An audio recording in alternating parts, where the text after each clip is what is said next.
The Poem of the Man God. The third year of the public life. Chapter 414. The Beggar on the Road to Jericho. 17th of May, 1944. I see Jesus on a very dusty and sunny main road. There is not the smallest patch of shade. There is not a blade of grass. There is dust on the road. There is dust on the waste country bordering on it. There are certainly none of the pleasant hills of Galilee, nor of the woody mountains of Judea, so rich in waters and pastures. The land here is not a desert by its nature, but only because man has made it so by leaving it uncultivated. It is a flat country, and I cannot see one hill, not even in the distance. As I am not familiar with Palestine, I cannot say which region it is. It is certainly one which I have never seen in previous visions. On one side of the road there are heaps of crushed stones, perhaps to repair the road, which is in a very bad state. At present, one sinks into the dust. When it rains, it must become a torrent of mud. I can see no houses, neither near the road nor far away. Jesus, as usual, is walking a few meters ahead of the apostles, who, hot and tired, follow him in a group. To protect themselves from the sun, they have pulled their mantles over their heads, and they look like a confraternity dressed in many-colored robes. Jesus instead is bareheaded. The sun does not seem to annoy him. He is wearing a white linen short-sleeved tunic. It is very wide and loose. He is not even wearing his usual cord belt. His clothes are most suitable for this torrid place. His mantle also must be of sky-blue linen, because it is very light and falls loosely over his body, which is thus less enveloped than usual. His shoulders are covered, but his arms are free. I do not know how he has fastened it to keep it thus. A man is sitting. Nay, he is half lying on one of the heaps of crushed stones. He must be a poor beggar. His garment, so to speak, is a dirty, tattered short tunic, which perhaps once was white, but now is the colour of mud. He is wearing two shabby, worn-out sandals, two soles with holes, held together with pieces of string. In his hands, he has a stick made from the branch of a tree. He has a dirty bandage on his forehead and another dirty rag, stained with blood, on his left leg, between his knee and hip. The poor fellow is emaciated, a heap of bones, dejected, dirty, hairy, uncombed. Before he invokes Jesus, Jesus goes to him. He approaches the poor wretch and asks him, "Who are you?" "A poor man, begging for bread." "Along this road?" "I'm going to Jericho." "The road is a long one and the country is depopulated."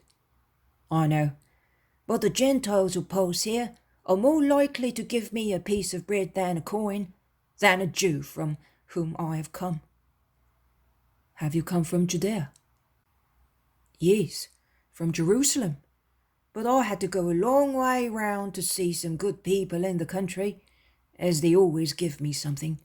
Townsfolk don't give anything. There is no mercy there." "You are right. There is no mercy." "But you have mercy. Are you a Judean?" "No, I come from Nazareth."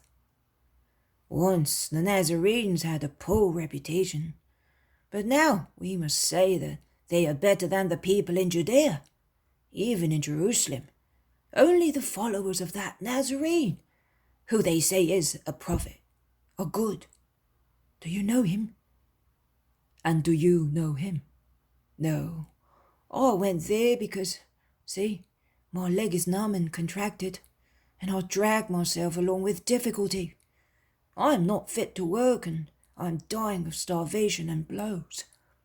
I was hoping to meet him, because I was told that he cures whoever he touches. It is true that I do not belong to the chosen people, but they say that he is good to everybody. I was told that he was in Jerusalem for the Feast of Weeks, but I walked slowly, and I was beaten, and I was left suffering on the road. When I arrived in Jerusalem, he had left, because they told me that the Jews had ill-treated him as well. And did they maltreat you? They always do. Only the Roman soldiers give me a piece of bread. And what do the people in Jerusalem say of that Nazarene? That he is the Son of God, a great prophet, a saint, a just man. And what do you think he is? I am an idolater, but I think he is the Son of God. How can you believe that, if you do not even know him? I know his works. Only God can be as good and speak words as he does. Who told you of those words? Other poor people, people who were cured, children who bring me some bread. Children are good, and they know nothing of believers and idolaters. But where do you come from? Tell me, I am like children. Be not afraid, but be sincere. I am a Samaritan. Don't beat me. I never beat anybody. I never despise anyone. I feel sorry for everybody. Then you are the Rabbi of Galilee! The beggar prostrates himself. From the heap of stones, he falls onto the dust like a dead body in front of Jesus. Stand up, it is I. Be not afraid. Stand up and look at me. The beggar looks up, still on his knees. He is all contracted because of his deformity. Give this man some bread and something to drink, says Jesus to the apostles who have just arrived. It is John who gives bread and water. Make him sit down, so that he may eat comfortably. Eat, brother. The poor man weeps. He does not eat. He looks at Jesus with the eyes of a stray dog, which is caressed and fed for the first time by a compassionate person. Eat up, orders Jesus, smiling. The poor fellow eats between one sob and another, and tears moisten his bread. But there is also a smile among his tears. He slowly regains confidence. Who wounded you here? Asks Jesus, touching with his fingers the dirty bandage on the man's forehead.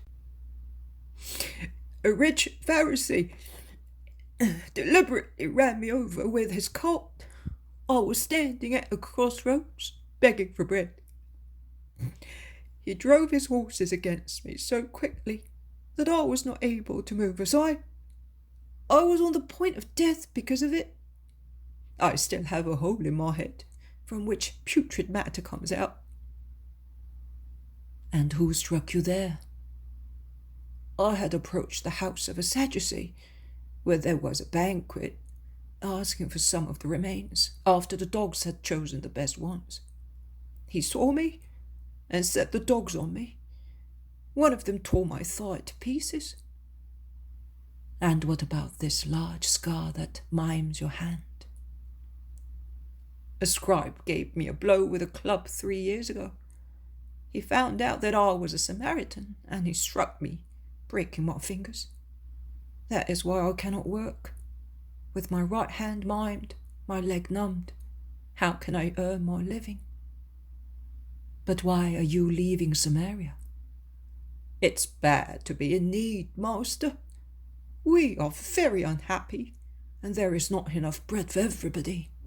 If you helped me... What do you want me to do for you? To cure me, so that I may work. Do you think I can? Yes, I do believe it, because you are the Son of God. Do you believe that? I do. You, a Samaritan, believe that. Why? I do not know why. I know that I believe in you and in him who sent you. Now that you are come, there is no difference in worshipping. It is enough to worship you in order to worship your Father, the eternal Lord. Where you are, there is the Father. Have you heard, my friends? Jesus addresses his disciples. This man is speaking through the Spirit, who enlightens the truth for him. And I solemnly tell you that he is superior to scribes and Pharisees, to cruel Sadducees, to all those idolaters who falsely call themselves the children of the law. The law prescribes to love our neighbor after God, and they give blows to the neighbor asking for bread. They drive horses and dogs on suppliants, on the neighbor who lowers himself below the dogs of a rich man. They set the very dogs on him to make him even more unhappy than his diseases do. Disdainful, cruel hypocrites. They do not want God to be known and loved. If they did want that, they would make him known through their deeds, as this man said. It is deeds, not practices, which make people see the living God in their hearts of men and lead men to God. And you, Judas, since you reproached me for being imprudent, tell me, shall I not reprimand them? To be silent, to feign that I approve of them, would mean approving of their behavior. No. For the glory of God, whose son I am, I cannot allow humble, unhappy, good people to believe that I approve of their sins. I have come to make the Gentiles sons of God, but I cannot do that if they see that the children of the law, they call themselves so, but they are illegitimate children, practice a paganism more guilty than theirs, because these Jews have been acquainted with the law of God, and now, just like unclean animals, they spit the regurgitations of their satisfied passions on it. Am I to believe, Judas, that you are like them? You, who reproach me for the truth I speak? Or must I think that you are worried about your own life? He who follows me must not be concerned with human worries. I told you, Judas, you are still in time to choose between my way and the way of the Judeans, whom you approve of. But consider that my way goes to God, the other to God's enemy. Consider that and make up your mind. But be sincere. And you, my friend, rise and walk. Remove those bandages. Go back home. You are cured because of your faith. The beggar looks at him dumbfounded. He dare not stretch out his hand, but he tries. It is uninjured, exactly as his left one. He drops his stick, and pushing his hands on the heap of stones, he rises. He can stand. The paralysis contracting his leg is cured. He moves his leg, bends it, takes 1 step, 2, 3. He walks. He looks at Jesus with a cry and tears of joy. He rips off the bandage from his forehead. He touches the back of his head where the infected hole was. There is nothing. It is all cured. He tears the blood-stained rag off his leg. The skin is intact. Master, my God, he shouts, lifting his arms, and then falling on his knees to kiss Jesus' feet. Go home now, and always believe in the Lord. And where shall I go, mastering God, but after you, who are good and holy? Do not reject me, Master. Go to Samaria, and speak of Jesus of Nazareth. The hour of redemption is close at hand. Be my disciple with your brothers. Go in peace. Jesus blesses him, and they then part.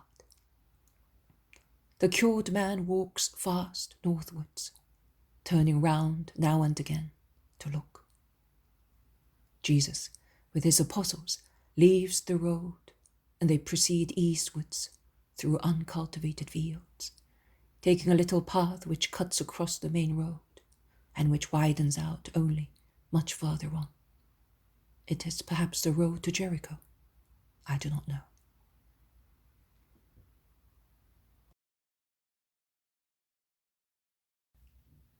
The poem of the man God. The third year of the public life. Chapter 415.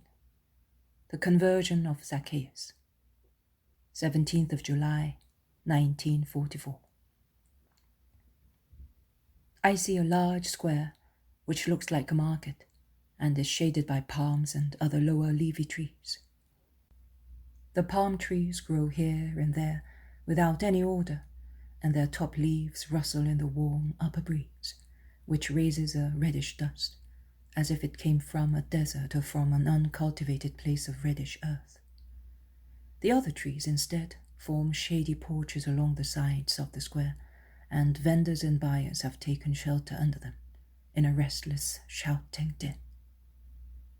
In a corner of the square, exactly where the main road leads into it, there is a primitive excise office. There are scales and measures, and a bench at which is sat a little man who oversees, watches and deals in cash, and to whom everybody speaks, as if he were very well known. I know that he is Zacchaeus, the exciseman, as many people address him. Some ask him about the events of the town, and they are mainly strangers, some to pay their taxes. Many are surprised at seeing him worried. He seems, in fact, absent-minded and engrossed in thought. He replies in monosyllables and at times with gestures, which amazes many, who know that Zacchaeus is usually talkative. Some ask him whether he is not feeling well, or if any of his relatives is ill, but he says no. Only twice he shows keen interest. The first time when he questions two people who have come from Jerusalem and are speaking of the Nazarene, of his miracles and teaching. Zacchaeus then asks many questions. Is he really as good as they say? And do his words correspond to facts? Does he really make use of the mercy which he preaches? On behalf of everybody, also of publicans, is it true that he does not reject anybody? And he listens, thinks, and sighs. The second time when someone points out to him a bearded man who is passing by with a little donkey laden with household goods. See, Zacchaeus? That is Zacharias the leper. He lived in a sepulchre for 10 years. Now that he is cured, he has bought the furnishings for his house, which was emptied according to the law, when he and his relatives were declared lepers. Call him. Zacharias comes. Were you a leper? I was, and so were my wife and my 2 children. My wife was the first to be infected, and we did not notice it at once. The children became infected sleeping with their mother, and when I approached my wife. We were all lepers. When it was found out, they sent us away from the village. They could have left us in our house, as it was the last one, at the end of the street. We could not have caused any trouble. I had already grown a very high hedge, so that we might not even be seen. It was already a sepulchre, but it was our home. They sent us away, away, away. No town wanted us, and quite rightly, not even our own town had wanted us. We stayed near Jerusalem in an empty sepulchre. Many poor wretches are there, but the children died in the cold of the cave. The disease, cold, and starvation soon killed them. They were 2 boys. They were beautiful before the disease. They were strong and beautiful, dark brown like 2 blackberries in August, curly and lively. They had become 2 skeletons, covered with sores. They had no hair left. Their eyes were sealed with scabs. Their feet and hands were falling off in white scales. I watched the bodies of my children waste away. They no longer looked like human beings in the morning they died, one after the other within a few hours. I buried them under a little earth and many stones, like a carrion of animals, while their mother screamed. A few months later, their mother died, and I was left alone. I was waiting to die, and no one would dig a hole to bury me. I was almost blind when one day the Nazarene passed by. From my sepulchre I shouted, "Jesus, Son of David, have mercy on me!" A beggar, who was not afraid to bring me his bread, had told me that he had been cured of his blindness by shouting that invocation. And he said, "He did not only give me the sight of my eyes, but also my soul. I saw that he is the Son of God, and I see everyone through him. That is why, brother, I do not shun you, but I bring to you bread and faith. Go to the Christ, so that one more soul may bless him." I could not go. My feet, ulcerated to the bones, would not let me walk. In any case, I would have been stoned if they saw me. I waited carefully for him to pass. He often passed by, coming to Jerusalem. One day, I saw, as far as I could see, a cloud of dust on the road and many people, and I heard shouts. I dragged myself to the brow of the hill, where the sepulchral caves were, and when I thought I could see a bare, fair-haired head shine among other covered ones, I shouted aloud at the top of my voice. I shouted 3 times until my voice reached him. He turned round. He stopped. Then he came towards me, all alone. He came right under the spot where I was, and he looked at me. He was handsome, kind, with a voice, smile. He asked, "What do you want me to do for you?" "I want to be cleansed." "Do you believe that I can?" "Why?" he asked me. "Because you are the Son of God." "Do you believe that?" "I believe it," I replied. "I see the Most High flash in his glory above your head. Son of God, have mercy on me." He then stretched out a hand, and his face was ablaze. His eyes seemed 2 blue suns, and he said, "I want it, be cleansed." And he blessed me with a smile. Oh, what a smile! I perceived a strength enter me, like a sword of fire, which ran searching for my heart. It ran through my veins. My heart, which was so diseased, became as it was when I was 20 years old. And the ice-cold blood became warm and fast flowing in my veins. No more pains, no more weakness, and a joy. What a joy! He was looking at me. With his smile he made me blissful. He then said, "Go, show yourself to the priests. Your faith has saved you." I then realized that I had been cured, and I looked at my hands and legs. There were no more sores. There was flesh, rosy flesh, where previously the bones were uncovered. I ran to a little stream and I looked to myself. My face was also clean. I was clean after being loathsome for 10 years. Oh, why did it not pass by before, when my wife and children were alive? he would have cured us. Now, see, I'm buying things for my house, but I am all alone." "Have you not seen him any more?"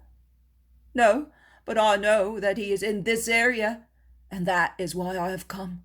I would like to bless him once again and be blessed by him, to have strength in my solitude." Zacchaeus lowers his head and is silent. The group breaks up. Some time passes. It gets warmer. The marketplace empties. The exciseman, with his head resting on one hand, is pensive, sitting at his desk. "Here is the Nazarene!" shout some children, pointing at the main road.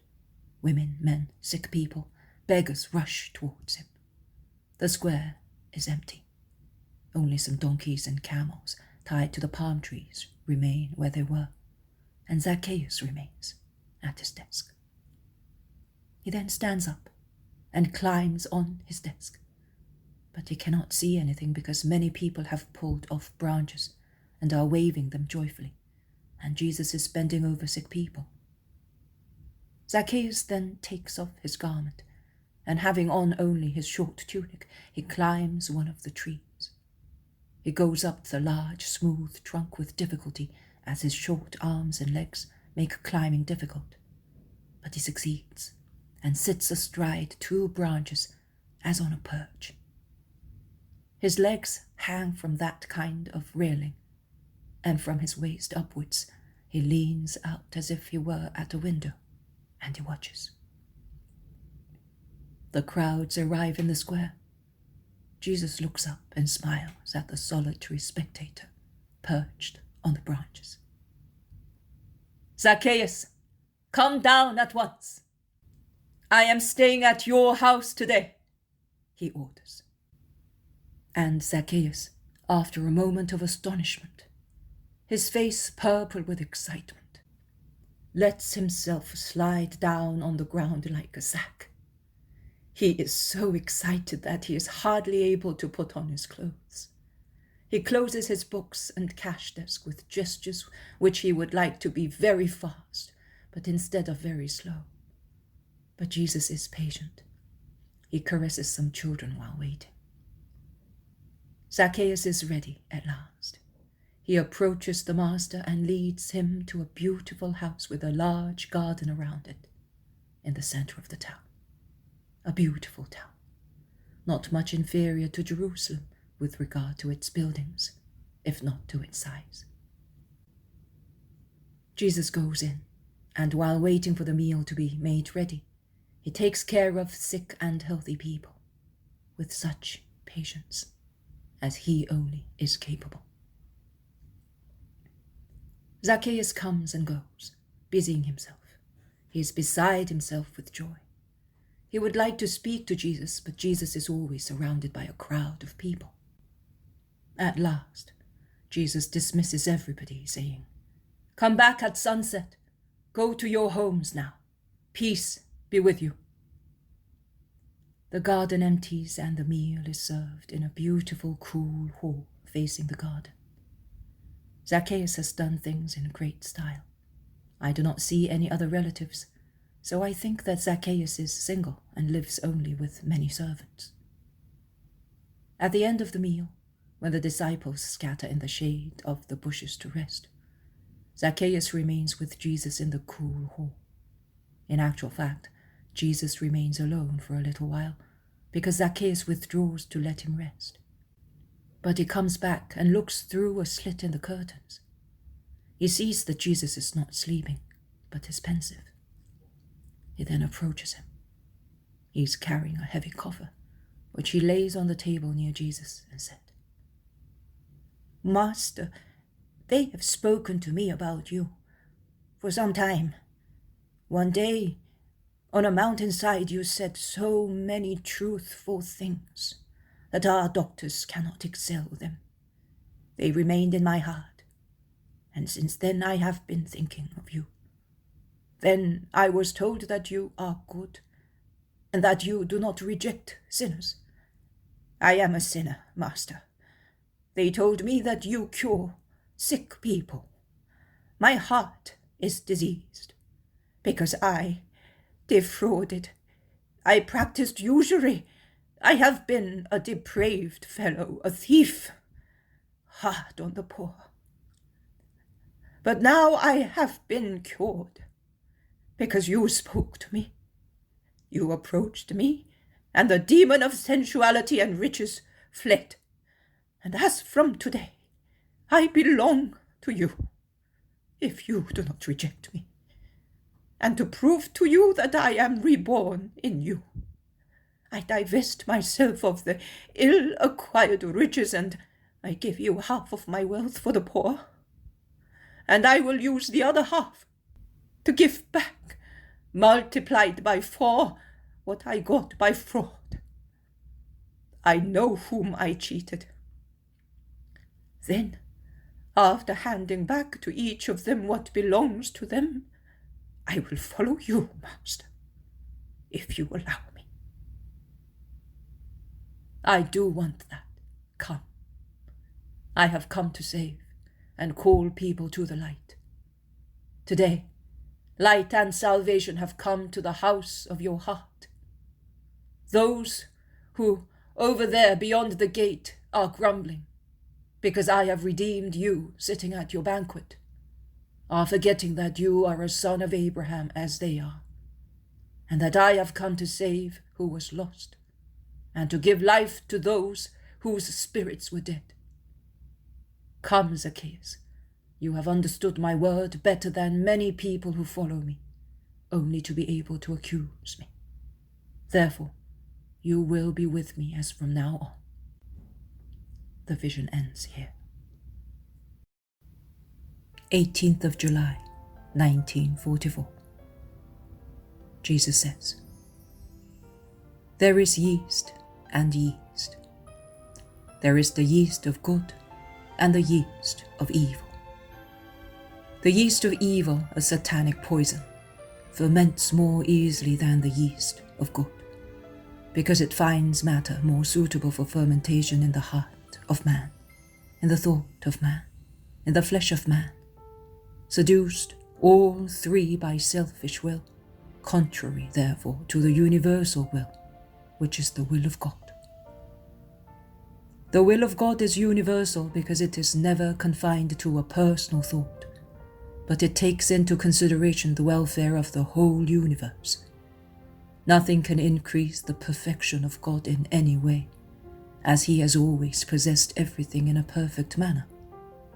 Thus, there can be no thought in him of personal gain inciting any of his actions.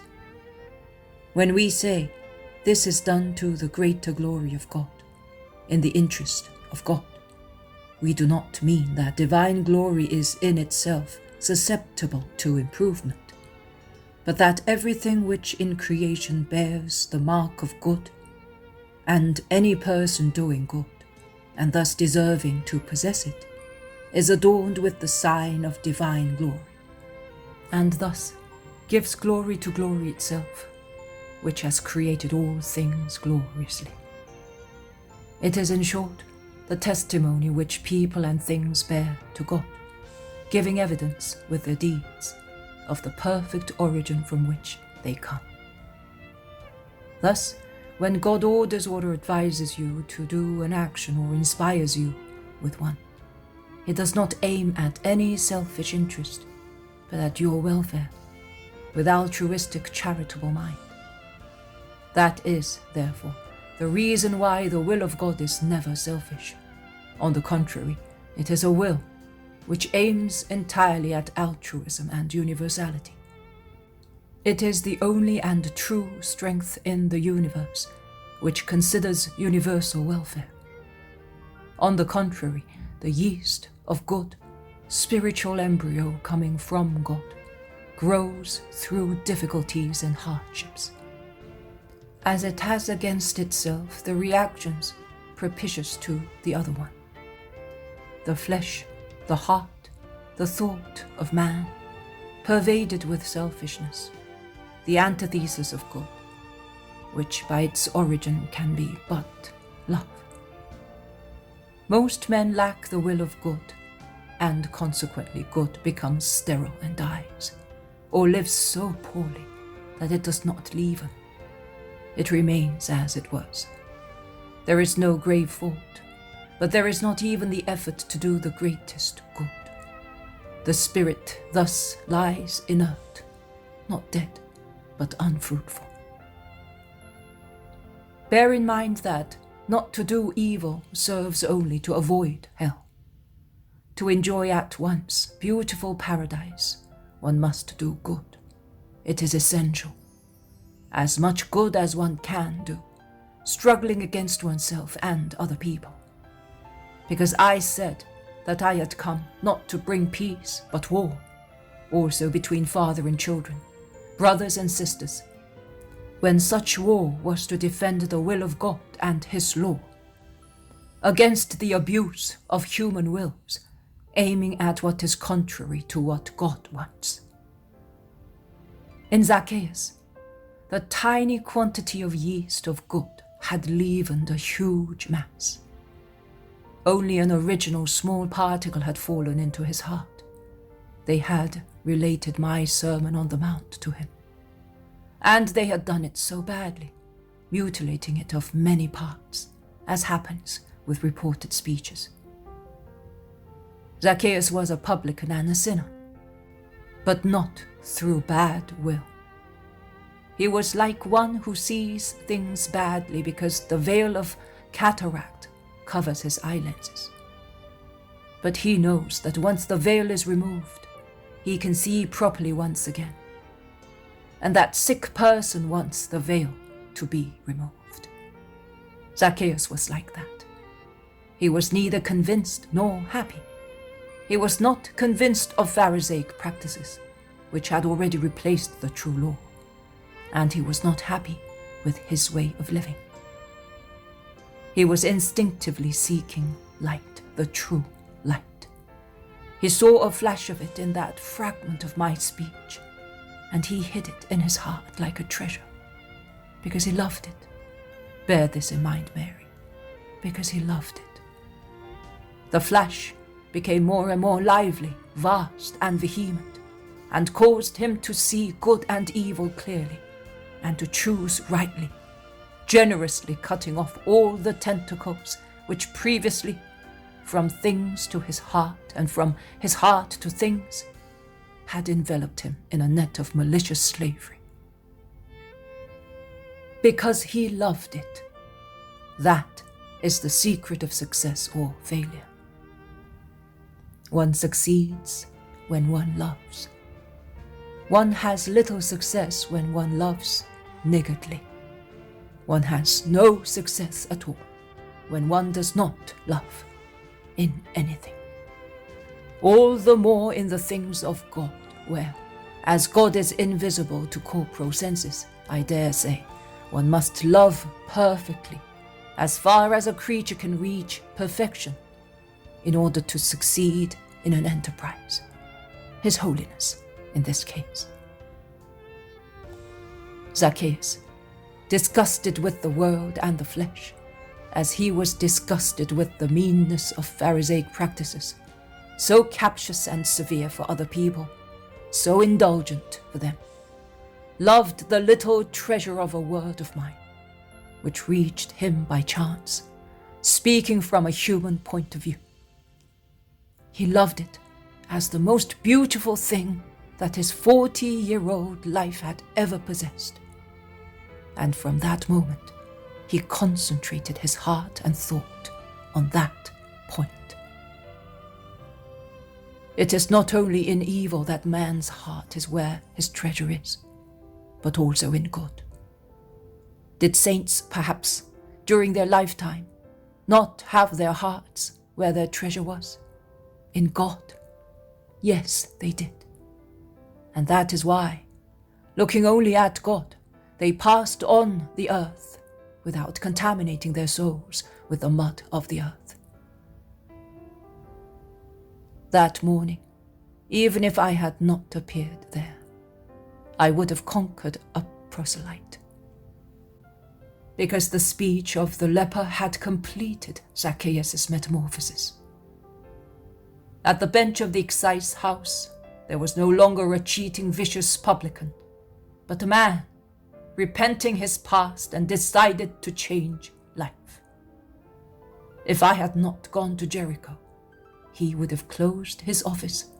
He would have taken his money and come looking for me, because he could no longer live without the water of truth, without the bread of love, without the kiss of forgiveness. The usual harsh critics who always watched me to reproach me did not see that, and they could understand it even less. And that is why they were amazed at my having a meal with a sinner.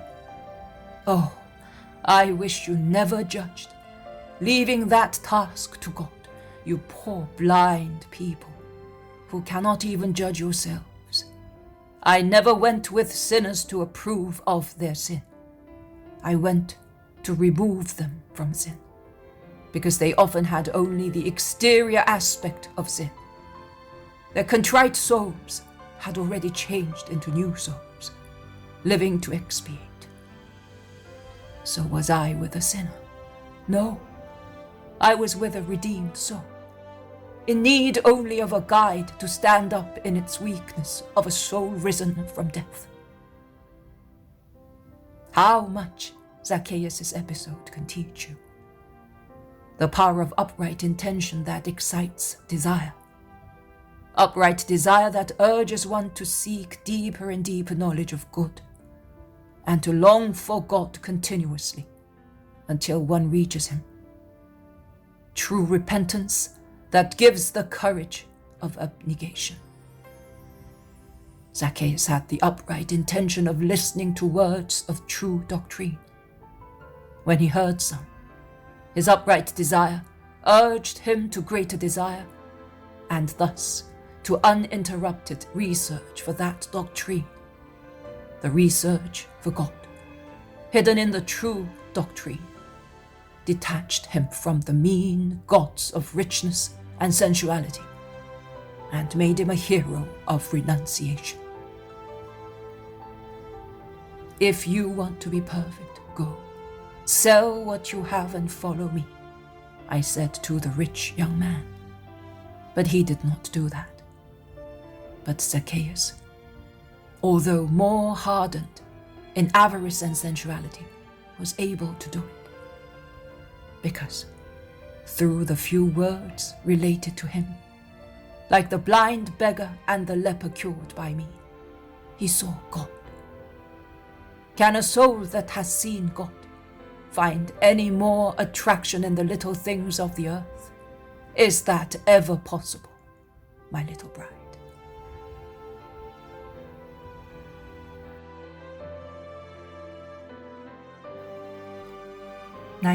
July 1944. Jesus says, "In my several Beatitudes I enunciated the requisites necessary to achieve them, and the rewards that will be given to the blessed ones.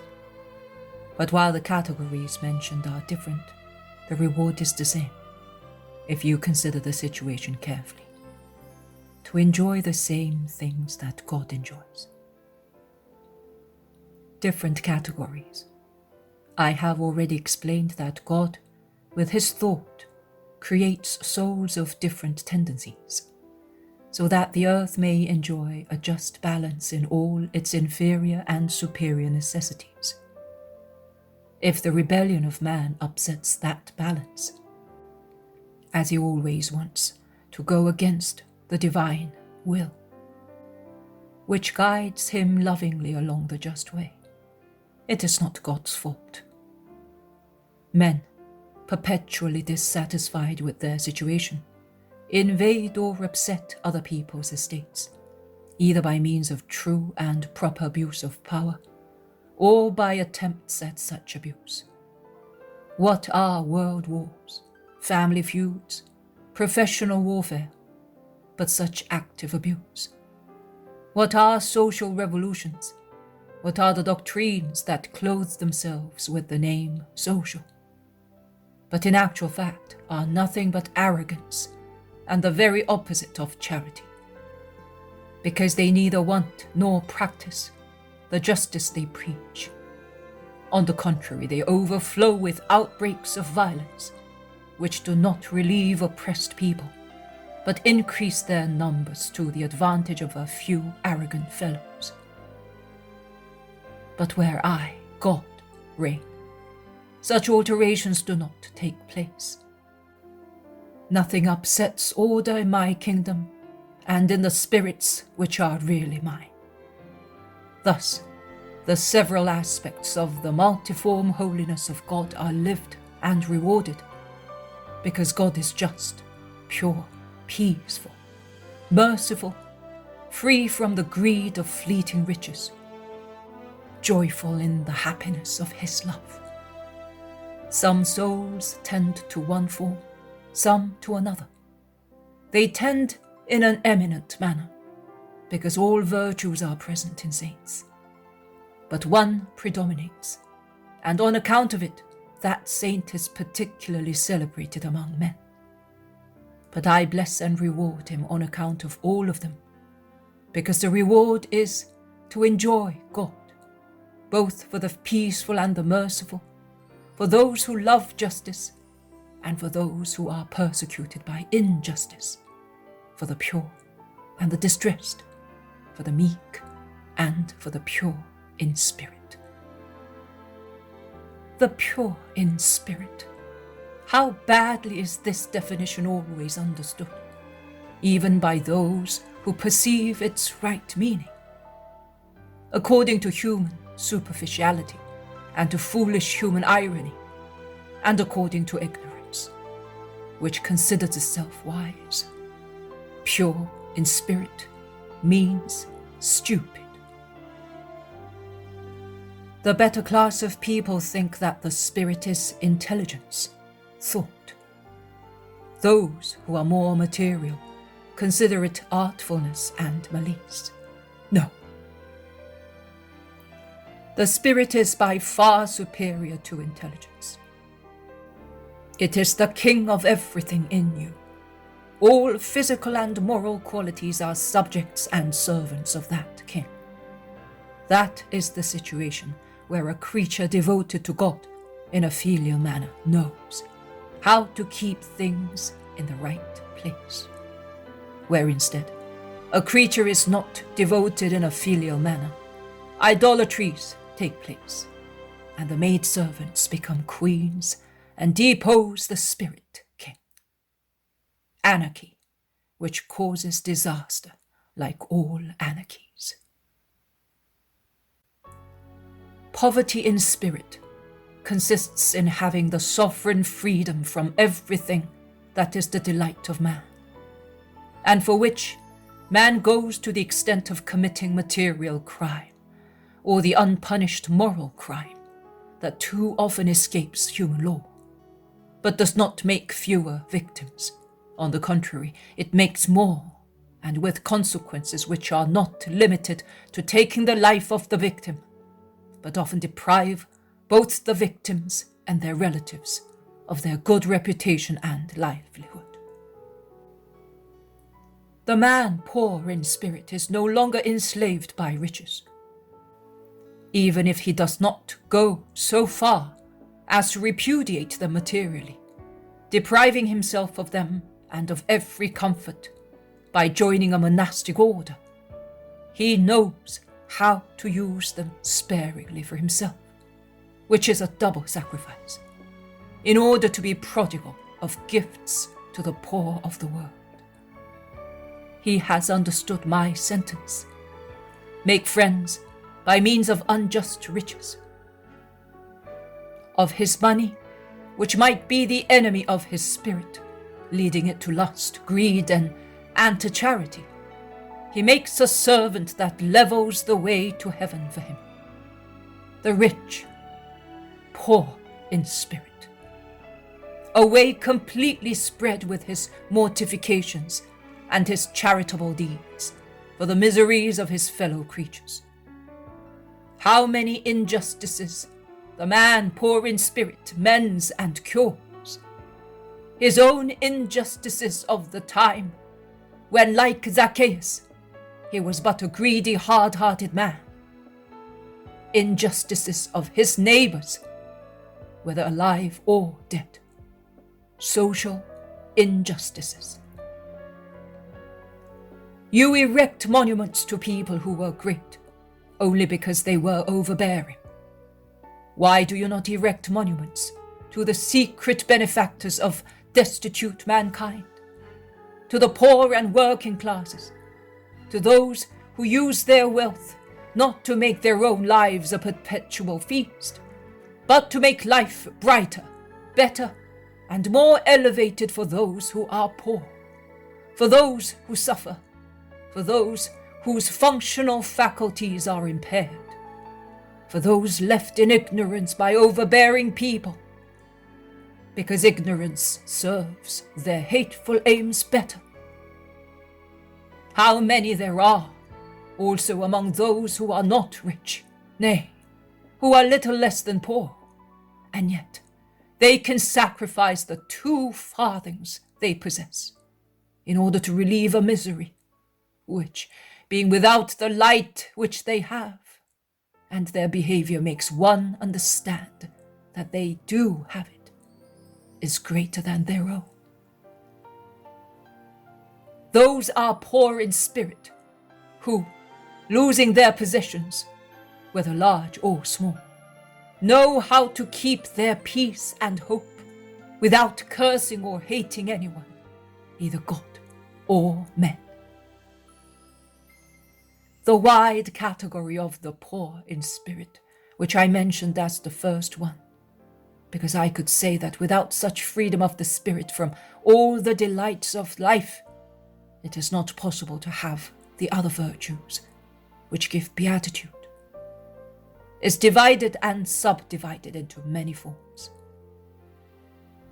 Humility of thought, which does not swell with pride and does not proclaim itself superthought, but makes use of the gift of God, acknowledging its origin for good, only for that. Generosity in affections, whereby one can deprive oneself also of them, in order to follow God, also of life, the most real wealth and the most loved instinctively by the animal creature. All my martyrs were generous in that way, because their spirits had become poor, in order to become rich in the only eternal riches, God.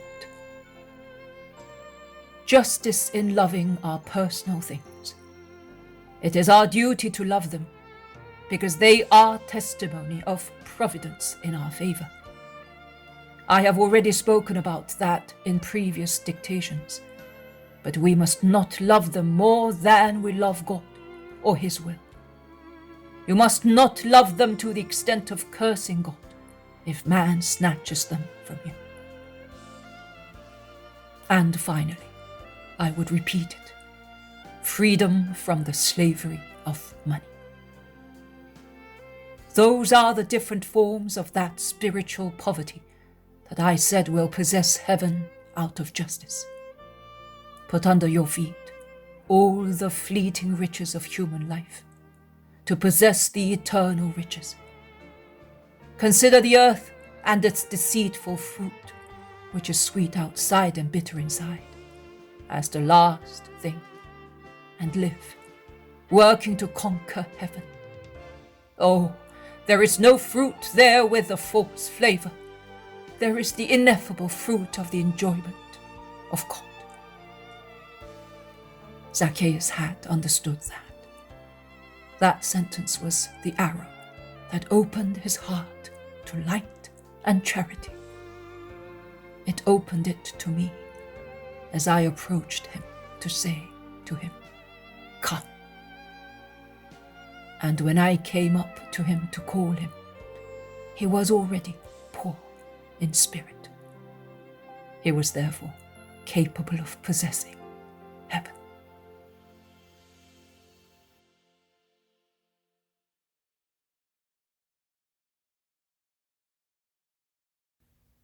The Poem of the Man God.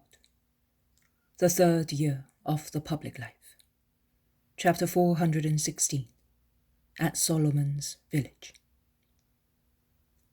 Jesus says, "You will put here the vision of Jesus and the beggar on the road to Jericho, which you had on 17th of May, 1944.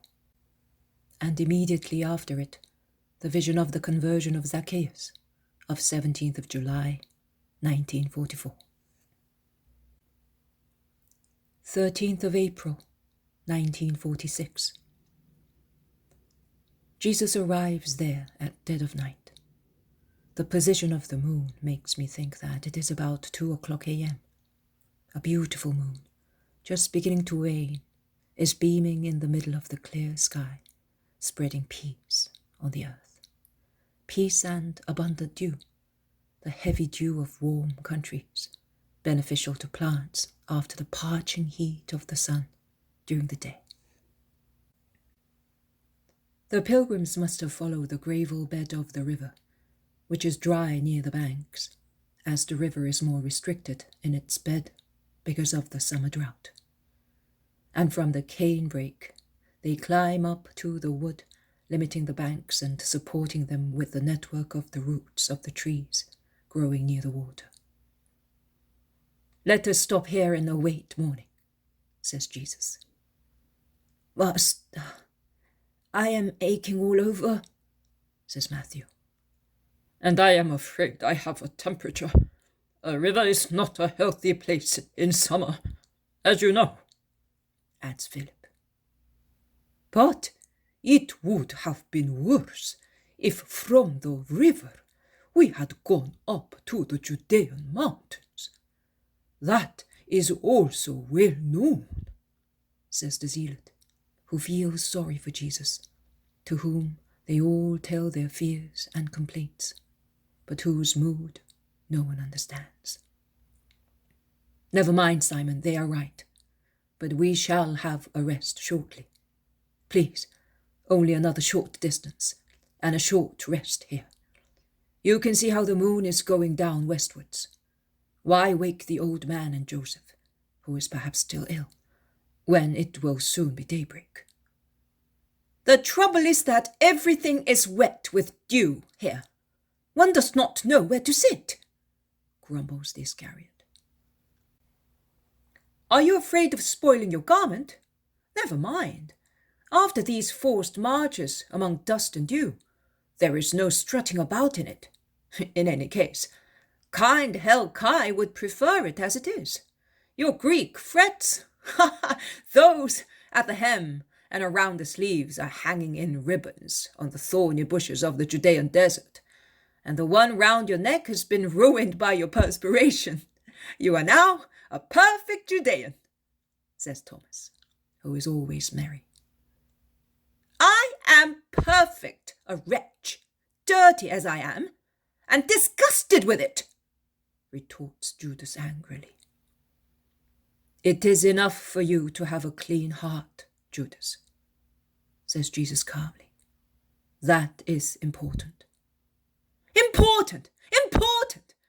We are exhausted with fatigue, with starvation. We are ruining our health, and that only is important," replies rudely Judas. "I am not compelling you to stay. It is you who want to stay." "After all this time, I had better do so. I am—" "You may as well say the word that makes your lips rankle. You are compromised in the eyes of the Sanhedrin. But you can always make amends and regain their confidence." "I do not want to make amends, because I love you and I want to stay with you." "In actual fact, you say so in such a manner that rather than love it sounds like hatred," grumbles between his teeth Judas of Alphaeus. "Well, every man has his own way of expressing his love. Of course, there is also who loves his wife but kills her with blows. I would not like that kind of love, says James of Zebedee, endeavouring to put an end to the incident with a jest. But no one laughs. But no one, thanks be to God, replies. Jesus advises, "Let us go and sit down on the threshold of the house. The eaves are wide and will protect us from the dew, and there is a footing at the base of the little house." They obey without speaking, and when they arrive at the house, they sit in a row along the wall. But Thomas's simple remark, "I am hungry. These night marches make one hungry," revives the argument. Marches don't come into it. The fact is that for days we have been living on nothing, replies the Iscariot. Actually, at Nike's and at Zacchaeus's, we had a good meal. And Nike gave us so much food that we had to give it to the poor, otherwise it would have gone bad. We have never been short of bread. The caravan guide also gave us bread and butter, remarks Andrew. Judas, who cannot contradict, is silent. A cock crows in the distance, greeting the first sign of daylight. "Oh, good! It will soon be dawn," says Peter, stretching himself, as he had almost fallen asleep. They wait for daybreak in silence. A bleating in a sheepfold, then a harness bell in the distance on the main road, poles apart from them. The nearby cooing of Ananias' doves, the hoarse voice of a man in the canebrake. It is a fisherman coming back from his night catch, and he is cursing because it is scanty. He sees Jesus and stops. He hesitates, then says, "If I give it to you, will you promise me plenty in future?" "For profit or for your needs?" "For my needs. I have 7 children, my wife and her mother." "You are right. Be charitable, and I promise you that you will not lack what is necessary." "Here then, in there is also the injured man who is not recovering despite treatment." "May God reward you and give you peace," says Jesus. The man says goodbye and goes away, leaving his fish strung through the mouth with a willow twig. Silence falls on them again, just broken by the rustling of the canes, by the trills of some birds. Then a creaking is heard nearby. The rustic little gate which Ananias made creaks when opened, and the little old man appears on the road, scanning the sky. A sheep follows him bleating. "Peace to you, Ananias." "Master, but how long have you been there? Why did you not call so that I could open the door for you?" "Not long. Not long. I did not want to disturb anyone. How is Joseph?" "You know, he is not well. Pus runs out of his ear and he suffers from headaches. I think he will die. That is, I thought. You are here now, and I think that he will recover. I was going out to get some herbs to make a poultice." "Are Joseph's companions here?" "2 of them. The others have gone ahead. Solomon and Elias are here." "Did the Pharisees annoy you?" "Immediately after you left, not afterwards. They wanted to know where you had gone. I said, to my daughter-in-law at Masada. Did I do the wrong thing?" "No, you did not." "And have you really been there?" The little old man is anxious. "Yes, I was there. She is well." "But she did not listen to you. No, she did not. We must pray very much for her. And for the little ones, that she may bring them up for the Lord, says the old man, and 2 large tears stream down his face to say what he does not speak. He concludes, Did you see them? I can say that I saw one, got a glimpse of the others. They are all well. I offer my renunciation and forgiveness to God.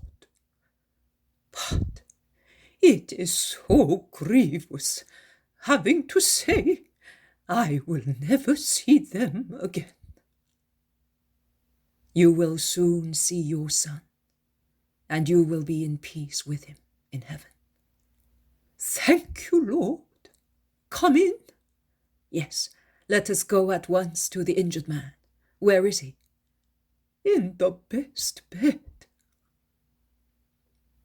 They go into the well-kept kitchen garden, and from it into the kitchen, and from the kitchen into the little room. Jesus bends over the sick man who moans in his sleep. He bends and breathes into the ear, enveloped in lids, already impregnated with pus. He stands up and withdraws noiselessly.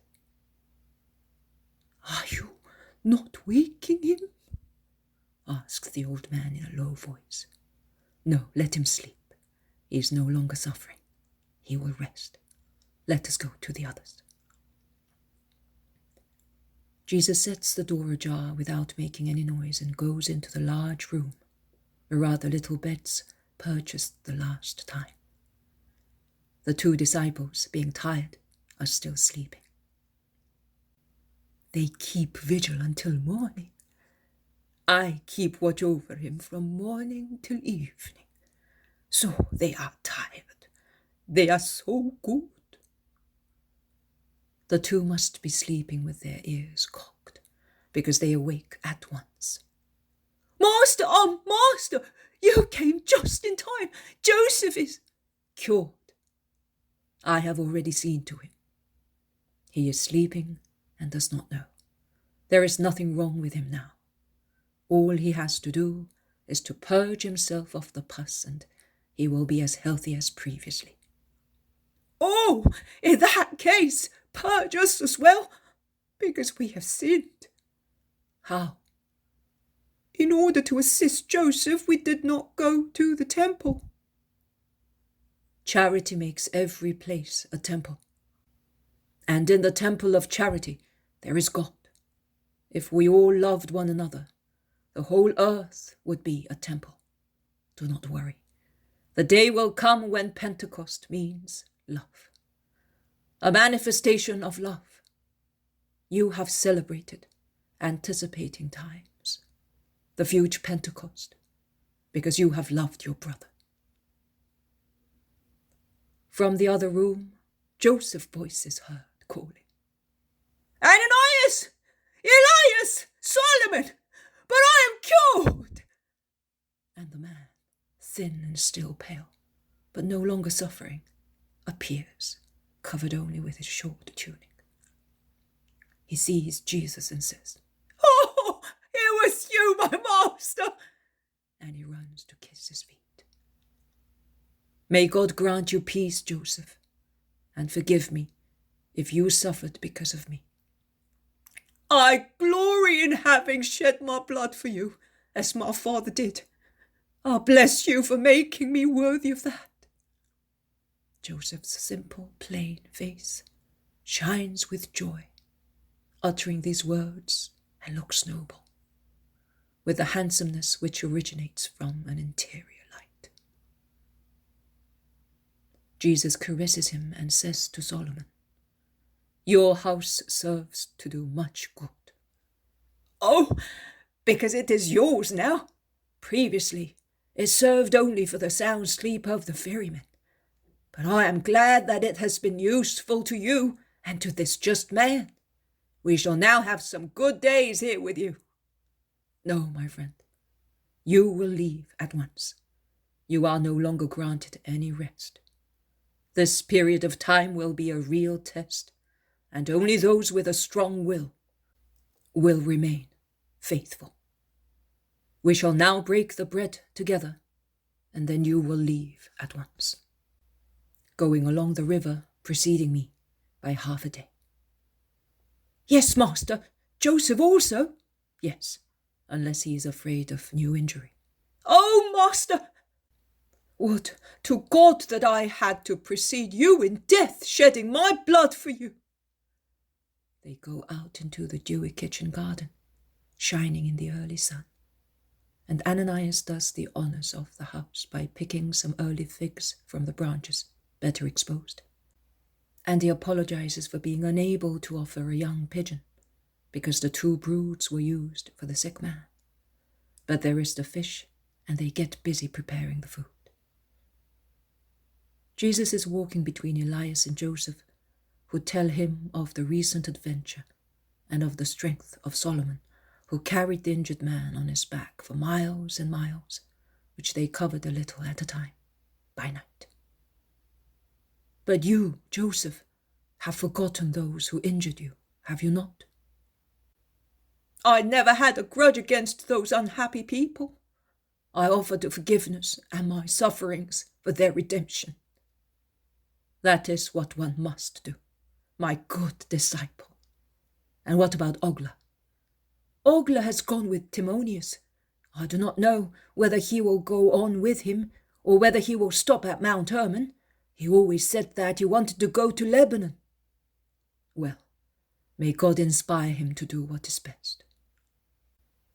Many birds now chirp in chorus among the branches, while bleatings, the voices of children and women, braying donkeys, squeaking pulleys of wells, tell that the village is awake. In the kitchen garden the bread is broken, the fish handed round, and they have their meal. Immediately afterwards the 3 disciples, blessed by Jesus, leave the house and walk fast along the road, as far as the river, and vanish into the cool, shady canebrakes. They can no longer be seen. And now let us rest until evening, and then we will follow them, orders Jesus. And some lie down on the little beds, some on the piles of nets which Ananias made, saying that thus he is not idle and he earns his daily bread, and they all seek a refreshing sleep. In the meantime, Ananias, after picking up the garments wet with perspiration, goes out noiselessly, closes the door and the gates, and goes down to the river to wash them, so that they may be fresh and dry by evening. Jesus says, and here you will put the vision, Jesus in a little village of the Decapolis, of 2nd of October, 1944, and then the other one, the Demoniac of the Decapolis, of 29th of September, 1944.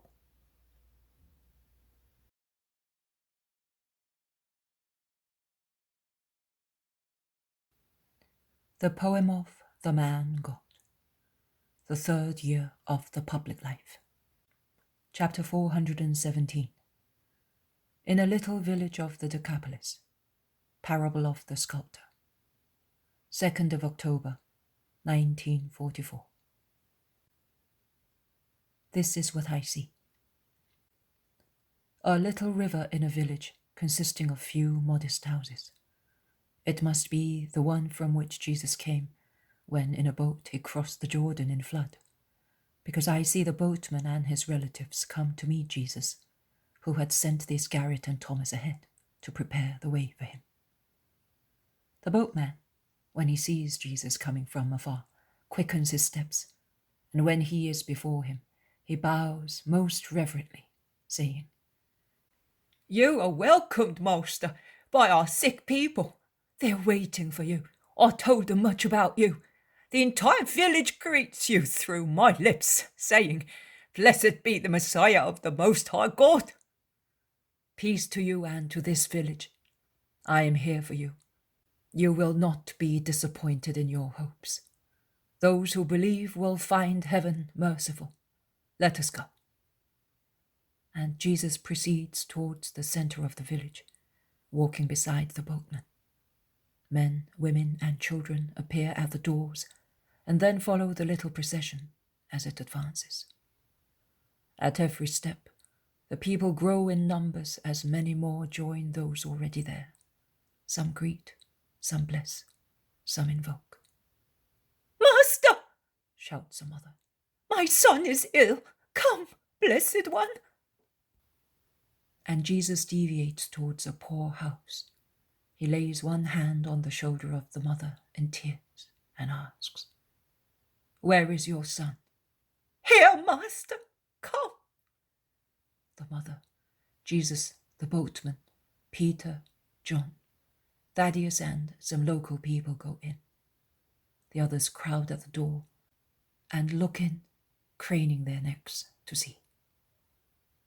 In a corner of the poor, dark kitchen there is a little bed near the glimmering fireplace.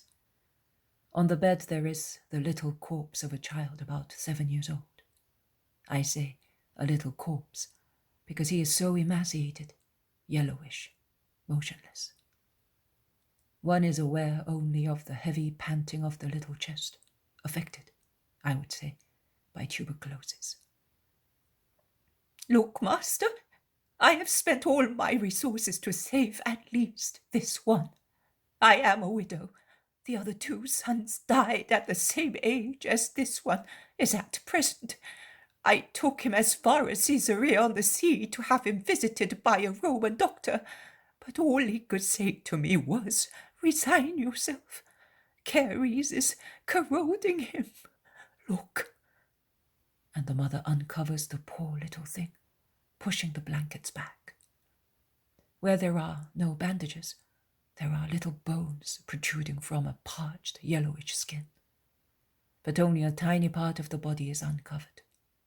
The rest is covered with bandages and linens, and when the mother removes them, they show the characteristic dripping holes of osseous caries.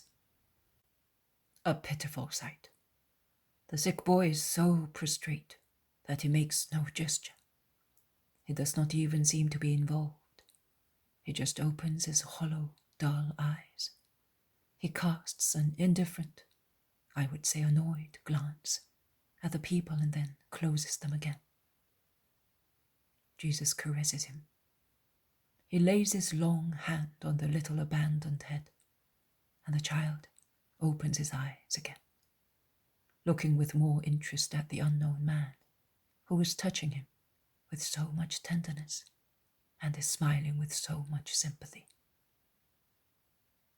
"Do you want to be cured?" Jesus says to him in a low voice, bending over his wan face. He had previously covered the little boy, saying to the mother, who wanted to put some more bandages, "It is not necessary, woman. Leave him thus." The little patient nods without speaking. "Why?" "For my mother," he says in a very faint voice. His mother weeps, more grievously. "Will you always be good if you are cured? A good son, a good citizen, a good believer?" He asks the questions, separating them clearly, to give the child time to answer each one. "Will you always remember what you are now promising?" The feeble, yet so deep in desire, "Yes," is uttered repeatedly, like a succession of sighs from his soul. "Give me your hand, my little one." The little patient wants to give his healthy one the left one, but Jesus says, "Give me the other one. I will not hurt you." "Lord," says the mother, "it's one big sore. Let me bandage it for you." "It does not matter, woman. I am disgusted only at the impurities of hearts. Give me your hand and say with me, I want to be always good as a son, as a man, as a believer in the true God. The boy repeats, stressing his voice. Oh, his whole soul is in his voice, and his hope as well, and certainly also his mother's. A solemn silence has fallen in the room and in the street. Jesus, who is holding the boy's right hand with his left one, lifts his right one with a gesture as when he announces a truth, or when he imposes his will on diseases and elements. And standing solemnly upright, he says in a powerful voice, "And I want you to be cured. Rise, child, and praise the Lord." And he releases the little hand, which is now completely healed, thin, but without the least excoriation. And he says to the mother, "Uncover your child." The woman, who looks as if she were between a death sentence and one of mercy, removes the blankets hesitantly. And she utters a cry and throws herself on the very lean but wholesome body, kissing and embracing it, mad with joy. So much so that she does not see Jesus going away from the bed towards the door. But the boy sees and says, "Bless me, Lord, and allow me to bless you. Mother, are you not thanking?" "Oh, forgive me." The woman, with the child in her arms, throws herself at Jesus' feet. "I understand, woman. Go in peace and be happy. Goodbye, boy. Be good. Goodbye, everybody." And he goes out. Many women lift up their children so that Jesus' blessing may preserve them from evil in future. Little ones creep through adults to be caressed. And Jesus blesses, caresses, listens. He stops to cure also 3 people with diseased eyes, and a man trembling as if he were affected by St. Vitus's dance. He is now in the center of the village. "There is a relative of mine here, deaf and dumb from birth. He is quick-witted, but he cannot do anything. Cure him, Jesus," says the boatman. "Take me to him." They enter a small kitchen garden at the end of which there is a young man, about 30 years old, who is drawing water from a well and pouring it on vegetables. As he is deaf and with his back turned, he does not notice what is happening, and he calmly goes on with his work, notwithstanding that the shouts of the crowd are so loud as to frighten the doves on the roofs.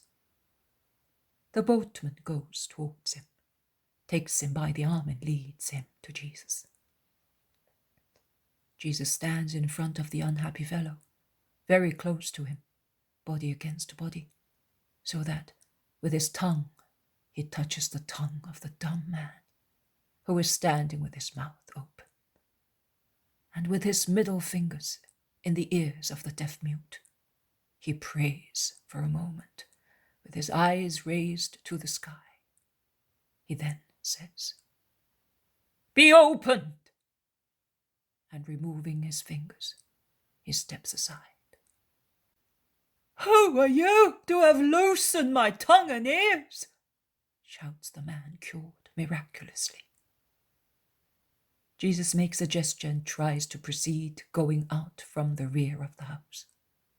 But both the cured man and the boatman hold him back, one saying, "He is Jesus of Nazareth, the Messiah," and the other exclaiming, "Oh, stay, that I may worship you."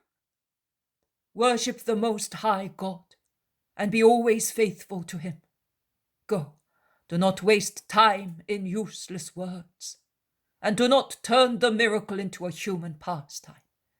Make use of your tongue to do good, and listen to the voices of the Creator Spirit, who loves and blesses you with your heart rather than with ears." Of course, it is quite useless to tell a man who is so happy not to talk of his happiness. The cured man makes up for so many years of mutism and deafness by speaking to all the people present. The boatman insists on Jesus entering his house to rest and take some refreshments.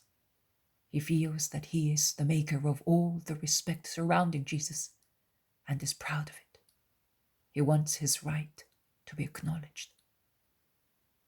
"But I am the notable elder of the village," says an old, imposing man. "But if I had not been there with my boats, you would not have seen Jesus," replies the boatman. And Peter, who is always frank and impulsive, say, "Actually, if I had not told you a little thing, the boats..." Jesus interferes providentially, making everybody happy. "Let us go near the river, while waiting for our food there, and let it be frugal and sparing, because food is to serve the body and not be the aim of the body. I will evangelize. Anyone wishing to hear me or ask me questions may come with me." I can say that the entire village follows him. Jesus gets into a boat beached on the gravel bed, and from that improvised pulpit he speaks to his listeners, who are sat in front of him in a semicircle on the bank and among the trees. He takes as a starting point the question asked by a man. "Master, our law seems to point out, as struck by God, those who were born wretched. In fact, he forbids them to serve at the altar. How can they be guilty? Would it not be fair to consider guilty their parents who give birth to wretched sons, mothers in particular? And how are we to behave with those born unfortunate?" "Listen. A great perfect sculptor one day carved a statue, and he made such a perfect job that he was pleased. And he said, 'I want the earth to be full of such marvels.' But by himself he could not cope with such a task. He therefore called other people to help him and said to them, 'On this model, make for me 1,000, 10,000 statues, equally perfect. I will then give them the final touch, instilling expression into their features.'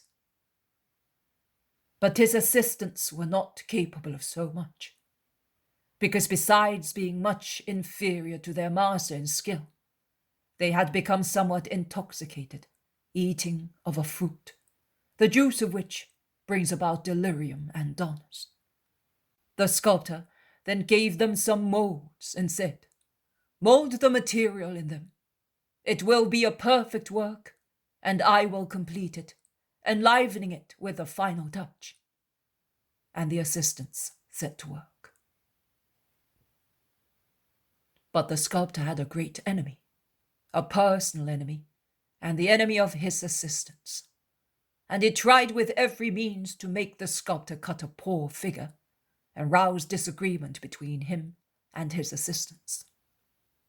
Thus he attacked their work with his cunning, altering the material to be poured into the molds, or reducing the fire, or praising the assistants exaggeratedly. It thus happened that the ruler of the world, in an effort to prevent as far as possible the work from going out in imperfect copies, imposed heavy sanctions on those models issued in an imperfect state. And one of the sanctions was that such models could not be displayed in the house of God, where everything must be, or ought to be, perfect. I say ought to be, because it is not so. Even if appearances are good, facts are not so. Those present in the house of God seem faultless, but the eye of God discovers the gravest faults in them, the faults which are in their hearts. Oh, the hearts! It is with the heart that one serves God. Indeed, it is with the heart. It is not necessary, neither is it enough, to have clear eyes and perfect hearing, harmonic voice, beautiful limbs, to sing the praises pleasing to God. It is not essential or sufficient to have beautiful, clean, and scented garments. The spirit is to be pure and perfect, harmonic and well-shaped, in sight, hearing, voice, in spiritual forms. And these are to be adorned with purity. That is the beautiful, clean dress scented with charity. That is the oil saturated with essence that God likes. And what kind of charity would be the attitude of a man who, being happy and seeing an unhappy fellow, should despise him and hate him? On the contrary, double and treble charity is to be given to those who, although not guilty, were born poor wretches. Wretchedness is a pain that gives merit to those who bear it, and to those who, united with the victims, suffer, seeing them bear it out of love of relationship.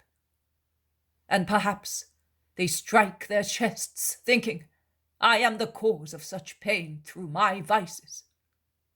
And it must never become the cause of spiritual fault in those who see it. It becomes a fault if it becomes anti-charity. So I say to you, never be without charity towards your neighbor. Was he born a poor wretch? Love him, because he endures a great pain. Did he become unhappy through his own fault? Love him, because his fault has already become a punishment. Is he parent of a wretch, born such, or who became such? Love him, because there is no deeper sorrow than the grief of a parent struck in his child. Is it a mother who has given birth to a monster? Love her, because she is literally crushed by such grief, which she considers the most inhuman. It is inhuman. But even deeper is the grief of a woman who is the mother of a son, who is a monster in his soul, as she realizes that she has given birth to a demon dangerous for the earth, for the fatherland, for the family, for friends. Oh, the poor mother of a cruel, vile son, of a murderer, of a traitor, of a thief, of a corrupt man, dare not even raise her forehead. Well, I say to you, love those mothers also, the most unhappy ones, those who in history will be known as the mothers of murderers, of traitors. Everywhere, the earth has heard the weeping of mothers whose hearts were broken because of the cruel death of their sons. From Eve onwards, how many mothers have felt their bowels being lacerated more painfully than in labor? Nay, they felt their bowels and their hearts being torn off by a cruel hand in the presence of their sons, murdered, tortured, martyred by men. And they howled their pangs, throwing themselves with the frenzy of convulsive, sorrowful love on the corpses, which could not hear them any longer. Neither could they be warmed by their warmth, nor could they say with a look, a gesture, since they could not do so with their lips. Mother, I can hear you. And yet I tell you that the earth has not yet heard the cry, and has not collected the tears of the most holy mother, and of the most unhappy one, among all those who will be remembered forever by man. The mother of the killed Redeemer, and the mother of the man who will be his traitor. Those two mothers, martyrs in different ways, will be heard mourning miles apart, and the innocent and holy mother, the most innocent, the innocent mother of the innocent, will be the one who will say to her faraway sister, the martyr of a son more cruel than anything on the earth, "Sister, I love you." Love, to be worthy of that woman who will love everybody and on behalf of everybody. It is love that will save the earth. And Jesus comes down from his rustic pulpit and bends to caress a little boy rolling on the grass of the gravel bed, half naked in his little shirt. After so many sublime words from a master, it is pleasant to see him thus, taking interest in a child, like a common man, and then breaking the bread, offering it round and handing it to those close to him, sitting and eating like every man, while he certainly already hears in his heart the cry of his mother and sees Judas beside him. Such control over his feelings impresses me, who am so impulsive, more than many other things.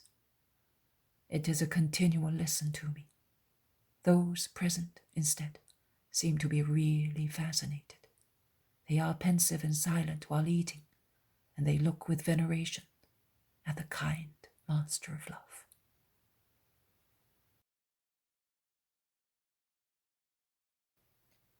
The poem of The Man God, the third year of the public life. Chapter 418. The Demoniac of the Decapolis. 29th of September, 1944.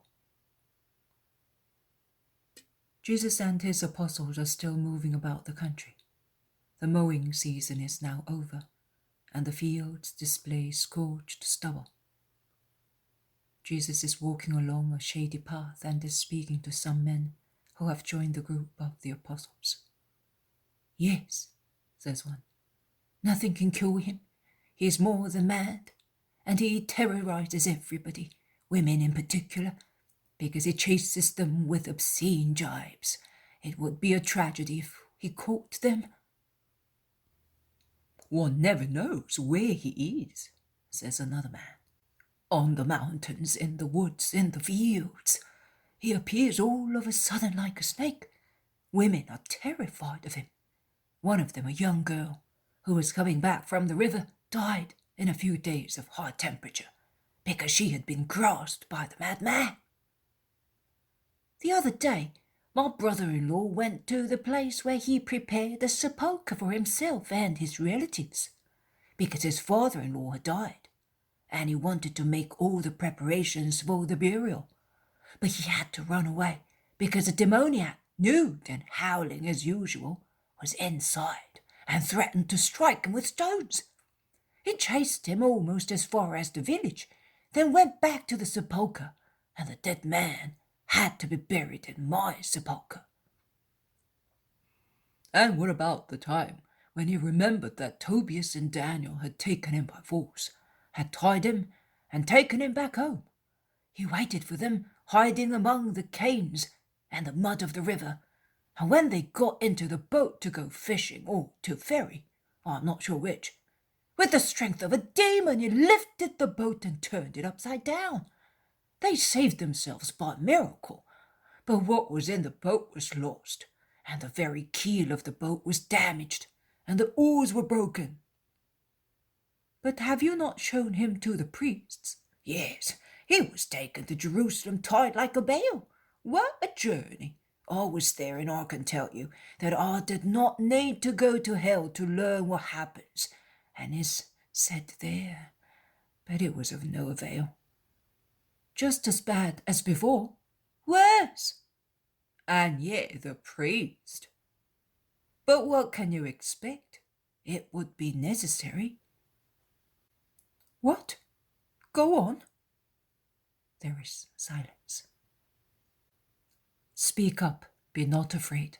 I will not accuse you." "Well, I was saying, but I do not want to commit a sin.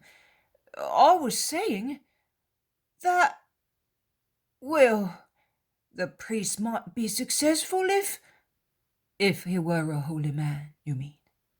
But you dare not say so. I say to you, do not judge. But what you say is true. It is regretfully true." Jesus becomes silent and sighs, a short, embarrassed silence. Then one dares to take up the thread of the speech again.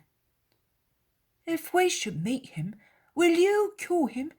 Will you clear this countryside?" Do you hope that I may be able to do so? Why? "Because you are holy." God is holy. "And you, who are his son." How do you know? "And people talk. In any case, we live here, near the river, and we know what you did 3 months ago. Who can stop a river in spite but the Son of God?" And what about Moses and Joshua? "They worked in the name of God and for his glory, and they were able to do so because they were holy. You are greater than they were. Will you do it, Master?" I will, if we meet him." They proceed. The increasing heat makes them leave the road and seek shelter in a thicket along the river, which is not ruffled as when it was in flood. Although still rich in water, their water is calm and blue, shining in the sun. The path widens and white houses appear at the end of it. They must be approaching a village. At the borders of it, there are some small, very white buildings, with only one opening in one wall. Some are open. Most of them are hermetically closed. There is no one about. They are spread over bare, uncultivated ground, which seems to be abandoned. There are only weeds and boulders. "Go away! Away! Go back or I will kill you!" The demoniac has seen us. I am going away. I too. And I will follow you." Be not afraid. Remain here and watch. Jesus is so sure of himself that the brave ones obey, but they go behind Jesus. The disciples also remain behind him. Jesus proceeds alone and solemnly, as if he saw and heard nothing. "Go away!" The voice is a rending cry. It sounds like a growl and a howl. It seems impossible that it can be uttered by a human being. "Go away! Back! I will kill you! Why are you persecuting me? I do not want to see you!" The possessed man bounds. He is nude, swarthy, with long ruffled hair and beard. His dark, bristly locks, strewn with dry leaves and dust, fall over his grim, bloodshot eyes, which roll in their sockets and reach down to his mouth. And his mouth, open in howls and bursts of laughter of a madman. They sound like a nightmare. is foaming and bleeding because he is striking it with a sharp stone, and he says, "Why can I not kill you? You who is binding my strength. Is it you? You?" Jesus looks at him and proceeds. The madman rolls on the ground, bites himself, foams even more, strikes himself with his stone, springs to his feet, points his forefinger towards Jesus, whom he stares at fixedly and wildly, and says, "Listen! Listen! He who is coming is—" "Be silent, demon of the man! I order you!" "No, no, I will not be silent. What is there between you and us? Why do you not leave us in peace? Are you not satisfied with confining us to the kingdom of hell? It is not enough for you that you have come to snatch man from us. Why do you force us back down there? Allow us to dwell in a praise, since you are great and powerful. Pass and conquer, if you can. But let us rejoice and be harmful. We exist for that. Okay. No, I cannot say that. Don't make me say that to you. I cannot curse you. I hate you. I persecute you. I am waiting for you to torture you. I hate you and him from whom you proceed. And I hate him who is your spirit. I hate love because I am hatred. I want to curse you. I want to kill you. But I cannot, not yet. But I will wait for you, O Christ. I will wait for you. I will see you dead. Oh, what a joyful hour. No, not joyful. You dead? No, not dead. And I defeated. Always defeated. Paroxysm is at its utmost. Jesus continues towards the demoniac, keeping him under the radiation of his magnetic eyes. Jesus is now all by himself. The apostles and the other people have remained behind. The people are behind the apostles, who are at least 30 meters from Jesus. Some inhabitants of the village, which appears to be thickly peopled, and I think is also wealthy, have come out, attracted by the shouts, and are watching the scene, ready to run away just like the other group. So the scene is as follows. In the center, the possessed man and Jesus, now a few meters apart from each other. Behind Jesus to the left, the apostles and the people of the country. On the right-hand side, behind the demoniac, the citizens. Jesus, after ordering the demon to be silent, has not spoken any more. He only stares at the demoniac. But now he stops and raises his arms. He stretches them towards the possessed man and is about to speak.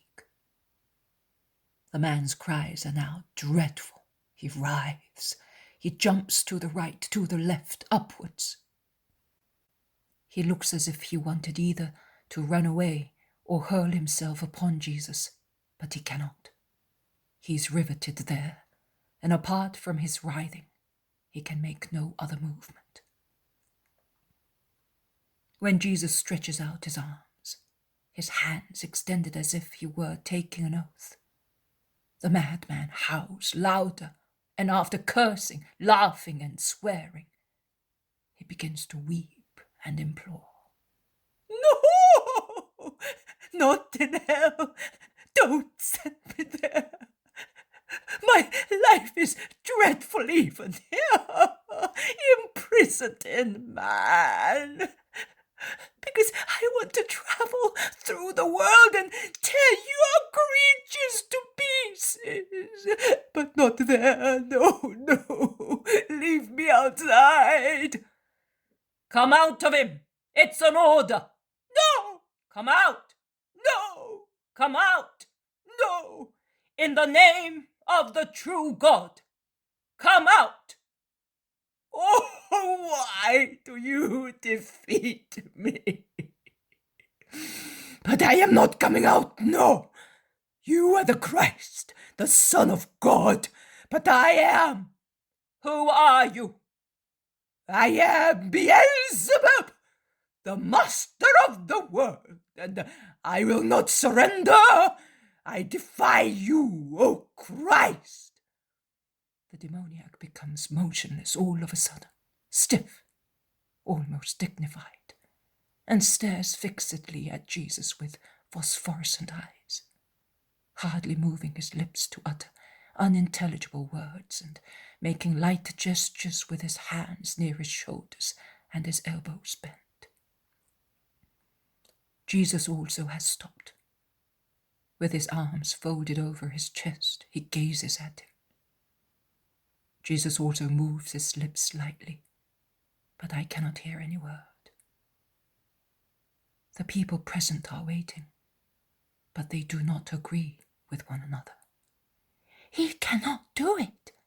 Yes, the Christ will now succeed. No, the other one is winning. He is strong. Yes, he is. No, he isn't. Jesus opens his arms. His face flashes command. His voice sounds like thunder. Come out for the last time! Come out, O Satan! It is I who command!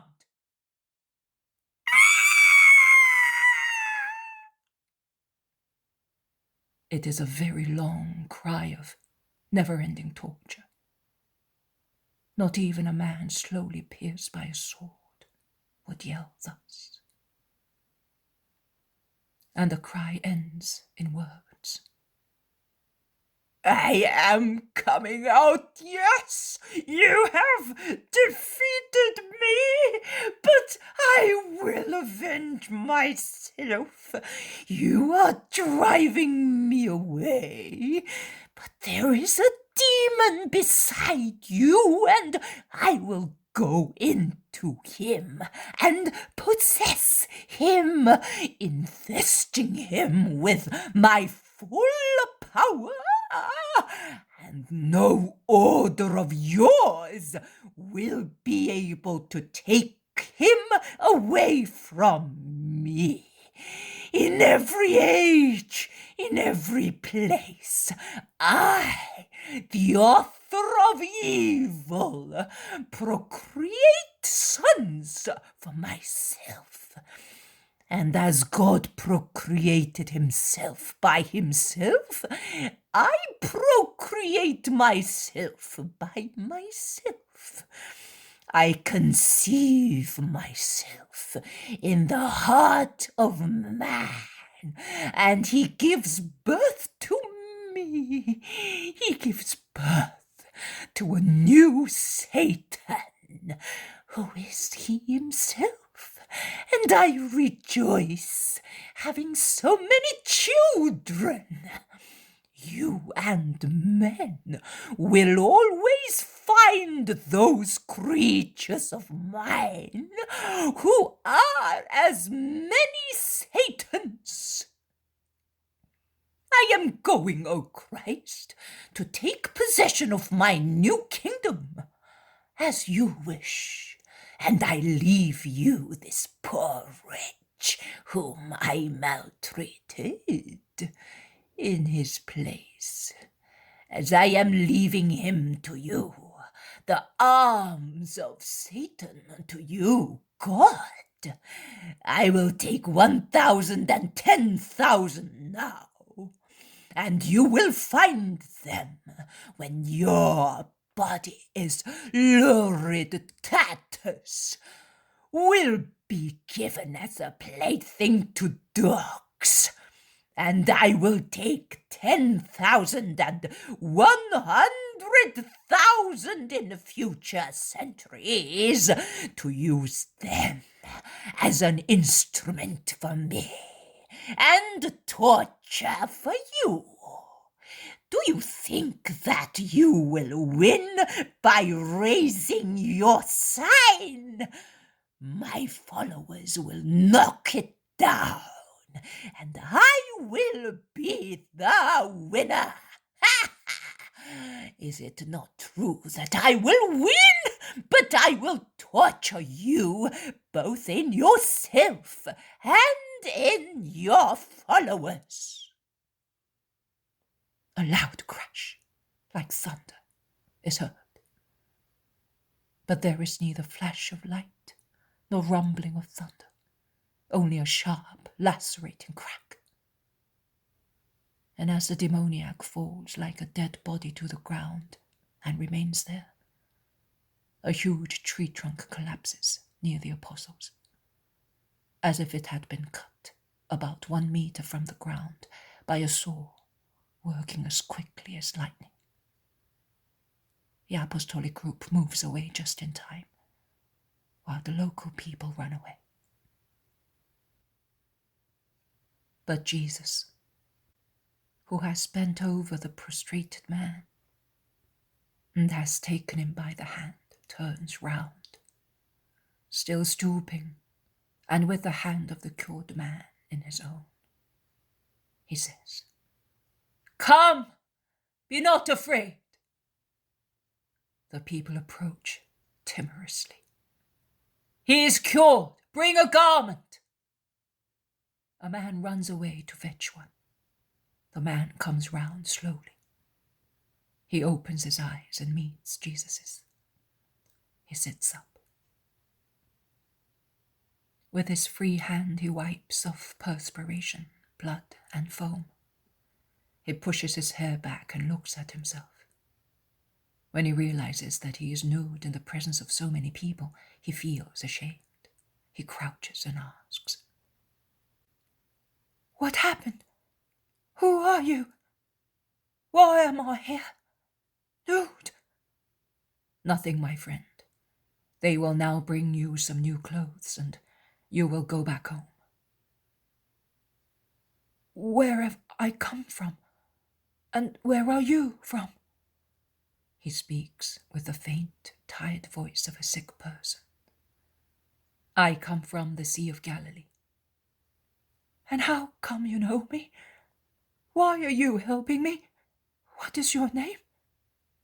Some men arrive with the tunic, which they put on the man cured miraculously. And an old woman arrives, weeping, and she presses the cured man to her heart. "Son, mother, why did you leave me for such a long time?" The old woman weeps even more and kisses and caresses him. Perhaps she would speak more words, but Jesus dominates her with his eyes and inspires her with more pitiful ones.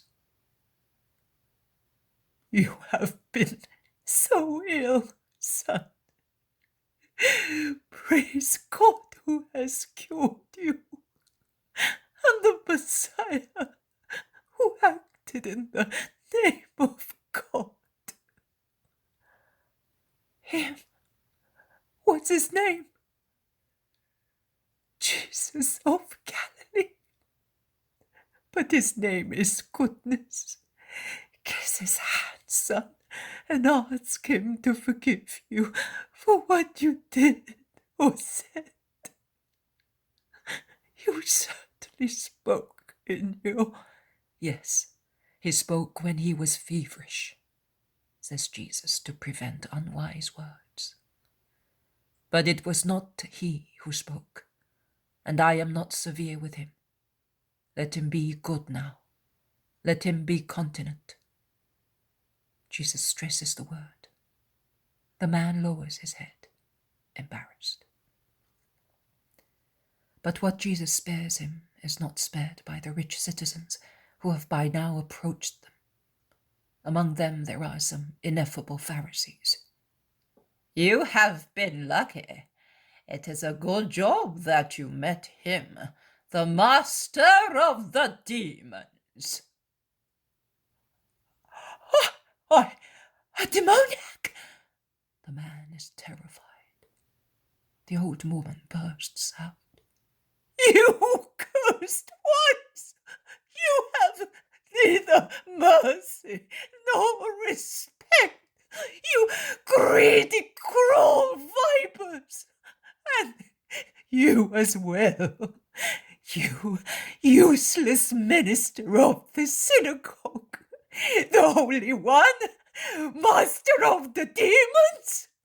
And who do you think has power over them but their king and father?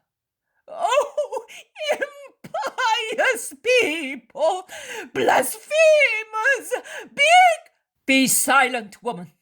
Be happy with your son. Do not curse. They do not upset or worry me. You may all go in peace. My blessing to good people. Let us go, my friends. May I follow you? It is the cured man who asks the question. No, stay here. Be my witness and your mother's joy. Go. And among cheering shouts and whispered mockery, Jesus crosses part of the little town and then goes back to the shade of the trees along the river. The apostles crowd round him. Peter asks, Master, why did the unclean spirit offer so much resistance? Because it was a complete spirit. What does that mean? Listen to me. Some people give themselves to Satan by opening a door to one capital vice. Some give themselves twice, some 3 times, some 7 times. When one has opened his spirit to the 7 vices, then a complete spirit enters him. Satan, the Black Prince, enters. How could that man, still young, be possessed by Satan? Oh, my friends, do you know along which path Satan comes? Generally 3 are the beaten paths, and one is never missing. 3. Sensuality, money, pride of the spirit. Sensuality is the one which is always present, courier of the other concupiscences. It passes, spreading its poison, and everything flourishes with satanic flowering. That is why I say to you, be the masters of your flesh. Let that control be the beginning of everything else, as that slavery is the beginning of everything else. The man, enslaved by lust, becomes thief, swindler, cruel, murderer, in order to serve his mistress. The very thirst for power is also related to the flesh. Do you not think so? It is so. Meditate on that, and you will see whether I am mistaken. It was through the flesh that Satan entered man, and through the flesh he goes back into man. And he is happy if he can do so.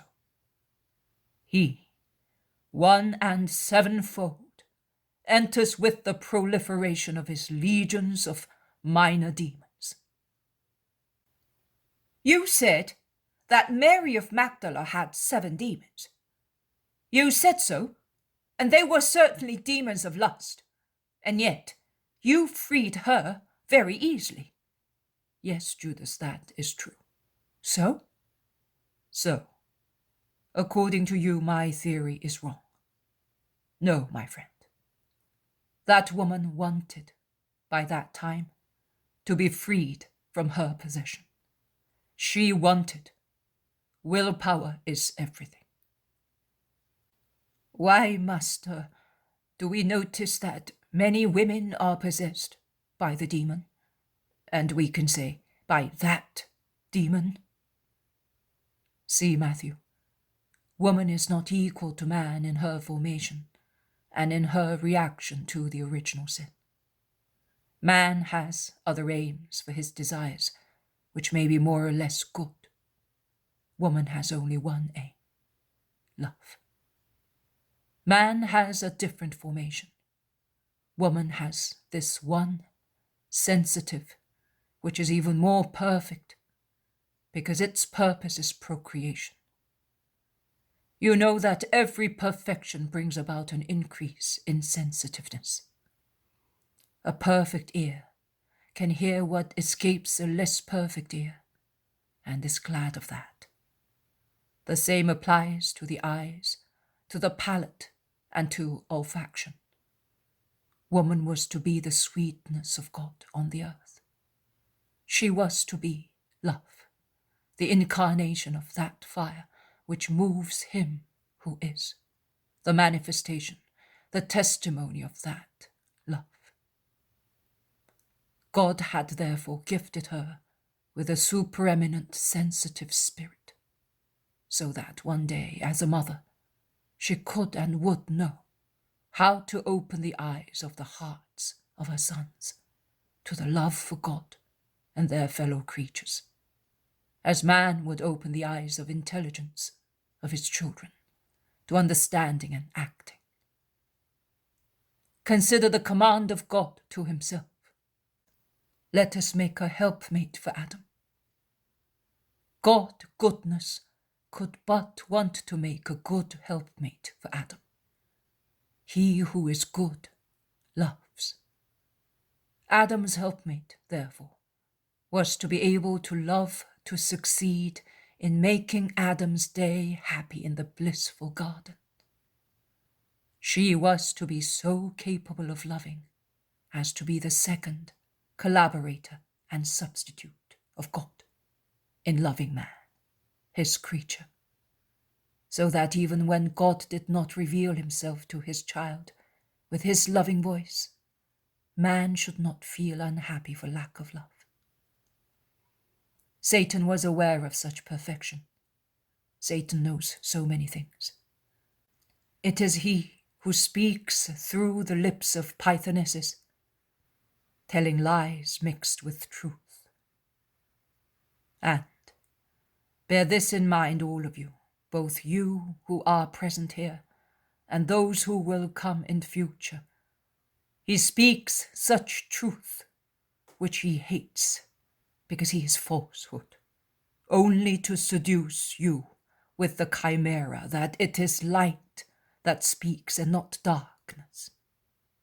Satan, cunning, tortuous, and cruel, crept into such perfection. He bit there and left his poison.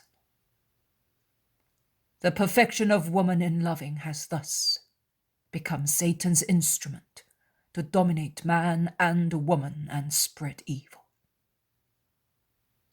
What about our mothers then? John, do you fear for them? Not every woman is an instrument for Satan. Perfect as they are in their feelings, they exceed in action.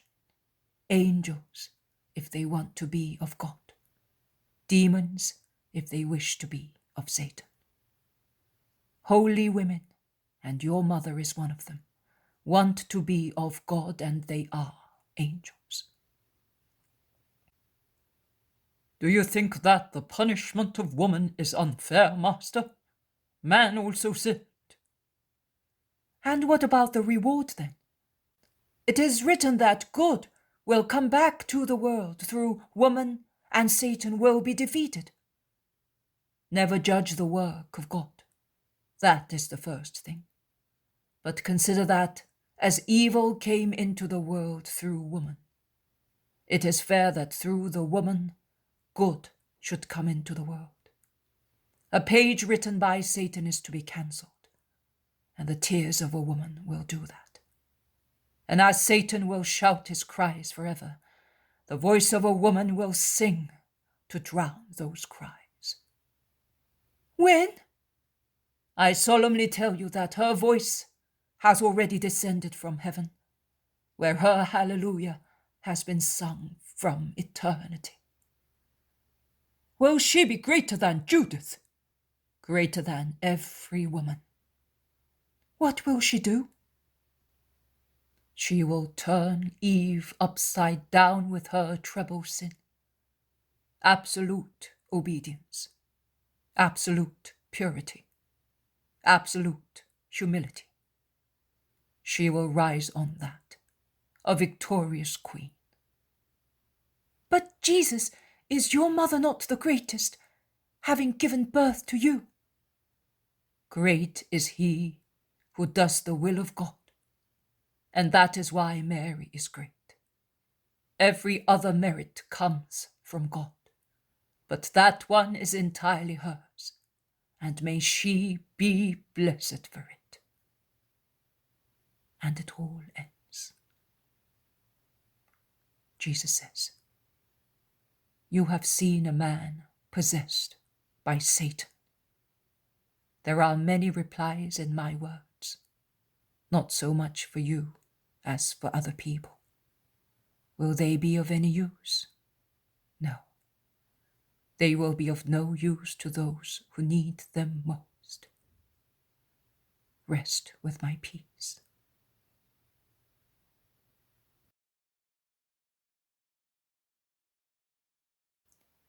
The poem of the man God. The third year of the public life. Chapter 419. The Yeast of the Pharisees. 22nd of April, 1946. After the Holy Week and the consequent penitence of not having any visions, the spiritual vision of the gospel comes back to me this morning, and all my anxiety is forgotten in this joy that is foretold by an indescribable sensation of superhuman jubilation. And now I see Jesus, who is still walking along the thickets on the banks of the river, and he stops and orders the apostles to have a rest during the hours which are too warm to travel.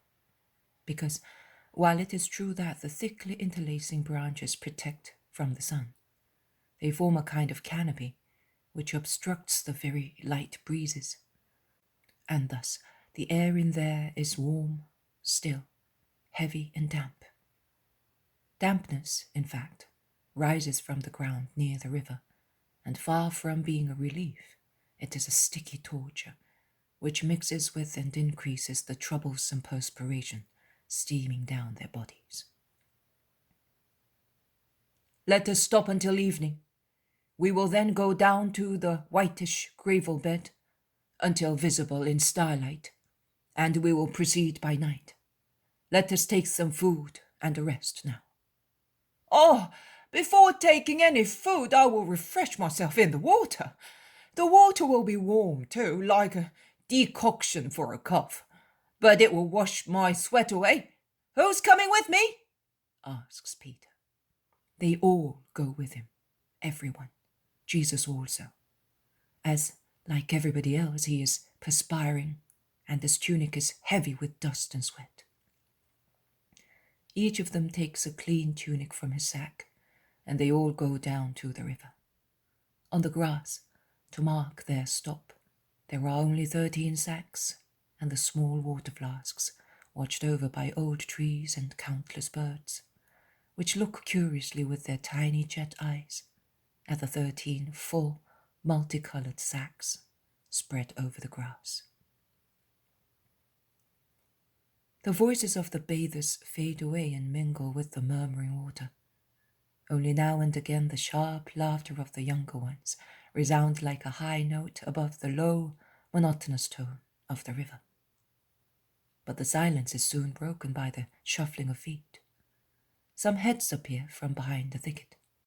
They cast sidelong glances and say with an expression of satisfaction, "They are here.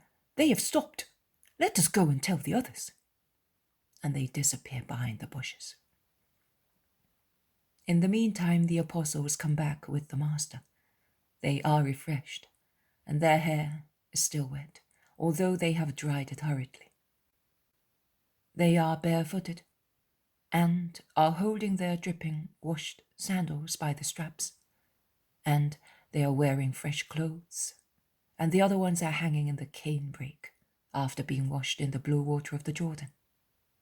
They are obviously in very good form after the long bath. Unaware of the fact that they have been discovered, they sit down, after Jesus has offered and handed out the food. And after the meal, sleepy as they would like to lie down and slumber, when a man arrives, and after him another one, and then a third one. "What do you want?" asks James of Zebedee, who sees them arrive and stop behind the large bush, undecided about moving forward or not. The others, including Jesus, turn round to see to whom James is speaking. "Oh, it's the people of the village. They have followed us," says Thomas without enthusiasm, as he was preparing to have a little nap. In the meantime, the visitors reply somewhat timorously, seeing the obvious reluctance of the apostles to receive them. "We wanted to speak to the Master, to tell him that... Is that right, Samuel?" And they stop, not daring to say anything more. But Jesus benignly encourages them. "Speak up. Have you more sick people?" And he stands up, directing his steps towards them. "Master, you are even more tired than we are. Have a little rest and let them wait," say some of the apostles. "They are creatures here who want me, so their hearts have no rest either, and the weariness of a heart is heavier than the tiredness of limbs. Let me listen to them." "All right, farewell to our rest," grumble the apostles, who are so affected by fatigue and heat as to reproach the Master in the presence of strangers, so much so that they say to him, "And when your lack of prudence will have accused us all to be taken ill, you will realize too late that we were necessary to you." Jesus looks at them compassionately. There is nothing else in his kind, tired eyes, and he replies, "No, my friends, I do not expect you to imitate me. Look, you stay here and rest. I will speak and listen to these people, and then I will come and rest with you." His reply is so kind that it achieves more than a reproach would obtain. The kind hearts and affections of the 12 are awakened and overwhelmed them. "No, Lord, stay where you are and speak to them. We will go and turn our clothes round so that the other side may dry. We will thus overcome sleep, and then we will come back and rest all together." And the more sleepy ones go towards the river. Matthew, John, and Bartholomew remain. In the meantime, the 3 citizens have become more than 10, and their number increases more and more. "So come here and speak without any fear." "Master, after you left, the Pharisees have become even more violent. They attacked the man freed by you, and it will be a new miracle if he does not become mad. Because they said to him that you freed him from a demon who hampered only his reason, and that you gave me a stronger demon, so strong that he defeated the previous one and is stronger than the previous one. because this one damns and possesses his soul. And thus, while in the next life he would not have had to bear the consequences of the first possession, because his actions were not. What did they say, Abraham? They said, oh, a strange word. In short, God would not have asked him to give an account of those actions, because he had not done them with a free mind, whereas now, by adoring you through the imposition of the demon he has in his heart, placed there by you, oh, forgive us for telling you, by you, the prince of demons, by adoring you, with a mind which is no longer mad, he is impious, cursed, and will be damned. Consequently, the poor wretch regrets his previous state, and he almost curses you. So he is more insane than previously, and his mother is in despair because her son has given up hope of being saved. And all their joy has become a torture. We have been looking for you, so that we may give him peace, and an angel certainly guided us here. Lord, we believe that you are the Messiah, and we believe that the Messiah has in himself the Spirit of God. He is therefore truth and wisdom, and we ask you to give us peace and an explanation. You are in justice and in charity. May you be blessed. But where is the poor wretch?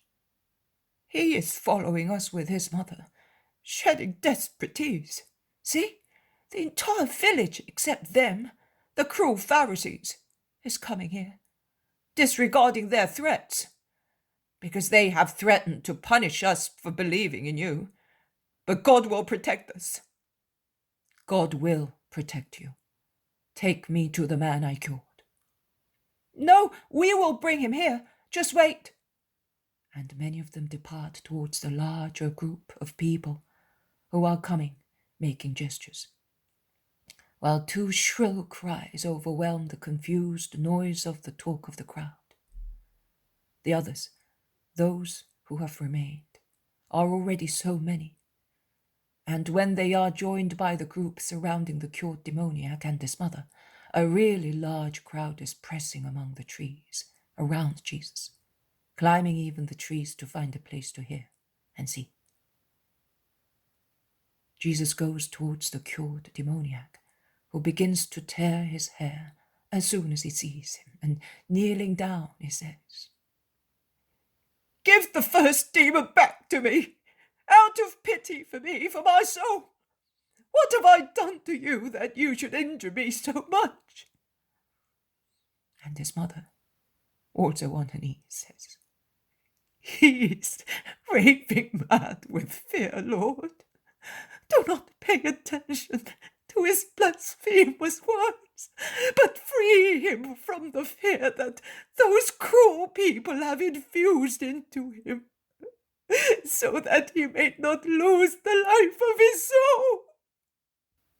You have already freed him once. Oh, for the sake of a mother, free him once again." Yes, woman, be not afraid. Listen, child of God. And Jesus lays his hands on the ruffled hair of the man delirious with supernatural fear. Listen and judge. Judge by yourself, because your reason is free, and you can judge according to justice. There is an unerring way to find out whether a prodigy comes from God or from a demon. And it is what a soul feels. If the extraordinary event comes from God, it infuses peace into the soul, peace and solemn joy. If it comes from the demon, it brings about perturbation and sorrow. And peace and joy comes also from the words of God, whereas perturbation and sorrow come from those of a demon, be it a demon spirit or a demon man. And also the closeness of God grants peace and joy, whereas the closeness of wicked spirits or men bring about perturbation and sorrow. Now consider, child of God, when, by yielding to the demon of lust, you began to receive your oppressor within you, did you enjoy happiness and peace? The man ponders and blushing replies, No, Lord. And when your everlasting enemy captured you completely, did you enjoy peace and happiness? No, Lord, never. As long as I could understand, as long as a particle of my mind was free, I was distressed and grieved by the arrogance of the enemy. Later, I do not know, my mind was no longer able to understand what I suffered. I was lower than a beast. But even in that state, when I seemed to be less intelligent than an animal, oh, how much I could still suffer! I cannot say what. Hell is dreadful. It is nothing but horror, and it is not possible to say what it is.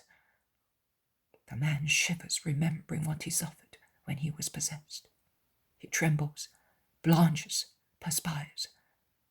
His mother embraces him and kisses his cheek to distract his mind from that nightmare. People whisper their comments. And when you woke up with your hand in mine, what did you feel? Oh, such a wonderful sensation, and such a joy, and an even greater peace. I seemed to be coming out from a dark prison, where countless snakes had been my chains, and the air was permeated with the stench of a putrid sewer. And I seemed to be entering a garden full of flowers, of sunshine, of songs. I became acquainted with paradise, but even that cannot be described. The man smiles as if he were enraptured by the remembrance of his recent short hour of happiness. He then sighs and concludes, But it was soon all over. Are you sure? Now that you are close to me and far from those who upset you, tell me, what do you feel? Peace once again, here with you. I cannot believe that I am damned, and their word sounds like blasphemy to me. But I believed them, so did I not sin against you? You did not sin, they did. Rise, child of God, and believe in the peace within you. Peace comes from God. You are with God. Do not sin, and be not afraid. And he removes his hands from the head of the man, making him stand up. Is it really so, Lord? Ask many. It is really so. The doubt raised by the deliberately harmful words was the final revenge of Satan, who had come out of him defeated, but anxious to recapture the lost prey.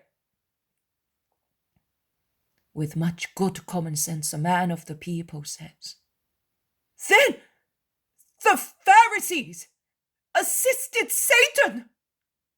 And many applaud the keen remark. Do not judge. There is who judges. But at least we are sincere in our judgment, and God sees that we judge evident sins. They pretend to be what they are not. They act deceitfully and with wicked purposes, and yet they are more successful than we are, although we are honest and sincere. They are our terror. They extend their power even on the freedom of faith. One must believe and practice to their liking, and they threaten us because we love you. They strive to reduce your miracles to witchcraft and to frighten you. They conspire, they oppress, they injure. The people speak excitedly. With a gesture, Jesus imposes silence and says, "Do not receive in your hearts anything originating from them, neither their suggestions nor their methods, not even the thought. They are wicked, and yet they are successful. Do you not remember the words of wisdom? Fleeting is the triumph of the wicked. And the words of the proverb, son, do not follow the examples of sinners, and do not listen to the words of the wicked, because they will become entangled in the chains of their sins, and they will be deceived by their own great stupidity. Do not put into yourselves what comes from them, and which you, although imperfect, consider wrong. You would, in fact, put within yourselves the same yeast which corrupts them. The yeast of the Pharisees is hypocrisy. Let it never be in you, neither with regard to the forms of worship of God, nor with regard to your behavior with your brothers. Beware of the yeast of the Pharisees. Remember that there is nothing concealed which cannot be disclosed. There is nothing hidden which is not revealed in the end. You can see that yourselves. They allowed me to leave, and then they sowed darnel where the Lord had scattered chosen seed. They thought that they had acted artfully and successfully, and it would have been enough if you had not found me. If I had crossed the river, leaving no trace of myself on the water, which resumes its normal aspect after the boughs open it. And their wickedness, under the appearance of good, would have triumphed. But their trick was soon found out, and their evil deed was annulled. And the same applies to all the actions of man. At least one is aware of them and provides: God. What is spoken in the dark ends up by being disclosed by light. And what is plotted in the secrecy of a room can be disclosed as if it had been planned in a square. Because every man may have an informer, and because every man is seen by God, who can intervene and unmask offenders. So, one must always live honestly in order to live peacefully. And those who live thus need not be afraid, neither in this life nor with regard to the next one. No, my friends, I tell you, who acts righteously need not be afraid. They must not fear those who kill, yes, those who can kill the body, but can do nothing else. I will tell you what you must be afraid of. Be afraid of those who, after putting you to death, can send you to hell. That is, of vices, of evil companions, of false teachers, of all those who insinuate sin or doubt into your hearts, of those who try to corrupt your souls more than your bodies, to detach you from God and to drive you to despair of divine mercy.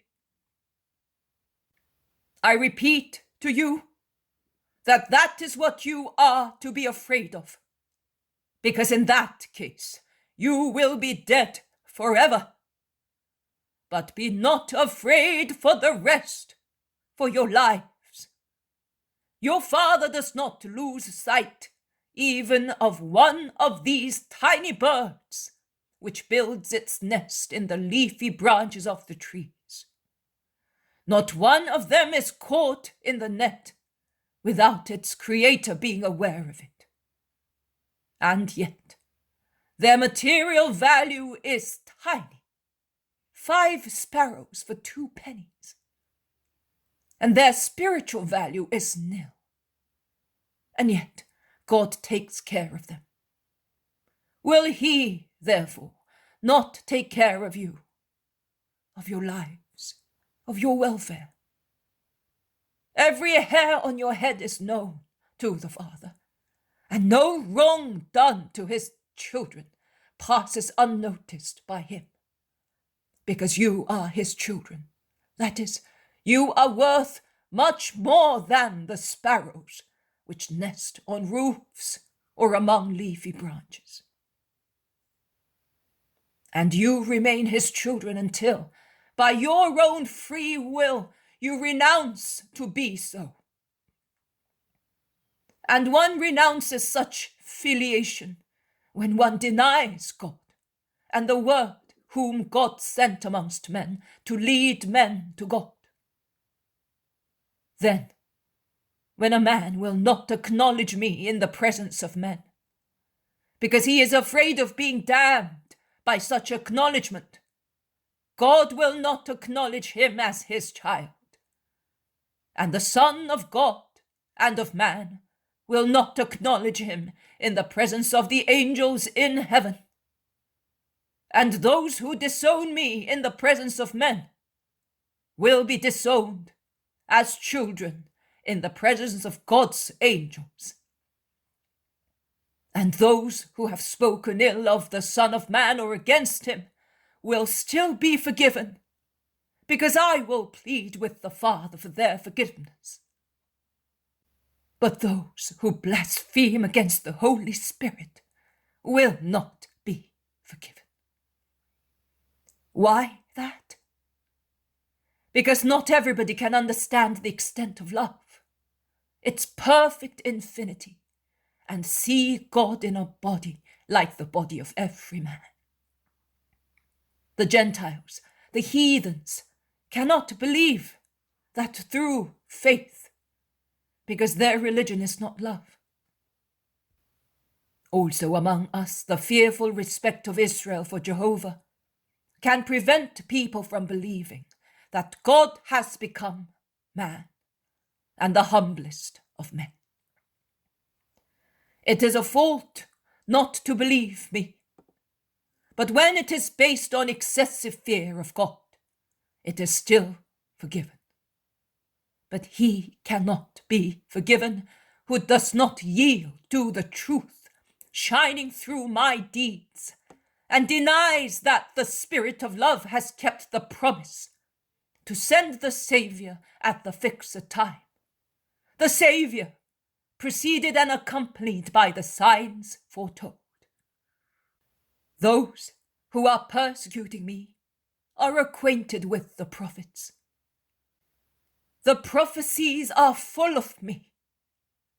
They are acquainted with the prophecies, and they know what I do. The truth is evident, but they deny it because they want to deny it. They systematically deny that I am not only the Son of Man, but also the Son of God, foretold by the prophets. He who was born of a virgin, not by the will of man, but of the eternal love of the eternal Spirit, who announced me so that men could recognize me. In order to be able to say that the night of the expectation of the Christ is still enduring, they persist in keeping their eyes closed, so that they may not see the light which is in the world, and therefore they deny the Holy Spirit, its truth, and its light. And they will be judged more severely than those who do not know. Neither will they be forgiven for saying that I am Satan, because the Spirit works divine, not satanic deeds for me. And they will not be forgiven for driving people to despair, when love had led them to peace. Because those are all offenses against the Holy Spirit. Against this Paraclete Spirit who is love, and grants love, and asks for love, and who is awaiting my holocaust of love, in order to spread out in wise love, illuminating the hearts of my believers. And when that has happened, and they will still persecute you, accusing you before magistrates and princes of synagogues and in courts, do not worry about how to defend yourselves. The same Spirit will tell you what to say to serve the truth and conquer life for yourselves, just as the Word is giving you what is necessary to enter the kingdom of eternal life. Go in peace, in my peace, in that peace with God, and which God sheds to saturate his children with it. Go and be not afraid. I have not come to deceive you, but to teach you, not to lose you, but to redeem you. Blessed are those who will believe my words, and you, man, who have been saved twice. Be firm and remember my peace, so that you may say to tempters, do not try to seduce me. My faith is that he is the Christ. Go, woman, go with him and be in peace. Goodbye, go back to your homes, and leave the Son of Man to his humble rest on the grass, before resuming his persecuted journey, in search of other people to be saved, until the end. My peace be with you. He blesses them and goes back to the place where they had their meal. The apostles are with him. After the people disperse, they lie down, resting their heads on their sacks, and they soon go to sleep, in the sultry heat of the afternoon, and in the heavy silence of those torrid hours.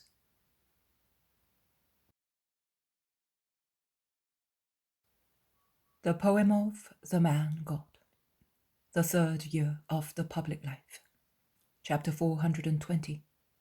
Consider yourselves unprofitable servants. 24th of April, 1946. The gravel bed is white in the moonless but very clear night, as thousands of large, unusually large stars are shining in the eastern sky. It is not an intense light like moonlight, but it is already a pleasant phosphorescence, which enables those whose eyes are accustomed to darkness to see where they walk and what is around them. Here, on the right-hand side of the wayfarers, who are going up northwards along the river, the mild starlight shows the vegetable border made by canebrakes, willows, and then by tall trees. And as the light is faint, they look like a compact, continuous wall, without any interruption, impossible to penetrate, with a gap where a stream or torrent bed, completely dry, draws a white line that runs eastwards, and disappears at the first curve of the tiny tributary, now dried up. On the left-hand side, instead, the travellers discern the glittering waters that flow down towards the Dead Sea, grumbling, sighing, rustling, quiet and serene. And between the shining line of the blue indigo waters, in the night, and in the dark, opaque mass of grass, bushes and trees, the clear strip of the gravel bed, in places wider, in others narrower, is now and again interrupted by tiny ponds, remainders of previous floods, with still a little water which is slowly absorbed by the soil, and in which there are still some tufts of green grass, which elsewhere is dried up in the gravel bed, parched in the hours of sunshine. The apostles are compelled by those tiny pools or by tangles of dry bulrushes, as dangerous as blades for their feet half naked in sandals, to part now and again, and then join again in a group round the Master, who is proceeding with vigorous strides, always solemn, silent most of the time, with his eyes raised to the stars rather than bent to the ground. But the apostles are not silent. They are talking to one another, summarizing the events of the day, drawing conclusions or foreseeing future developments. A few rare words of Jesus, often spoken in reply to a direct question or to correct a wrong or uncharitable opinion, punctuate the chattering of the 12. And the march proceeds in the night, marking the night silence with new elements for those desert banks, human voices and shuffling of feet. Nightingales are silent among the branches, surprised at the discordant harsh sounds mixing with and disturbing the usual murmur of water and whispering of breezes, the customary accompaniments of their virtuosi solos. But a direct question, not concerning what has happened, but what is to happen, breaks not only the peace of the night, but also the more intimate peace of hearts, with the violence of a rebellion in addition to the sharp tone of voices upset by scorn and anger. Philip asks whether and in how many days they will be home. A latent need of rest, an unexpressed but understood desire for family love, is in the simple question of the elderly apostle, who is a husband and father besides being an apostle, and has interests to look after. Jesus perceives all that and turns round to look at Philip. He stops, waiting for him, as Philip is a little behind with Matthew and Nathanael, and when he is near, he embraces him with one arm, saying, "Soon, my friend, but I ask you to be kind enough to make another small sacrifice, providing you do not wish to part from me before." Me part from you? Never. "Then I will keep you away for some time from Bethsaida. I want to go to Caesarea on the sea via Samaria. On our way back, we will go to Nazareth, and those who have no family in Galilee will remain with me. Then, after some time, I will join you at Capernaum, and I will evangelize you there to make you even more capable. But if you think that your presence at Bethsaida is necessary, you may go, Philip. We shall meet there." No, master. It is more necessary for me to stay with you. But you know, home is sweet, and my daughters. I do not think that I will have them very much with me in future, and I would like to enjoy a little of their modest kindness. And if I have to choose between them and you, I choose you, and for many reasons. Ends Philip with a sigh. "And you are doing the right thing, my friend, because I will be taken away from you before your daughters." "Oh, master," says grievously the apostle. "It is so, Philip," concludes Jesus, kissing the temple of the apostle. Judas Iscariot, who has been grumbling between his teeth since Jesus mentioned Caesarea, raises his voice as if the kiss given to Philip has made him lose control of his actions. And he says, "How many useless things! I don't really understand why it is necessary to go to Caesarea." And he says so with angry impetuosity. He seems to imply, "And you who want to go there are a fool." "It is not for you to judge the necessity of what we do, but for the Master. Bartholomew replies to him. Really? Why not? As if he saw natural necessities clearly. I say, are you mad or sane? Do you realize of whom you are speaking? Asks Peter, shaking him by the arm. I am not mad. I am the only one with sound brains, and I know what I am saying. You are saying lovely things. Beg God not to take them into account. Modesty is not your strong point. One might think that you are afraid that by going to Caesarea you might be found out for what you are, says James of Zebedee, Simon Zealot, Thomas and Judas of Alphaeus, respectively. The Iscariot addresses the last one. I have nothing to be afraid of, and you have nothing to find out. But I am tired of seeing that we pass from one error to another, ruining ourselves. Conflicts with the members of the Sanhedrin, arguments with Pharisees. The Romans are the last straw. What? Less than 2 months ago you were overjoyed. You were full of confidence. You were everything because Claudia was your friend, remarks Bartholomew ironically, who, being the most uncompromising, is the one who does not rebel against contacts with the Romans, only out of obedience to the Master. Judas is speechless for a moment because the logic of the ironical remark is obvious, and unless he is prepared to appear illogical, he cannot contradict what he said previously. But he soon collects himself and says, It is not because of the Romans that I am saying that. I mean, because of the Romans as enemies. After all, there are only 4 Roman ladies, 4, 5, 6 at most. They promise to help us, and they will.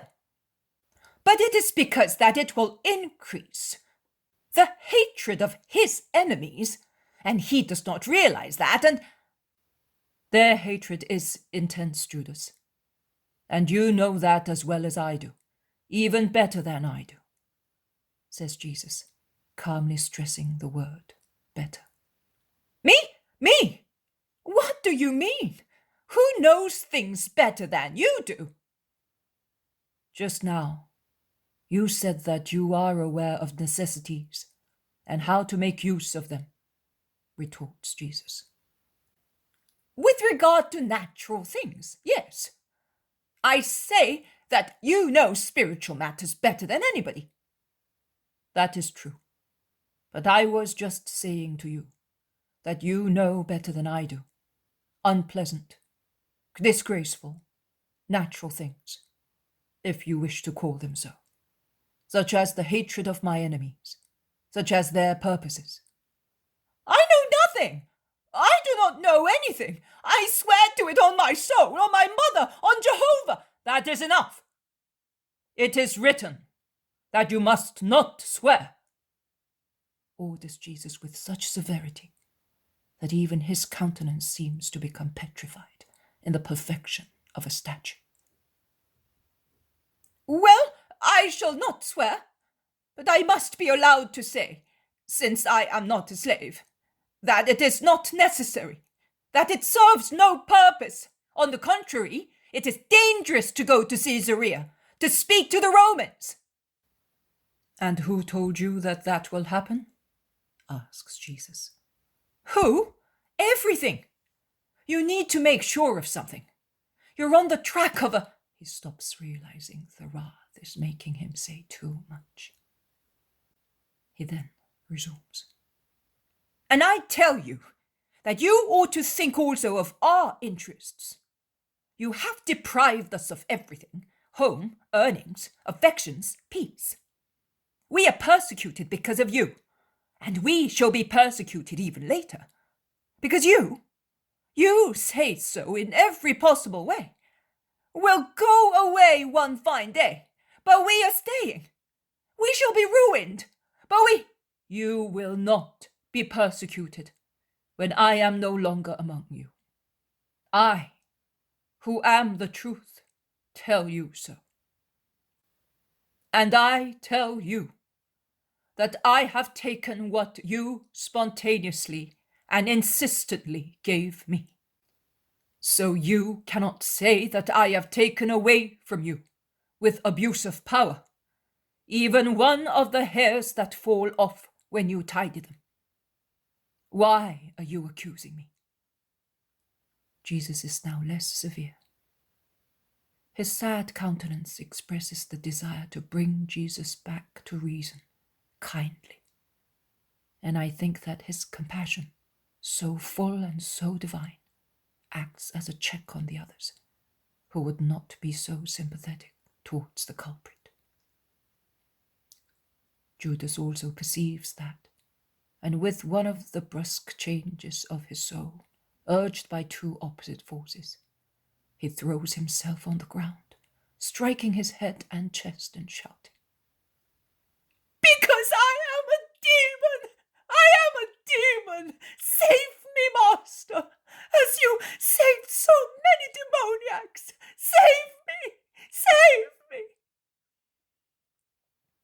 Do not let your desire to be saved be inactive. It exists! You can see that! I want to be saved! By me. You expect me to do everything. But I am God, and I respect your free will. I will give you the strength so that you may get to say, "I do want." But to want not to be a slave must come from you. I do want! But do not go to Caesarea. Don't go! Listen to me as you listened to John when you wanted to go to Acca. We have all the same right. We all serve you in the same manner. You are obliged to satisfy us for what we do. Treat me as you treat John. I want it. What difference is there between him and me? The soul is different. My brother would never have spoken as you did. My brother does not... Be silent, James. I will speak to everybody. And you, stand up and behave as a man, as I treat you, not like a slave moaning at the feet of his master. Be a man, since you are so anxious to be treated as John, who truly is more than a man, because he is chaste and full of charity. Let us go. It is late. I want to cross the river at dawn. The fishermen will be coming back then, after hauling the lobster pots, and it is easy to find a ferry boat.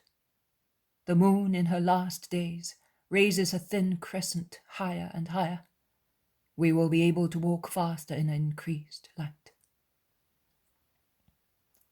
Listen, I solemnly tell you that no one must boast of doing his duty and exact for that, which is an obligation, special favors. Judas has reminded me that you have given me everything, and he told me that it is my duty to satisfy you for what you do. But just listen.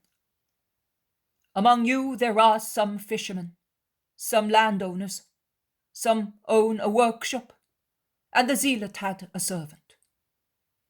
Now then, when the boat servants, or the men who helped you like servants in the olive grove, in the vineyard, or in the fields, or apprentices in the workshop, or even the faithful servant who looked after the house and meals, finished their work, did you begin to serve them?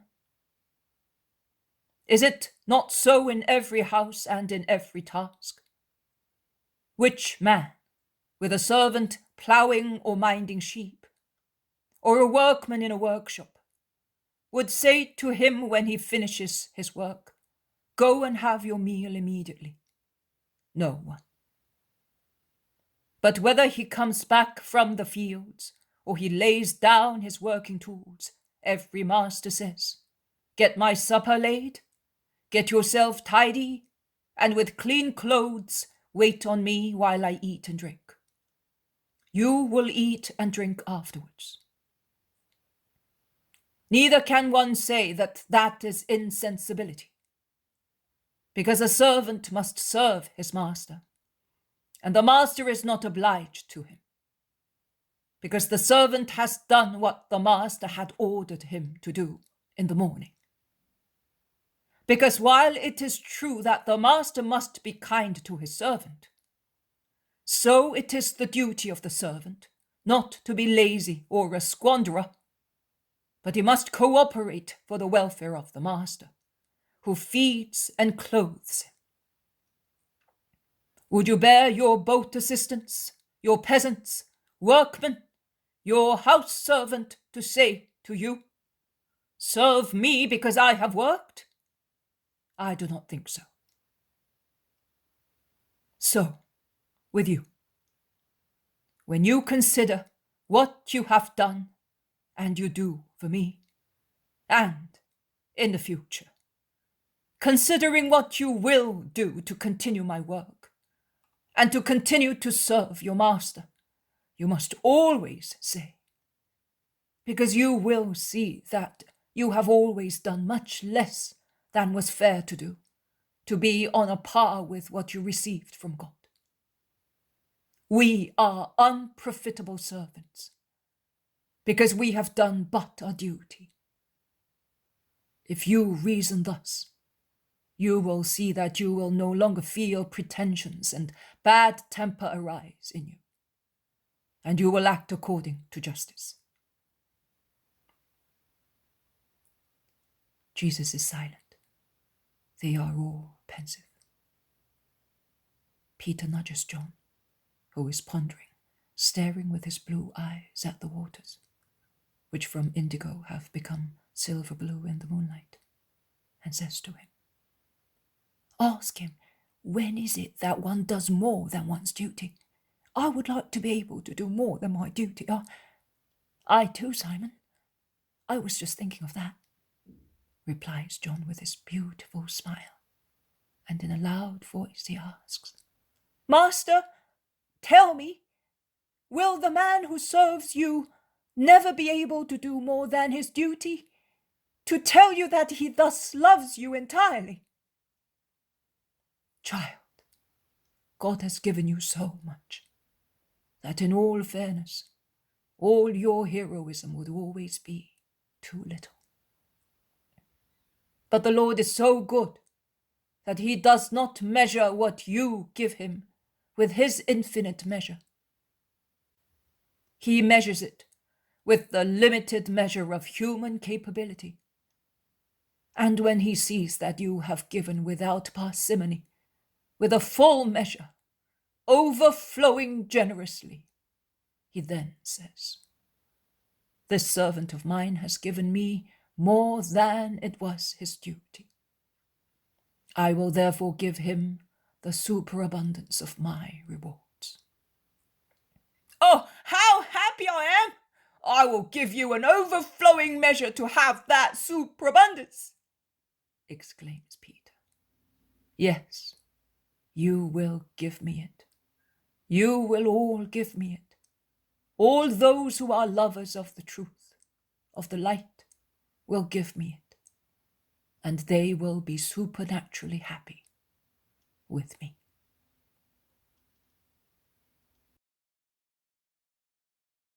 The poem of the Man God, the third year of the public life, chapter 421. The repentant sinner is always to be forgiven. 25th of April, 1946. They are now on the other bank. On their right are Mount Tabor and the Little Hermon. On their left, the mountains of Samaria. The Jordan is behind them, and in front of them, beyond the plain in which they are, the hills in front of which is Megiddo, if my memory does not fail me. I heard this name in a remote vision, the one in which Jesus joins Judas of Kerioth and Thomas, after the separation brought about by the necessity of concealing the departure of Zacchaeus and John of Endor. They must have rested all day in some hospitable house, because it is evening once again, and it is evident that they have rested. It is still warm, but dew is already beginning to form, mitigating the heat, and the violet shadows of twilight are falling after the last red flares of a blazing sunset. "We can walk without difficulty here," remarks Matthew happily. "Yes, if we proceed this fast, we shall be at Megiddo before cockcrow," the zealot replies to him. "And at dawn we shall be beyond the hills, in sight of the plain of Sharon," concludes John. "And of your sea, eh?" says his brother, teasing him. "Yes, of my sea," replies John, smiling. "And with your spirit you will depart on one of your spiritual wanderings," says Peter, pressing his arm with strong fatherly affection. And he concludes, "Teach me as well how to draw certain angelical thoughts from the sight of things. I have looked at water so many times. I have loved it, but it has never been of any avail to me, other than to earn my living by fishing in it. What do you see in it?" "I see water, Simon, like you and everybody else, as I now see fields and orchards. But then, beside the eyes of my body, I have other eyes in here, and I no longer see grass and water, but words of wisdom come out from those material things. It is not I who think. I would not be able. It is somebody else who thinks in me." "Are you perhaps a prophet?" asks the Iscariot, somewhat ironically. "Oh no, I am not a prophet." "What then? Do you think that you possess God?" "Even less so." "You must be raving then." "It might well be so. I am so small and weak. But if it is so, it is pleasant raving, and leads me to God. My disease then becomes a gift, and I bless the Lord for it." Judas gaffers maliciously. Jesus, who has been listening, says, "He's not ill, he's not a prophet, but a pure soul possesses wisdom. It is wisdom that speaks in the heart of a just man." "In that case, I will never get there, because I have not always been good," says Peter, somewhat discouraged. "What about me, then?" replies Matthew. "My friends, only few people, too few, could possess wisdom because they have always been pure. But repentance and goodwill makes man, previously guilty and imperfect, just. And then the conscience is purified in the bath of humility, contrition, and love. And thus purified, it can vie with those who are pure." "Thank you, Lord," says Matthew, bending to kiss the hand of the Master. There is silence. Then Judas exclaims, "I am tired. I don't know whether I will be able to walk all night." "No wonder. Today you wandered about like a blowfly, while we were sleeping," James of Zebedee replies to him. "I wanted to see if I met any of the disciples." "What did it matter to you? The Master did not tell you so." "Well, I did it, and if the Master allows me, I will stop at Megiddo. I think a friend of ours is there.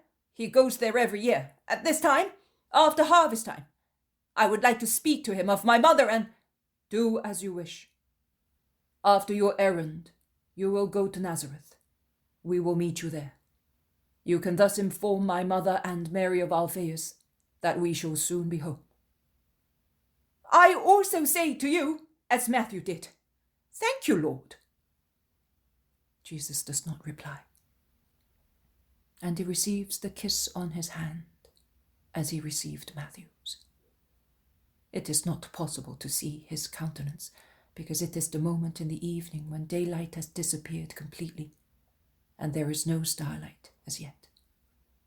It is so dark that they are proceeding along the road with difficulty, and to avoid all possible trouble, Peter and Thomas decide to light some twigs, which they have taken from hedges, and which burn with a crackle.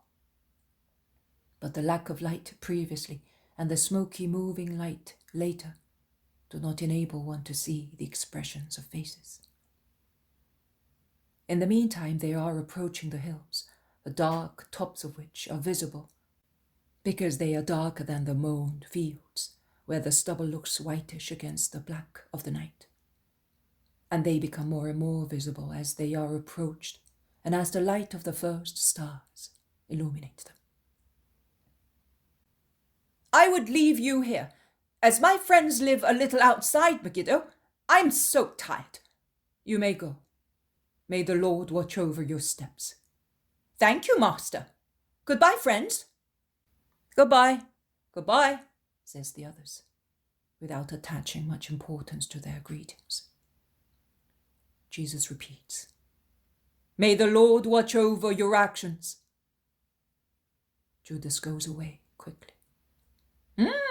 He doesn't look so tired, remarks Peter. True, he was dragging his feet here, but now he's running like a gazelle over there, says Nathanael. Your farewell was a holy one, brother, but unless the Lord overwhelms him with his will, the assistance of God will not help him to take good steps and to do fair actions. Judas, the fact that you are my brother does not exempt you from being reproached. I therefore reproach you for being harsh and pitiless towards your companion. He has his faults, but you also have yours. And the first is that you do not endeavor to help me to perfect his soul. You exasperate him with your words. It is not with violence that you bend hearts. Do you think that you are entitled to censor every action of his? Do you consider yourself so perfect as to be able to do so? May I remind you that I, your master, do not do so, because I love that imperfect soul. It moves me to pity more than any other soul, just because it is imperfect. Do you think that he is happy with his state? And how will you be able to be a master of spirits in the future, if with one of your companions you do not practice to make use of the infinite charity which redeems sinners? Judas of Alphaeus has bent his head as from the first words, but at the end he kneels on the ground, saying, Forgive me, I am a sinner, and reproach me when I am wrong, because reproof is love, and only a fool does not appreciate the grace of being corrected by a wise person. You can see that I do it for your own good, and forgiveness is joined to my reproach, because I can understand the reason for your severity, and because the humility of the person corrected disarms him who corrects. Stand up, Judas, and sin no more. And he keeps him beside himself with John. The other apostles exchange comments with one another, whispering at first, then in louder voices out of their habit of speaking aloud. I can thus hear them make comparisons between the two Judases. If it had been Judas of Kerioth to get that reproach, I wonder how he would have reacted. Your brother is good, says Thomas to James. But, well, we cannot say that what he said was wrong. He said one thing which is true with regard to Judas of Kerioth. Do you believe the story of the friend who goes to Judea? I don't, says Matthew frankly.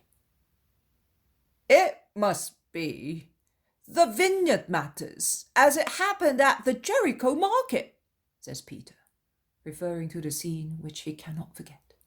They all laugh. It certainly takes the master to pity him so much, remarks Philip.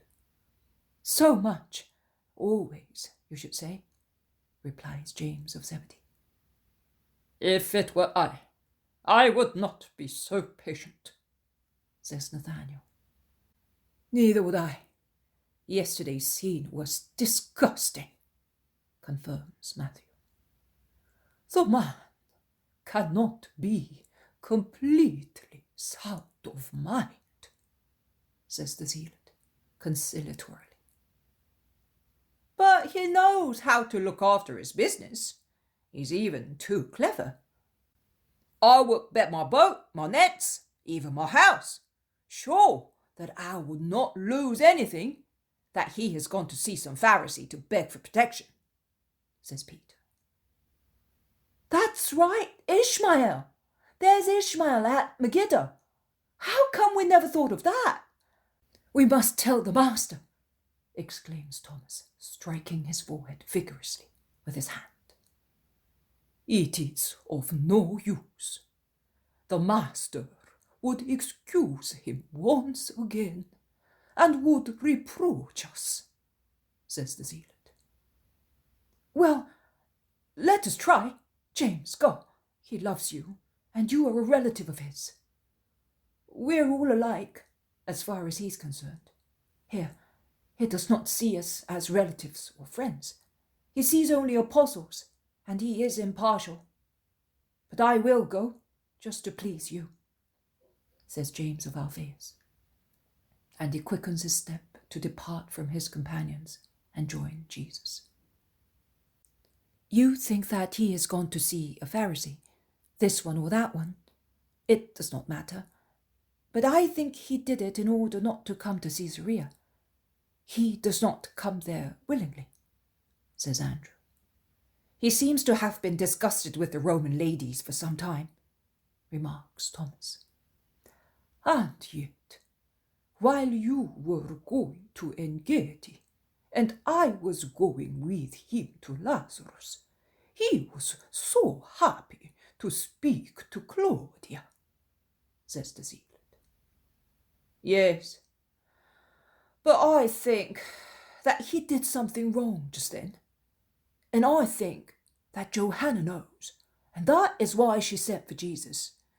And I have been making many suppositions since Judas fled into a passion at Bethsor, grumbles Peter between his teeth. Do you mean that? Asks Matthew curiously. Well, I don't know. Ideas. We shall see. Oh, don't let us think of evil things. The master does not approve of that, and we have no proof that he did anything wrong, says Andrew imploringly. You are not going to tell me that he acts rightly in grieving the master, in lacking respect to him, in causing ill feelings. Be good, Simon. I can assure you that he is somewhat mad, says the zealot. Well, he may be, but he sins against the kindness of our Lord. If he spat in my face, if he boxed my ears, I will put up with that and offer it to God for his redemption. I have taken it into my head to make every sacrifice for that, and I bite my tongue and I run my nails into the palm of my hands when he plays the fool in order to control myself. But I cannot forgive him for being bad to our master. The sin he commits against him. It's the same as if he committed it against me, and I cannot forgive him. Then, if it were only now and again, but he is always at it. I cannot get over the anger boiling within me about one of his quarrels, and he makes a fresh scene, once, twice, 3 times. There is a limit. Peter is almost shouting his words and is gesticulating impetuously. Jesus, who is about 10 meters ahead of them, turns round, a white shadow in the night, and he says, "There is no limit to love and forgiveness. There is none. Neither in God nor in the true children of God. As long as there is life, there is no limit. The only obstacle to the descent of forgiveness and love is the impenitent resistance of the sinner. But if he repents, he is always to be forgiven, even if he sinned not once, twice, or 3 times a day, but much more frequently. You also sin, and you want to be forgiven by God, and you go to him saying, 'I have sinned, forgive me.' And forgiveness is pleasant to you, and it is pleasant to God to forgive. And you are not God's. Consequently, the offense given to you by people like yourselves is less grave than that given to God, who is not like anybody else. Do you not think so? And yet God forgives. Do likewise yourselves. Be careful. Watch that your intolerance does not become detrimental to you by causing God to be intolerant towards you. I have already told you, but I will repeat it once again. Be merciful in order to have mercy. No one is so sinless as to be inexorable towards a sinner. Look at your own burdens before considering those weighing on the hearts of other people. Remove yours from your souls, and then turn to those of other people to show them not the severity that condemns, but the love that teaches and helps to be freed from evil. In order to be able to say, and not be silenced by a sinner, in order to be able to say, you have sinned against God and against your neighbor, it is necessary not to have sinned, or at least to have made amends for the sin. In order to be able to say to those who are dejected because they have sinned, have faith that God forgives those who repent, as servants of God who forgives repentant souls, you must show so much mercy in forgiving. Then you will be able to say, see, repentant sinner, I forgive your sins 7 and 7 times, because I am a servant of him who forgives countless times those who repent of their sins as many times.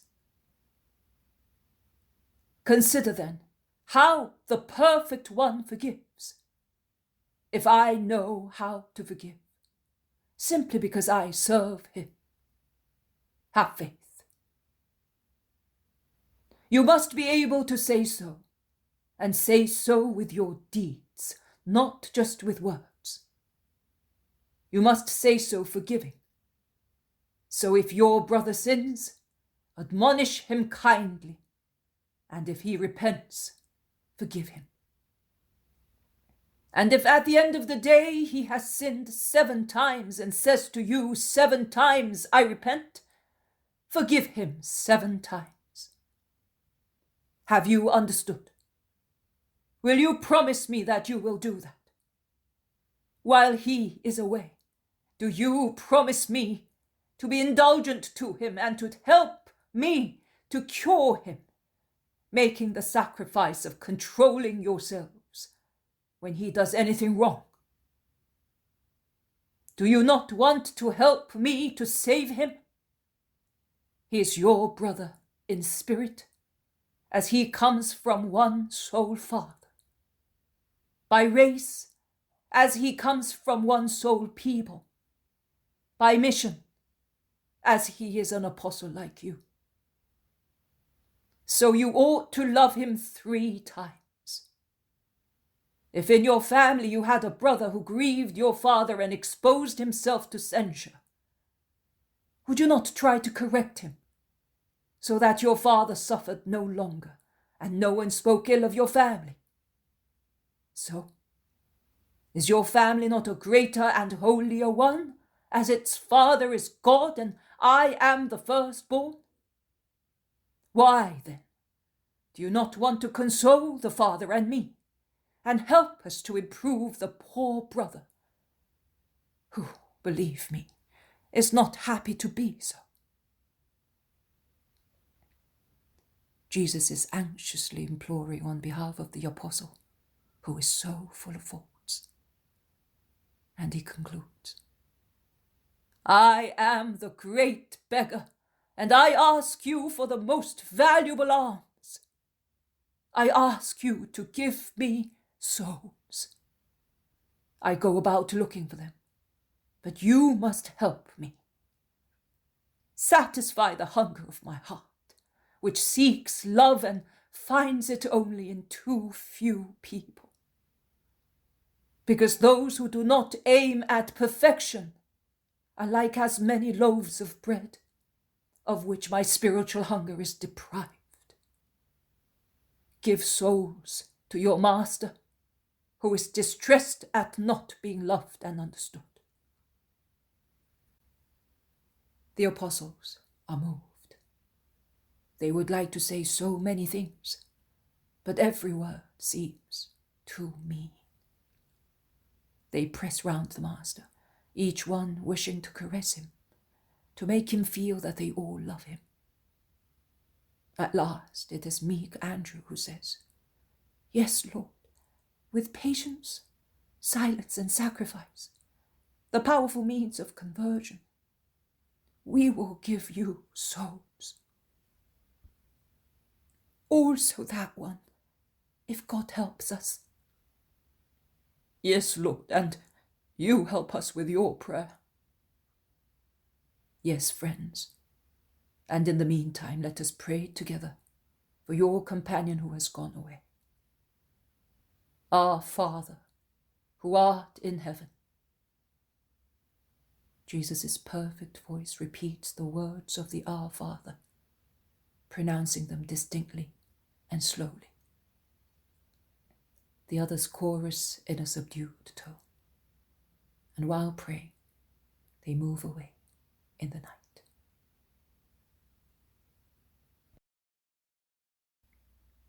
The poem of the Man God, the third year of the public life. Chapter 422. Martyrdom for love is absolution. 27th of April, 1946. From the tops of the last risings of the ground, which cannot be called hills, as their height is so minimal, a large stretch of the Mediterranean coast appears. It is limited to the north by the Carmel promontory, while to the south it stretches freely as far as human eyes can see. A placid, almost straight coast, with behind it a fertile plain interrupted by slight undulations of the ground. Coast towns are visible with their white houses, situated between the green of the country and the blue of the sea, which is placid and serene, a bright blue reflecting the pure azure of the sky. Caesarea is a little to the north of the place where the apostles are with Jesus and some disciples, whom they probably met in the villages they passed through in the evening or at dawn. It is now later than daybreak and dawn, although it is very early in the morning. In those beautiful hours of summer mornings, when the sky, after rosy dawn, becomes again blue, the air is fresh and clear, and fresh is the country. No sail appears on the sea.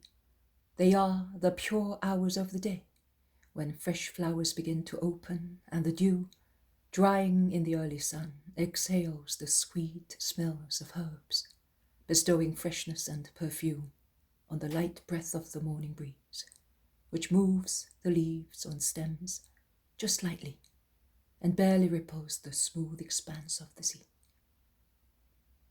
The town appears stretched along the shore, as beautiful as every place where Roman refinement has settled. Thermal baths and marble buildings exhibit their whiteness like solid blocks of snow in the districts closer to the sea, overlooked by a tall white square tower near the harbour. Perhaps a castrum or a lookout post. Then there are the more modest little suburban houses in Jewish style, and everywhere there are green pergolae, roof gardens built more or less splendidly on the flat roofs of houses, and tall trees growing everywhere. The apostles admire the view resting in the shade of a group of plane trees, almost on the top of the hill. "The sight of this immensity lightens one's heart," exclaims Philip. "And you seem to be already feeling all the coolness of those beautiful blue waters," says Peter. "True, after so much dust, stones, thorns. Look what a marvel! How fresh and peaceful! The sea always brings peace," remarks James of Alphaeus. "Except when it slaps your face and whirls you and the boat round like tops in the hands of boys," replies Matthew, who probably remembers being seasick. "Master, I think of all the words of our psalmists, of the book of Job, of the words of the wisdom books, where the power of God is celebrated, and I do not know why. The thoughts coming from what I see make me feel that we shall be elevated to perfect beauty on a blue, bright purity thus, if we are just until the end, in the great gathering, in your eternal triumph, the one which you described to us, and which will be the end of evil. And I seem to be seeing this azure immensity, peopled with bright risen bodies, and you, shining more than 1,000 suns, in the middle of the blessed souls, and no more sorrow, tears, insults, disparagement like yesterday evenings, and peace, peace, peace. But when will evil stop being harmful? Will it perhaps blunt its arrow against your sacrifice? Will it be convinced that it has been beaten?" asks John, who at first was smiling and now is depressed. "Never. It will always think that it is triumphant, notwithstanding all the contradictions of the just. And my sacrifice will not blunt its arrows. But the hour will come, the final hour, when evil will be defeated, and in a beauty even more infinite than that foreseen by your Spirit, the chosen ones will be the only people, the eternal, holy, true people of the true God." "And shall we be there?" asked the apostles. "Yes, all." "And what about us?" asked the already large group of the disciples. "You will all be there too." "All the ones present, or all those who are your disciples? We are many now, notwithstanding those who parted from us." "And you will be more and more, but not everyone will be faithful until the end. But many will be with me in paradise. Some will have their reward after expiation, some immediately after their death.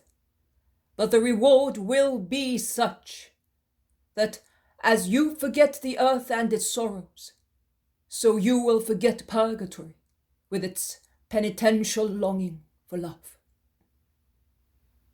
"Master, you told us that we will suffer persecutions in martyrdom.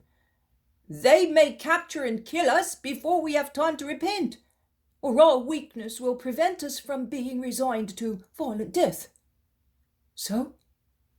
asks Nicolaus of Antioch, who is among the disciples. "Do not believe that. Owing to your human weakness, you could not suffer martyrdom with resignation. but supernatural assistance will be instilled by the Lord into the great spirits who must bear witness to the Lord. Which? Insensibility, perhaps? No, Nicolaus. Perfect love.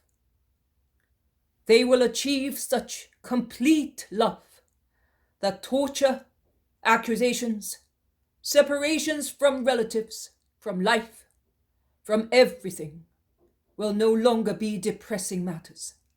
On the contrary, they will become the base to rise to heaven, to receive it, to see it, and therefore to stretch arms and hearts towards tortures, in order to go where their hearts already are, to heaven.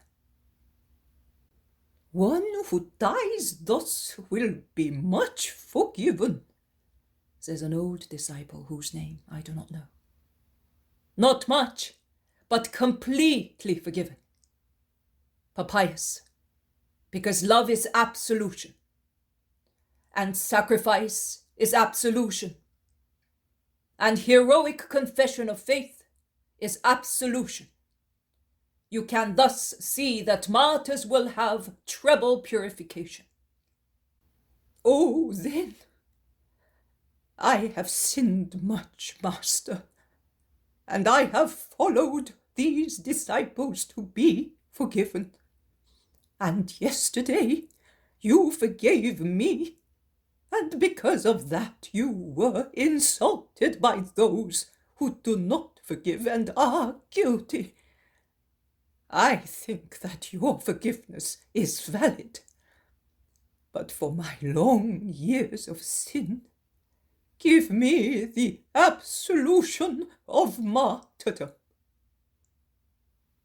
You are asking for a great deal, man. Not as much as I have to give, to have the beatitude which John of Zebedee has described, and you have confirmed. I implore you, Lord, let me die for you, for your doctrine. You are asking for very much, man. The life of a man is in the hands of my Father. But every prayer of yours is heard, as every judgment of yours is heard. Ask the Eternal Father that forgiveness for me. The man is on his knees at the feet of Jesus, who looks him in the eye and then says, "And do you not think that it is martyrdom to live when the world has lost all attraction and the heart yearns for heaven, and to live to teach other people to love and to become acquainted with the disappointments of the Master, and to persevere tirelessly to give souls to the Master? Always do the will of God, even if your own should appear to you to be more heroic, and you will be holy. But here are your companions coming with supplies. Let us set out to arrive in town before the torrid hours." And he sets out first down the light descent that soon arrives at the plain, marked by the white ribbon of the road leading to Caesarea on the sea.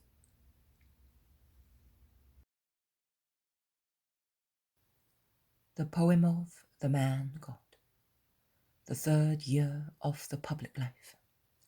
Chapter 423. At Caesarea on the sea. Parable of the father who gives each of his children the same amount of money. 30th of April, 1946. Caesarea has large markets where fine victuals pour in for the refined Roman tables, and near the market squares where, in a kaleidoscope of faces, colours and races, more common foodstuffs can be found. There are stores with richer delicacies, imported both from the various Roman colonies and from remote Italy, to make the separation from the fatherland less painful. and stores selling wines and delicatessen imported from abroad are in deep porches, because the Romans do not like being burned by the sun or drenched by rain while purchasing refined foodstuffs for their banquets. While satisfying their gluttony like Epicureans, they do not neglect the other parts of their bodies. Thus, cool, shady porches and arches, protecting from the rain, lead from the Roman districts, which is almost entirely grouped around buildings of the proconsul, between the coast road and the square of barracks and toll house, to the Roman stores near the Jewish markets. There are many people under these porches, the end part of which near the markets is comfortable, if not beautiful. There are people of all races. There are slaves and freedmen, and an occasional pleasure-loving gentleman surrounded by slaves, passing listlessly from one shop to another, after leaving his litter in the street, and doing his shopping, which the slaves take to his house. And when two Roman gentlemen meet, one can hear the usual idle talk, the weather, the tedium of the town, which does not offer the pleasures of remote Italy, regret for great performances, plans for banquets, and licentious speech. A Roman, preceded by about a dozen slaves, laden with bags and parcels, meets two friends. Reciprocal greetings. Hail, Ennius! Hail, Florus Tullius Cornelius! Hail, Marcus Heraclius Flavius! When did you come back? The day before yesterday at dawn, exhausted. You exhausted? You are never in a sweat. The young man named Florus says, teasing playfully. Don't jeer at me, Florus Tullius Cornelius. I am drudging even now on behalf of my friends. Your friends? We did not ask you to drudge, objects the elder friend named Marcus Heraclius Flavius. But my love thinks of you, you cruel people who sneer at me. See this procession of slaves laden with goods? Others have gone before them with other goods, and it's all to honor you. Why? Shout the two friends loudly. Shh! Noble patricians, making such a terrible din. You sound like the plebeians of this country, where we are wearing ourselves out in orgies and idleness, because we do nothing else. I am still asking myself, why are we here? What tasks have we got? To be bored to death is one. To teach the hired female mourners here how to live is another. And to sow Rome in the sacred pelvises of Jewish women is another one. And to enjoy here, as anywhere else, our wealth and power, to which everything is allowed, is a further one. The three alternate, as in a litany, and laugh. But young Florus suddenly stops and becomes gloomy, and he says, But for some time a fog has been hanging over the merry court of Pilate. The most beautiful women look like chaste vestals, and their husbands comply with their whims, and that spoils the habitual feast a great deal. Of course, the caprice for that coarse Galilean, but it will soon be over. You are wrong, Ennius. I know that Claudia also is conquered by him, and thus good morals have strangely installed themselves in her palace. Roman republican austerity seems to be revived there. Alas, what a mouldy smell! Since when? Since sweet April, suitable for love affairs. You don't know, you were not here. But our ladies came back, as sad as the mourners of Cinerary urns, and we poor men have to look elsewhere for many of our amusements, which we are not even allowed in the presence of the modest ladies. One reason more why I should help you. A great dinner this evening, and the greater orgy in my house. I was at Cyntium, and I found delightful things, which these stinkers consider impure. Peacocks, partridges, and all kinds of moorhens, and little wild boars removed alive from their mother, which has been killed, and bread for our dinners, and wines, sweet, precious wines of the Roman hills, of my warm shores near Liternum, and of your sunny coast near Achyri, and sweet-smelling wines from the Chios, from which Cyntium is the pearl, and inebriating wines from Iberia, suitable to excite senses for the final enjoyment. Oh, it must be a great feast to dispel the tedium of our exile and to convince ourselves that we are still virile. Will there be women as well? Of course, and more beautiful than roses, of every colour and taste.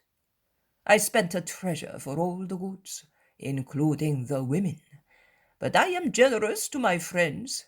I was just finishing my shopping here. What might have gone bad during the journey? After the banquet, let us have love. Did you have a good voyage? Very good. Aphrodite Anadynomene was friendly to me. In any case, I am dedicating tonight's rite to her. The three men laugh grossly, anticipating the oncoming shameful pleasures. But Florus asks, "But why this exceptional feast? What's the reason for it?" 3 reasons. My beloved nephew in the next few days will begin to swear his toga virilis. I must celebrate the event. Obedience to the foreboding that Caesarea was changing into a distressing abode, and that it was necessary to discredit fate by means of a rite to Venus. The 3rd reason, I will whisper it to you. I am invited to a wedding. You liar! I am invited to a wedding. It is a wedding every time one relishes the first sip from a sealed amphora, and I am doing that this evening. 20,000 sesterces, or if you prefer so, 200 gold pieces I paid for her, because in actual fact, that is what I had to give for her, including brokers and the like. But even if Venus had given birth to her at dawn in April, and had made her with foam and golden beams, I would not have found her more beautiful and pure. A bud, a closed bud. Ah, and I am her master. Profane, says Marcus Herculeus jokingly. Do not play the censor, for you are my equal. After Valerian left, we were bored to death here, but I am replacing him. We must take advantage of the experience of our forefathers. But I will not be so foolish to wait, as he did, for the girl, who is fairer than honey, and whom I have called Galla Ciprina, to be spoiled by the sadness and the theories of emasculated philosophers who do not know how to enjoy the pleasures of life. Bravo! But Valerian's slave was a learned woman, and became mad reading philosophers. Soul, second life, virtue, a lot of nonsense. To live is to enjoy oneself. And we live here. Yesterday I burned every mournful scroll, and I ordered the slaves, under pain of death, not to remember the miseries of philosophers and of Galileans, and the girl will know me only. But where did you find her? Well, somebody was very shrewd and brought slaves after the Gallic Wars, and used them only as reproducers, treating them well, obliging them only to procreate, to give fresh flowers of beauty, and Galla is one of them. She's now pubescent, and her master sold her, and I bought her. You lustful! If it had not been me, it would have been somebody else, so she should not have been born a girl. If he heard you. Oh, here he is! Who? The Nazarene who cast a spell on our ladies. He's behind you. Ennius turns round as if he had an asp behind him. He looks at Jesus, who is coming forward slowly among the people pressing round him, the poor common people and some Roman slaves as well. And he contemptuously says, "That ragamuffin! Women are depraved. But let us run away, lest he should cast a spell on us as well." Then addressing his poor slaves, who have been standing all the time with their loads, like caryatids, for whom there is no mercy, he orders, "Go home quickly, because you have been wasting your time so far, and those who are making preparations are waiting for spices and perfumes. Run quick! And remember that you will be scourged if everything is not ready by sunset." The slaves go away at a run, and the Roman follows them slowly with his two friends. Jesus advances. He is sad because he heard the end of Ennius's conversations, and from the height of his stature he looks with infinite compassion at the slaves running under their burdens. He turns round, looking for the faces of more Roman slaves. He sees some, trembling with fear of being caught by superintendents or by being driven away by the Jews, mixed among the crowds surrounding him.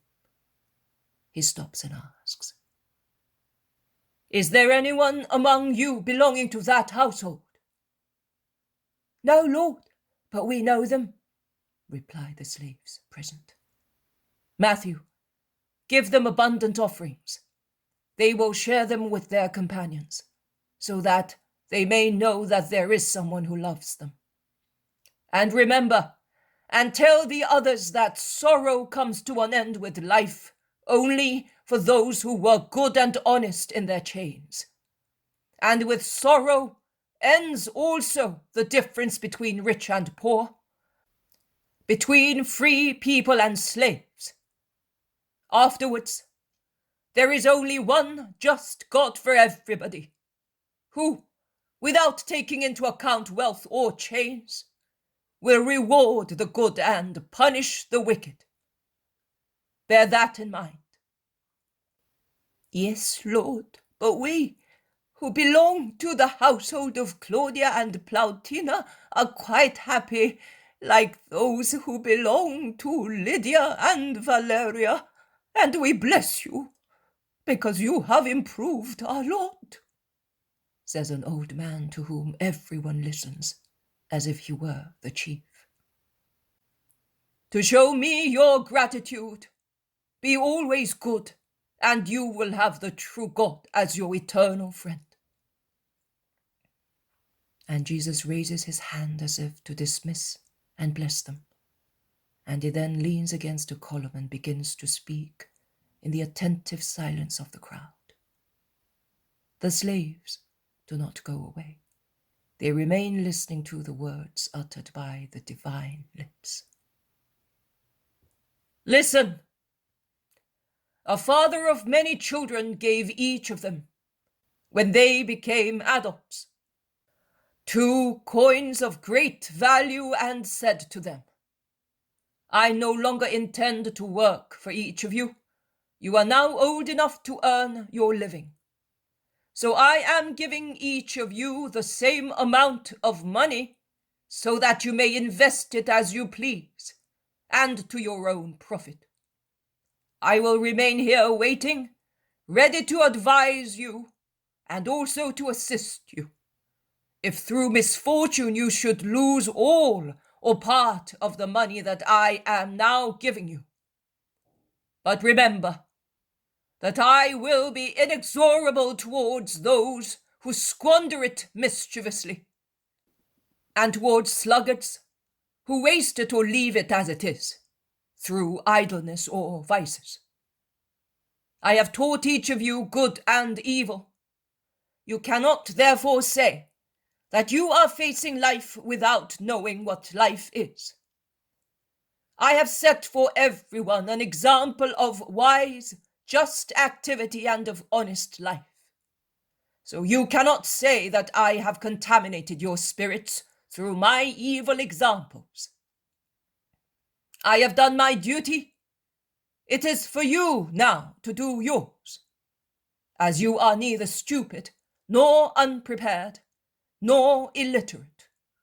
Go. And he dismissed them and remained alone, waiting in his house. His sons scattered through the world. They all had the same things, 2 valuable coins of which they could dispose freely, and a greater treasure of health, energy, knowledge, and their father's examples. So, they should have all been successful in the same way. But what happened? Some of the sons employed their money wisely, and by means of untiring honest work, and a simple honest life, in accordance with their father's teaching. They soon owned a large honest treasure. Some at first made an honest fortune, but later they squandered it through idleness and orgies.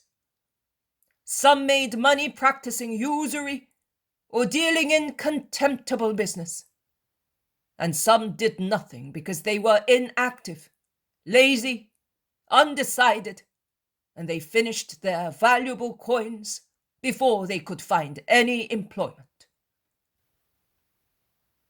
After some time, the father of the family sent servants wherever he knew that his sons were, and said to the servants, You will tell my sons to meet in my house.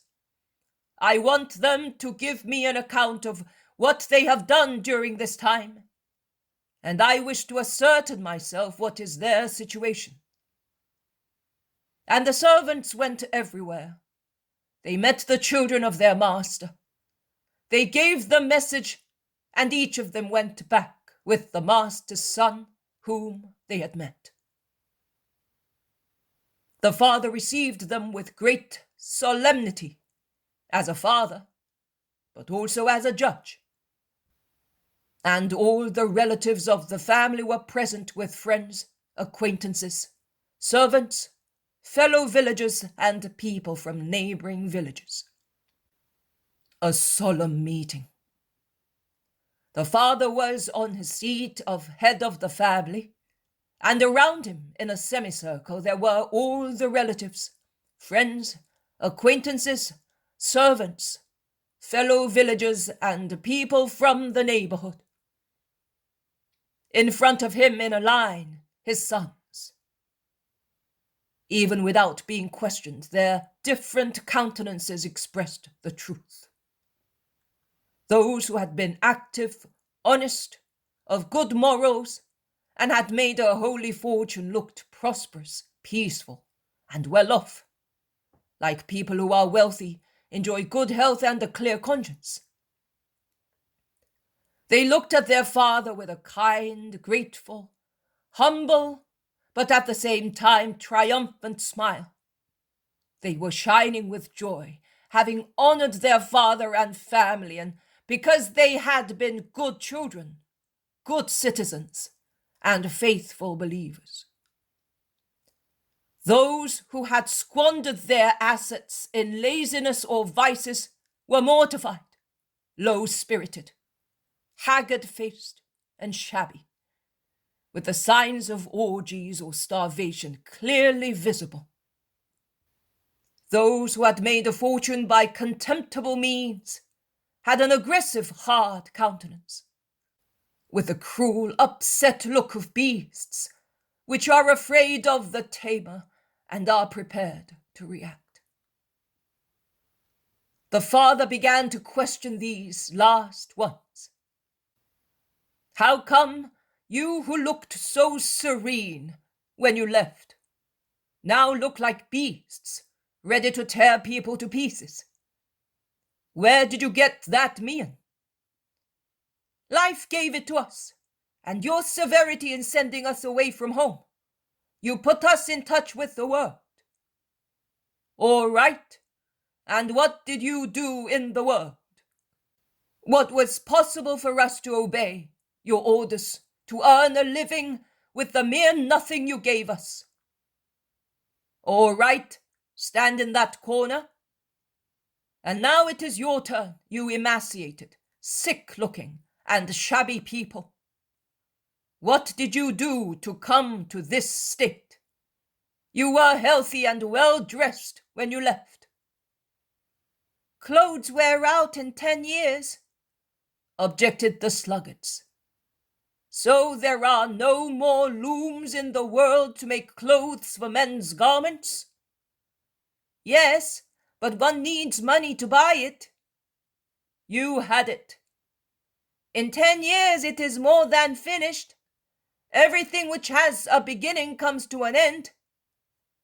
Yes, if you take from it and never put anything back into it. But why have you only taken from it? If you had worked, you could have added to it and taken from it, and the money would not have come to an end. On the contrary, you could have increased it. Have you been ill, perhaps? No, father. Well then, we felt lost. We did not know what to do, what was right. We were afraid of doing the wrong thing, and not to do wrong, we did not do anything. And had you no father to whom you could apply for advice? Have I ever been an uncompromising, frightening father? Oh no, but we were ashamed of having to say to you, we are not capable of taking the initiative. You have always been so active. We hid ourselves out of shame. All right, stand in the middle of the room. It is your turn now. What are you going to tell me? From your outward looks, you seem to have suffered not only hunger but also from illness. Were you perhaps taken ill because you had worked too hard? Be frank and I will not reproach you. Some of the children who were questioned threw themselves on their knees, striking their breasts and saying, Forgive us. Fathers, God has already punished us, and we deserved it. But you who are our Father, forgive us. We began well, but we did not persevere. As we had become wealthy so easily, we said, well, let us enjoy ourselves a little, as our friends suggest. Then we will go back to work and make up for it. And we really wanted to do so. Go back to the 2 coins and make them yield again, as if it were a game. And twice, say 2. 3 times, says 1.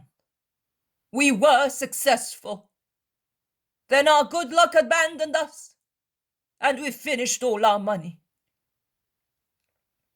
But why did you not return to reason after the first time? Because the bread spiced with vice corrupts the palate, and one can no longer do without it. There was your father, true, and we longed for you with regret and homesickness. But we offended you. We implored heaven to inspire you to send for us, so that we might receive your reproach and your forgiveness. That is what we wanted and are now asking for, more than riches, which we do not want any more because they led us astray. All right. Stand in the middle of the room beside those who were questioned before you. And you, who are sick and poor like those, but are silent and show no sign of grief, what are you going to say? What the first one said, that we hate you because your unwise way of doing things has been the cause of our ruin. Since you knew us, you should not have exposed us to temptations. You hated us and we hate you. You set that trap for us to get rid of us. May you be cursed. Very well. Stay with the first ones in that corner. And now it is your turn, my prosperous, serene, wealthy sons. Tell me, how did you do so well? By carrying out your teaching, your examples, advice, orders, everything. We resisted temptations out of love for you. Blessed Father who gave us life and wisdom. Very well. Come to my right-hand side and listen, all of you, to my judgment and to my defense. I gave each of you the same money, examples, and wisdom. My sons have reacted in different manners. From a hard-working, honest, moderate father, different children have come forth. Some are like him, some are lazy, some an easy prey to temptations, and some so cruel that they hate their father, their brothers and neighbors, on whom, even if they do not say so, but I know, they have practiced usury and committed crimes. And among the weak and lazy ones, there are some who are penitent, and some impenitent. This is my judgment. The perfect ones are already on my right-hand side, equal to me in glory and in deeds. Those who are repentant, like children to be educated, will come once again under my authority, until they reach a degree of capability which will prove that they are adults again. The unrepentant and guilty ones will be driven out of my property, and will be persecuted by the malediction of him who is no longer their father, because their hatred for me annuls our relationship of father and son. But I wish to remind you all that each son has been the author of his own fate, because I gave everybody the same things, which, however, have brought about 4 different situations in those who received them, and I cannot be accused of desiring their evil lot. The parable is over, and I will now explain it to you who have listened to it. The Father in heaven is symbolized by the father of the large family. The 2 coins given by the Father to each of his children before sending them into the world are time and free will, that God grants to every man to be used as he wishes, after being taught and perfected by the law and the examples of just people. Everyone receives the same gifts, but every man makes use of them as he wishes. Some treasure up time, means, education, wealth, everything for a good purpose, and remain holy and sound, the owners of increased riches. Some begin well, then become tired and lose everything. Some do nothing as they expect other people to do it. Some accuse the Father of their mistakes. Some repent and are willing to make amends. Some do not repent, and they accuse and curse, as if their ruin has been brought about by other people. And God grants rewards to the just at once. He grants mercy to those who repent and time to expiate, so that they may achieve a reward through repentance and expiation. And he gives malediction and punishment to those who trample on love through impenitence, the consequence of their sins. He gives every man what is due to him. So do not waste the 2 coins, time and free will, but make the right use of them to be on the right-hand side of the Father. And if you fail, repent and have faith in merciful love. Go, peace be with you. He blesses them and looks at them moving away in the sun, flooding the square and streets. But the slaves are still there. Are you still here, my poor friends? Will you not be punished? No, Lord. If we say that we have been listening to you, our mistresses venerate you. Where are you going now, Lord? They have been wishing to see you for such a long time. To the rope maker near the harbour, but I am leaving this evening, and your mistresses will be at the party. We shall tell them just the same. Months ago they told us to inform them every time you come here. All right, go, and make good use of your time and thoughts, which are always free, even if a man is in chains. The slaves bend to the ground and go away towards the Roman quarters. Jesus and his apostles go towards the harbour, along a narrow street.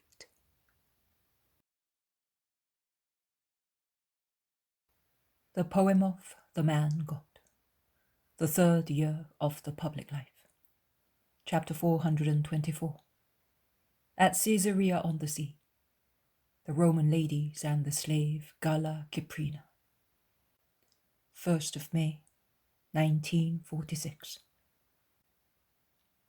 Jesus is a guest of the rope maker's humble family. Their house is low, with a saltish smell, close as it is to the sea water. At the rear, there are some smelly storehouses where goods are unloaded before they are collected by the various buyers. At the front, there is a dusty road, furrowed by heavy wheels, very noisy because dockers, urchins, carters, and seamen come and go incessantly.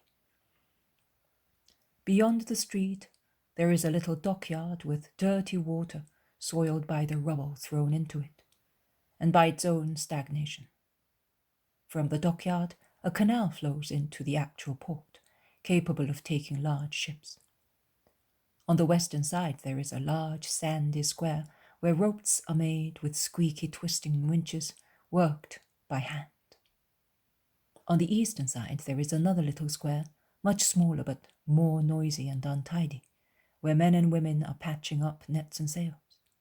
And beyond lie low hovels with saltish smell, crowded with half-naked children. One certainly cannot say that Jesus has chosen a magnificent abode. Flies, dust, bustle, the smell of stagnant water, the stink of hemp steeped before being used, reign there. And the King of Kings, lying with his apostles on heaps of coarse hemp, tired as he is, falls asleep in that poor environment, partly a lumber room, partly a storeroom, which is at the rear of the little house, and from which, through a door as black as tar, one can enter the kitchen, so that it looks whitish grey like pumice stone. One comes out into the square, where ropes are being made, and from which comes the stench of steeped hemp. The sun is blazing down on the square, notwithstanding that there are 4 huge plane trees, 2 at each end of the rectangular square, under which are the winches to twist the hemp. I do not know whether I am giving the implement the right name. The men, wearing tunics reduced to the bare essentials for decency, running with sweat as if they were under a shower, keep turning their winches with continuous motion, as if they were galley slaves. They speak only to say the words indispensable to their work. Thus, without the squeaking of the winch wheels and the creaking of the hemp stretched in twisting, there is no other noise in the square. A strange contrast with the din in the other places around the house of the rope maker. Thus, the exclamation of one of the workers is most surprising, as it is uttered unexpectedly. What, women? At this awful time of the day? Look, they are coming here. They may be in need of ropes to tie their husbands, says a young rope maker jokingly. They may need some hemp for some work. It's unlikely that they need ours, which is so coarse, when they can get it combed. Ours is cheaper, see? They are poor. But they are not Jewesses, see? Their mantles are different.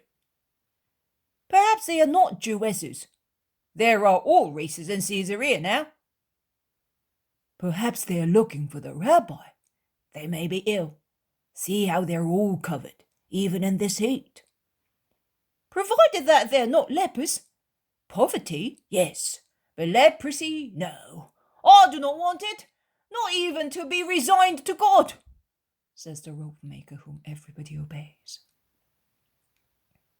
But did you not hear the master? We must accept everything God sends us. But leprosy is not sent by God. It is sent by sins, vices, contagion. The women are now behind them, not behind those who are speaking and are at the very end of the square, but behind those who are on the side near the house.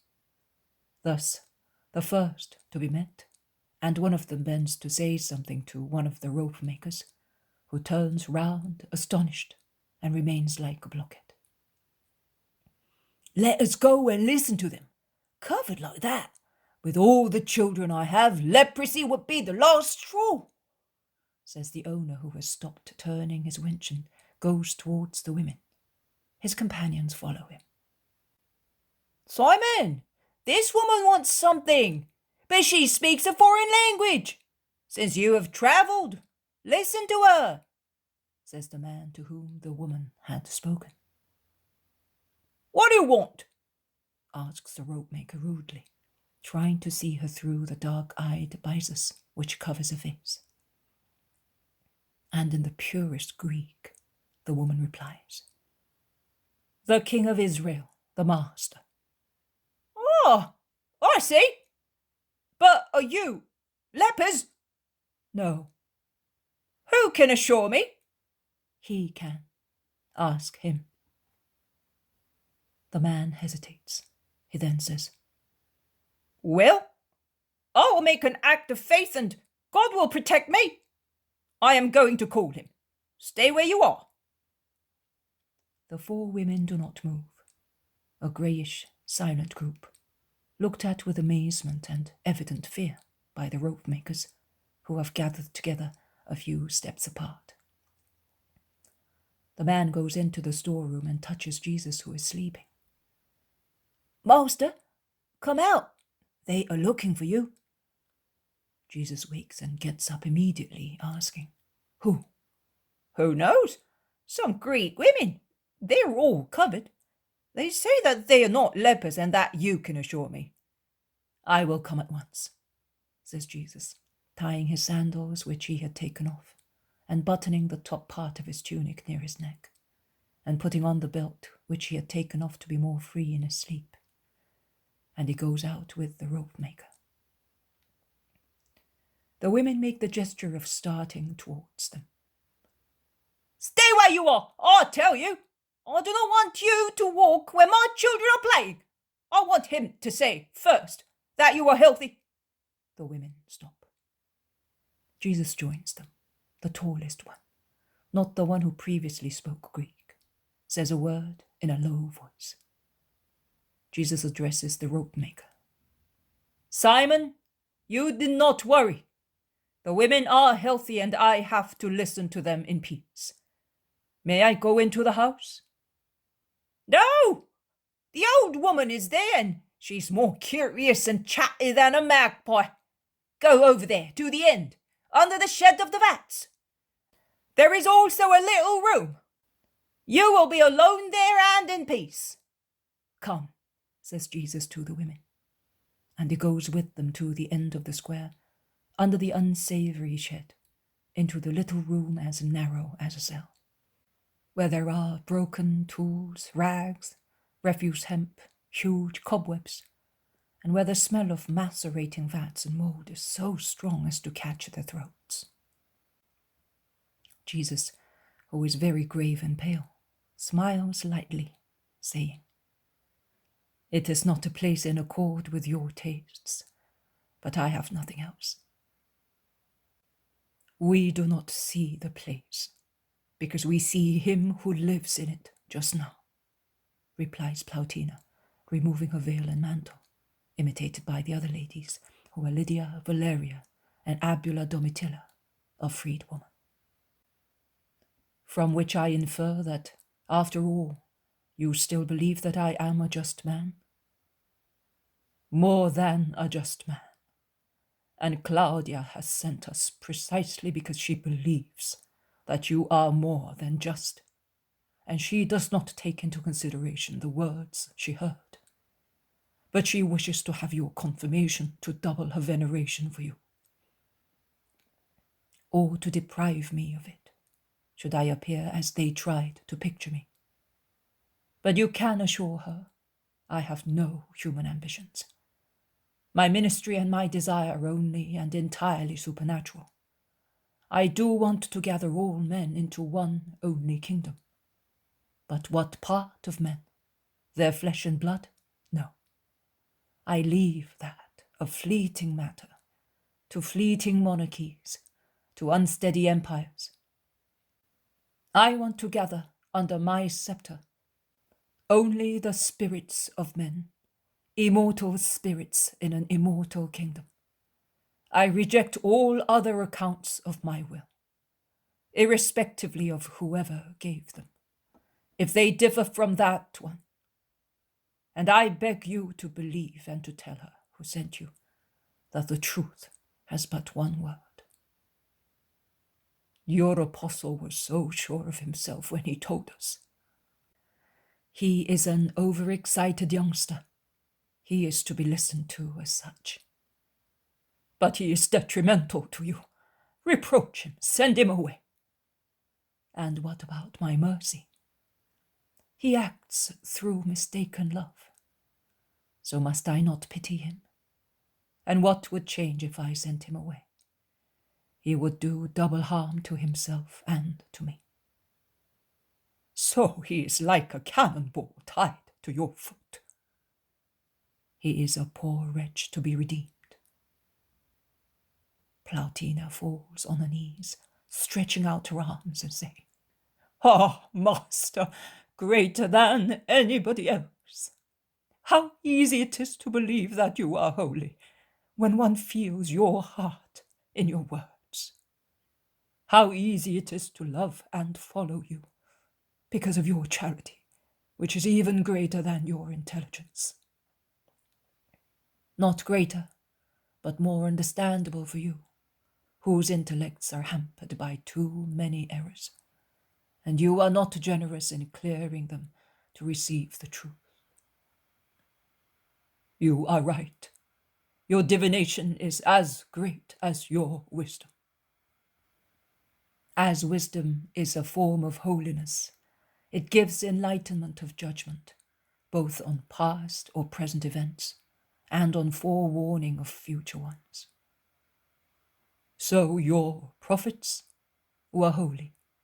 God therefore communicated with them in great fullness. Were they holy because they belonged to Israel? They were holy because they belonged to Israel and because they were just in their actions. Because not all Israel is or was holy, although they belonged to Israel. The fact that one belongs by chance to a people or to a religion cannot make one holy. Those two conditions can be of great assistance to be so, but they are not the essential factors of holiness. Which is, then, the factor? The will of man. The will that leads the actions of man to holiness, if it is good, to wickedness, if it is bad. Then it is not fair to say that just people cannot be found also among us. Certainly not. Nay, some just people were certainly among your ancestors, and there are certainly some among those who are living now. Because it would be too dreadful if the whole heathen world were made of demons. Those among you who feel attraction to good and truth, and repulsion to vice, and shun evil deeds as disgracing man, believe me, they are already on the path of justice. Claudia, then, yes, and you as well. Persevere. But if we should die before being converted to you, of what use would it be to have been virtuous? God is just in judging, but why hesitate to come to the true God? The three ladies lower their heads. Silence. Then the great confession, the one which explains so many cruelties and so much resistance of the Romans against Christianity. Because by doing so, we would appear to be betraying our fatherland. On the contrary, you would serve your fatherland, making it morally and spiritually greater, strengthened by the possession and protection of God, in addition to its armies and riches. Rome, the city of the world, the city of the universal religion. Just think of that. There is silence. Then Lydia, blushing like a peony, says, Master, some time ago we were seeking information on you, also in the pages of our Virgil. Because, as far as we are concerned, prophecies in no way connected with any of the beliefs of Israel are of greater value to us than those of your prophets, as we feel that the latter are influenced by millenary beliefs. And we discussed the matter, comparing those who presaged you in all times, nations and religions. But no one presaged you so justly as our Virgil. How much we spoke on that day with Diomed also, the Greek freedman, an astrologer dear to Claudia. He maintained that happened because the time was nearer and the stars spoke with their conjunctions. and in support of his thesis, he put forward the fact of the 3 wise men from the 3 eastern countries who had come to worship you, still a baby, causing the massacre which struck Rome with horror. But we were not persuaded because, for over 50 years, none of the wise people in the world spoke of you, explaining the voices of the stars, although we are even closer to your present revelation. Claudia exclaimed, "We would need the Master. He would speak the truth, and we would know the place and the immortal destiny of our greatest poet. Would you tell us, for Claudia, a gift to prove that she is not disliked by you because of her doubt about you?" I understood her reaction of a Roman, and I have had no grudge against her. You may reassure her and listen. Virgil was not great only as a poet, was he? Oh no, also as a man. In the midst of a society already corrupt and vicious, he shone with spiritual purity. No one knew him to be lewd, fond of orgies and debauchery. His writings are chaste, but even chaster was his heart. So much so that where he lived mostly, he was called the Little Virgin, with mockery by vicious people, with respect by good people. So, could God not be reflected in the limpid soul of a chaste man, even if that man was a heathen? Will perfect virtue not have loved the virtuous man? And if he was granted love and the sight of truth because of the pure beauty of his soul, could he not have had a flash of prophecy? As prophecy is nothing but the truth which is revealed to those who deserve to know the truth, as a reward and a spur to greater and greater virtue. So did he prophesy you? His mind, inflamed with purity and genius, was elevated to the knowledge of a page concerning me, and he can be called the just heathen poet, a pre-Christian prophetic spirit as a reward to his virtues. Oh, Virgil, and will he be rewarded? I said God is just. But do not imitate the poet stopping at his limit. Go on, because the truth did not reveal itself to you by intuition and partly, but completely, and it spoke to you. Thank you, Master. We are going away. Claudia told us to ask you if she can be useful to you in moral matters, says Plautina without replying to Jesus' remark. And she told you to ask me if I was not an usurper. Oh, Master, how did you know? I am more than Virgil and the prophets. It is true. It is all true. Can we serve you? For myself I need but faith and love. But there is a creature who is in great danger, and whose soul will be killed this evening. Claudia could save her. Here? Who? Soul killed? One of your patricians is giving a dinner party, and... Ah, yes, Aeneas Cassius. My husband also is invited, says Lydia. And mine, and we too, really. But as Claudia is not going, we will not go either. We had decided to withdraw immediately after dinner, in the event we had gone, because our dinners end in orgies, which we can no longer bear. And, with the contempt of neglected wives, we let our husbands remain, says Valeria severely.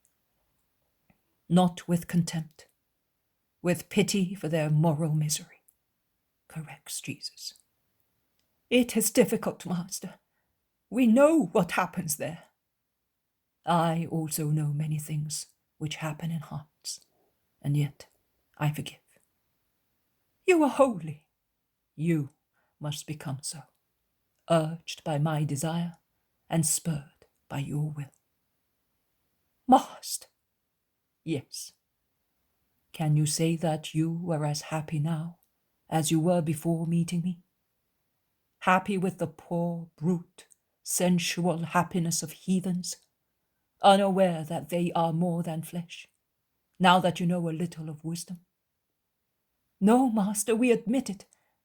We are discontented, annoyed, like one who is looking for a treasure and cannot find it. And it is in front of you. What annoys you is the yearning after light of your spirits, which suffer because of your delay in giving them what they ask for. There is silence. Then Plautina, without replying to Jesus' remark, says, "And what could Claudia do? She could save that creature, a girl purchased for pleasure by the Roman, a virgin who will not be such tomorrow. If he bought her, she belongs to him. She is not a piece of furniture. Within her body there is a soul. Master, our laws, women, the law of God. Claudia is not going to the feast. I am not telling her to go. I am telling you to say to her, the master, to be sure that Claudia does not blame him, asks her for help for the soul of that girl. We will tell her, but she will not be able to do anything. A slave purchased is an object of which one may dispose.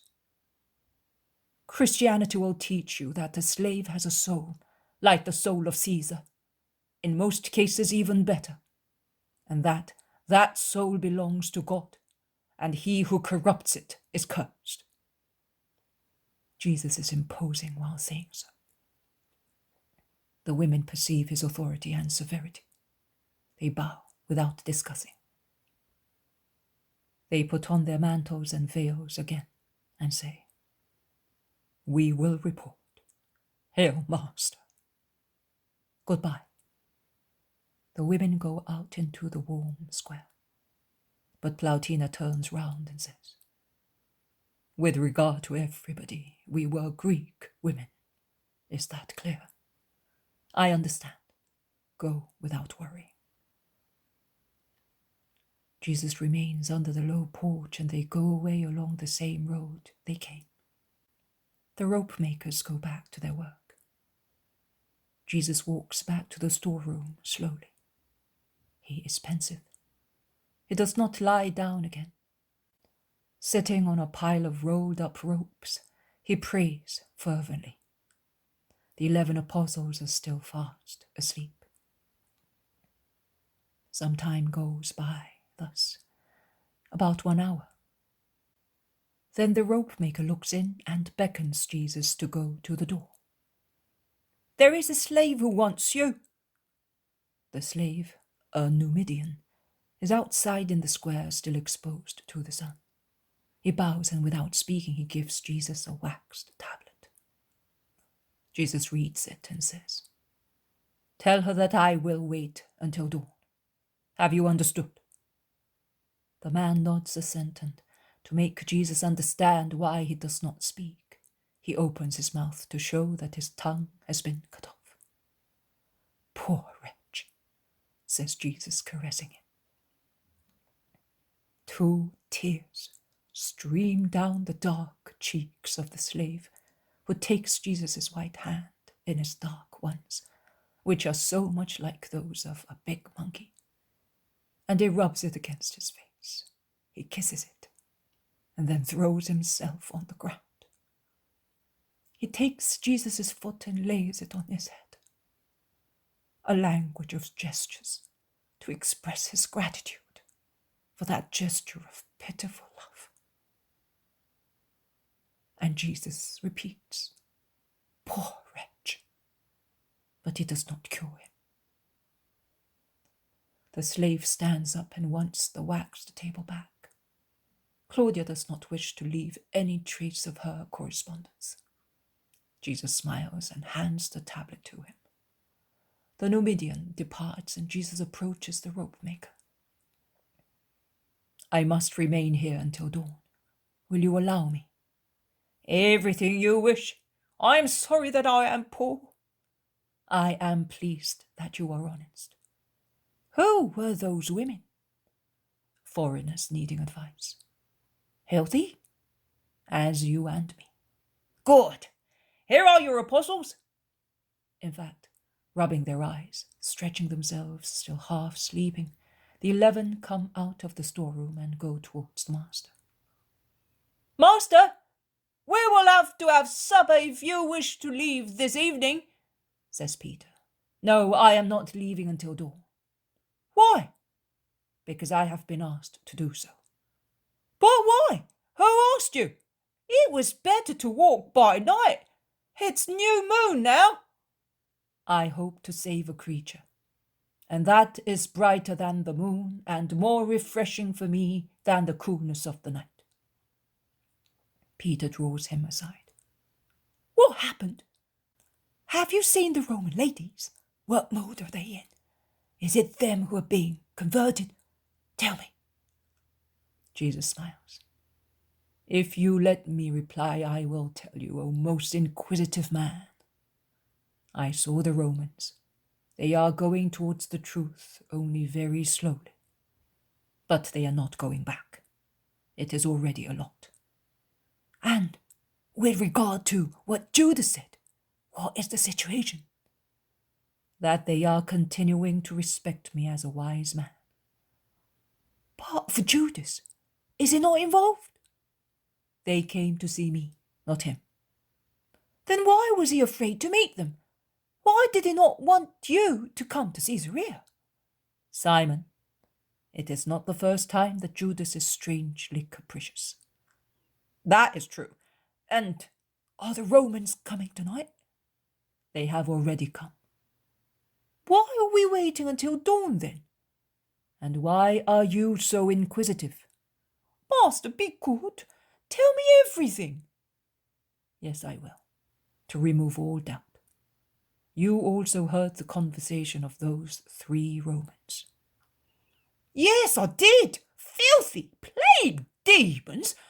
But what have we got to do with that? Oh, I see. The Roman ladies will go to the dinner, and then they will come and ask to be forgiven for taking part in filthiness.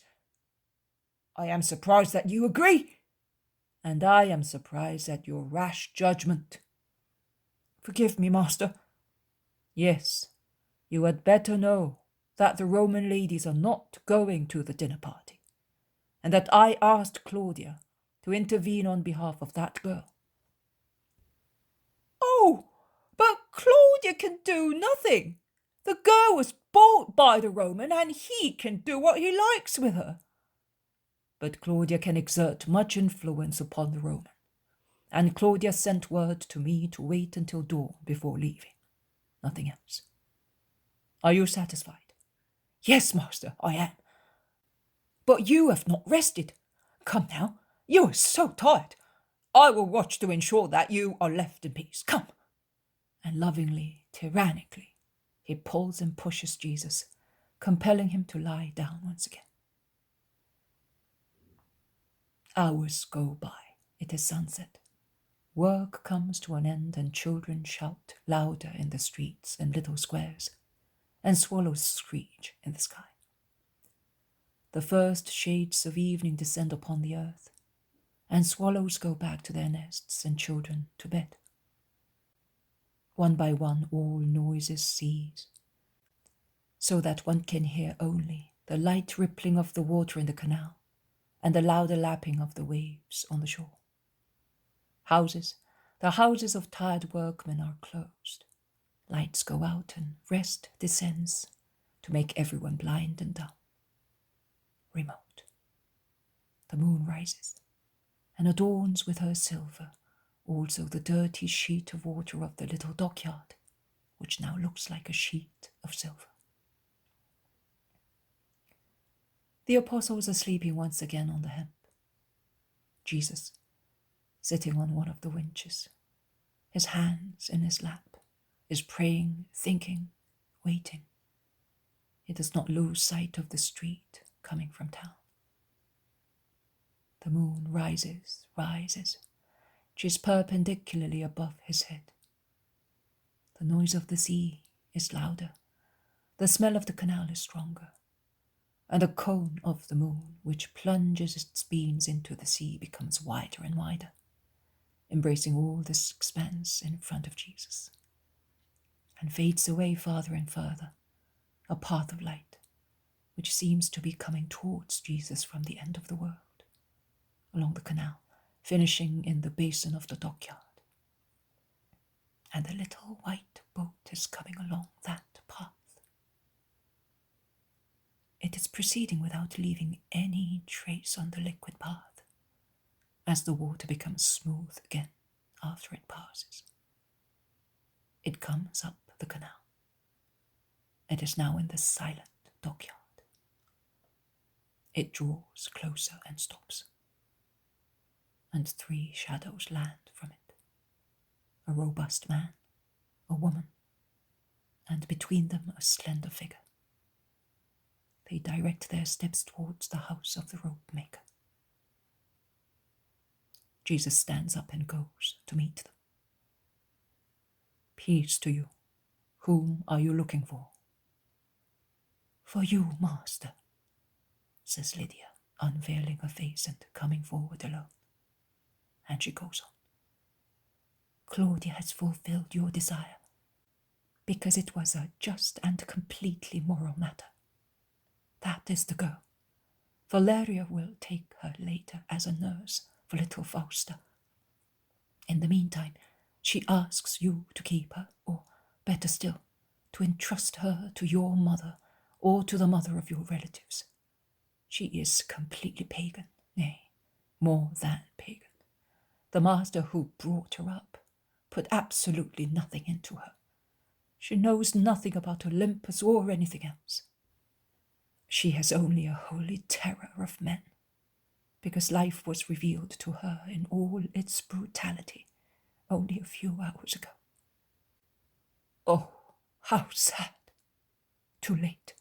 No, not from a material point of view, but he was preparing her for his, let us say, sacrilege, and the girl is terrified. Claudia had to leave her with that satyr while dinner lasted, as she intended to take action when wine had impaired his capability of pondering. I need not remind you that if man is always lewd in his sensual love affairs, he is much more so when he is drunk. But only then he is a laughing-stock who can be urged by force and despoiled of his treasure. And Claudia took advantage of the situation. Ennius wants to go back to Italy, whence he was sent away as he had fallen out of favour. Claudia promised his return in exchange for the girl. Ennius swallowed the bait.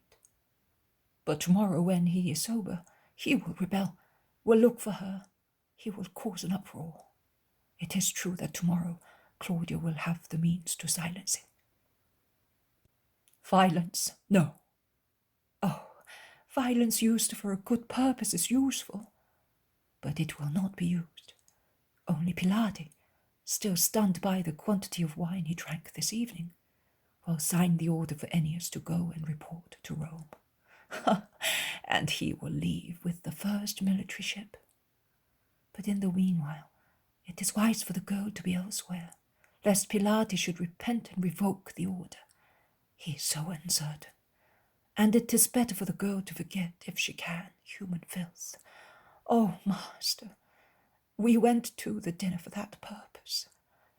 But how were we able to go to such orgies up to a few months ago without feeling sick?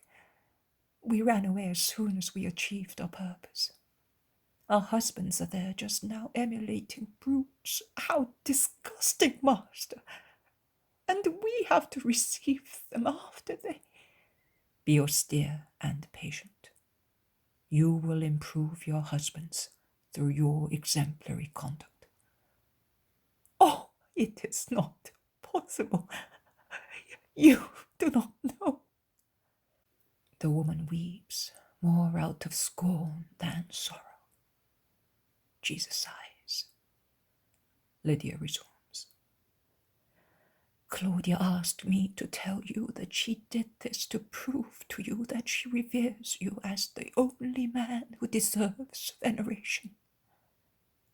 And she wants me to inform you that she thanks you for teaching her the value of a soul and of purity. She will never forget that. Do you want to see the girl? Yes. And who is the man? The dumb Numidian whom Claudia employs in the most secret matters. There is no danger of delation. He has no tongue. As in the afternoon, Jesus repeats, poor wretch. But even now he does not work a miracle. Lydia goes and takes the girl by the hand and almost drags her before Jesus. She explains. She knows few Latin words and even fewer Judean. A little wild animal, just an object of pleasure. And she says to the girl, don't be afraid. Say thanks to him. It is he who saved you. Kneel down, kiss his feet. Cheer up, don't tremble. Forgive her, master. She's terrorized by the last caresses of drunken Ennius. Poor girl, says Jesus, laying his hand on the veiled head of the girl. Be not afraid. I will take you to my mother for some time. To a mother, do you understand? And you will have so many brothers around you. Be not afraid, my dear daughter. What is there in Jesus' voice and looks? Everything. Peace, confidence, purity, holy love. The girl perceives that. She throws back a mantle with hood to look at him better, and the slender figure of a girl, hardly at the threshold of puberty, almost still a little child, somewhat immature in comeliness, innocent looking, appears in a dress too wide for her. She was half naked. I put on her the first garments I found, and I put some also in her sack, explains Lydia. A little girl, says Jesus compassionately, and stretching out his hand towards her, he asks, do you want to come with me without any fear? Yes, sir. No, I am not your owner. Call me master. Yes, master, says the girl with more confidence, and a timid smile replaces the expression of fear previously visible on her very pale face. Are you capable of walking a long distance? Yes, master. Then you will rest at my mother's, in my house, awaiting Fausta, a little girl of whom you will be very fond. Are you pleased? Oh, yes. And the girl confidently raises her clear, grey-blue eyes, which are most beautiful between her golden eyebrows, and she dares to ask, no more that, master? And a flash of terror upsets her once again. Never again. Jesus promises once more, laying his hand again on the girl's thick hair of the shade of blonde honey. Goodbye, master. In a few days' time we shall be on the lake as well. Perhaps we shall meet again. Pray for the poor Roman ladies. Goodbye, Lydia. Tell Claudia that these are the conquests which I expect, and nothing else. Come, child, we're leaving at once. And holding her by the hand, he looks in at the door of the storeroom, calling the apostles. while the boat, without leaving any trace of its voyage, sails back to the open sea.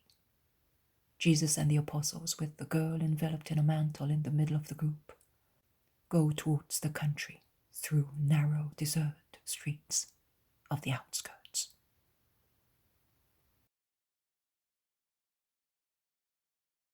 The poem of the Man God, the third year of the public life, chapter 425, Aurea Galla, 2nd of May, 1946. Summer dawns are so early that the time between the setting of the moon and daybreak is short, so that, although they have walked very quickly at the darkest hour of the night, they are still in the neighbourhood of the town of Cesarea, and a branch of thorn bush which they have lit does not give sufficient light. They are compelled to stop for some time, also because the girl, who is not accustomed to walking by night, often stumbles over stones half buried in the dust. "It is better to stop for a little while. The girl cannot see and she's tired," says Jesus. "No, I can go on. Let us go far, far away. He may come. We passed here to go to that house," says the girl with chattering teeth, mixing Hebrew and Latin in a new language to make herself understood. "We will go behind those trees and nobody will see us. Do not be afraid," Jesus replies to her. "Yes, be not afraid. That Roman is dead drunk under the table by now," says Bartholomew to reassure her. "And you are with us, and we love you. We will not let anybody hurt you. I say, we are 12 strong men," says Peter, who is a little taller than she is, but as sturdy as she is lean, and as burnt by the sun as she is snow white, a poor flower brought up in the shade so that she might be more exciting and valuable. "You are a little sister, and brothers defend their sisters," says John. The girl, at the last flash of light of the impoverished torch, looks at her consolers with her clear, iron-grey eyes, lightly tinged with blue, 2 limpid eyes, still shining with the tears shed in the moment of terror shortly before.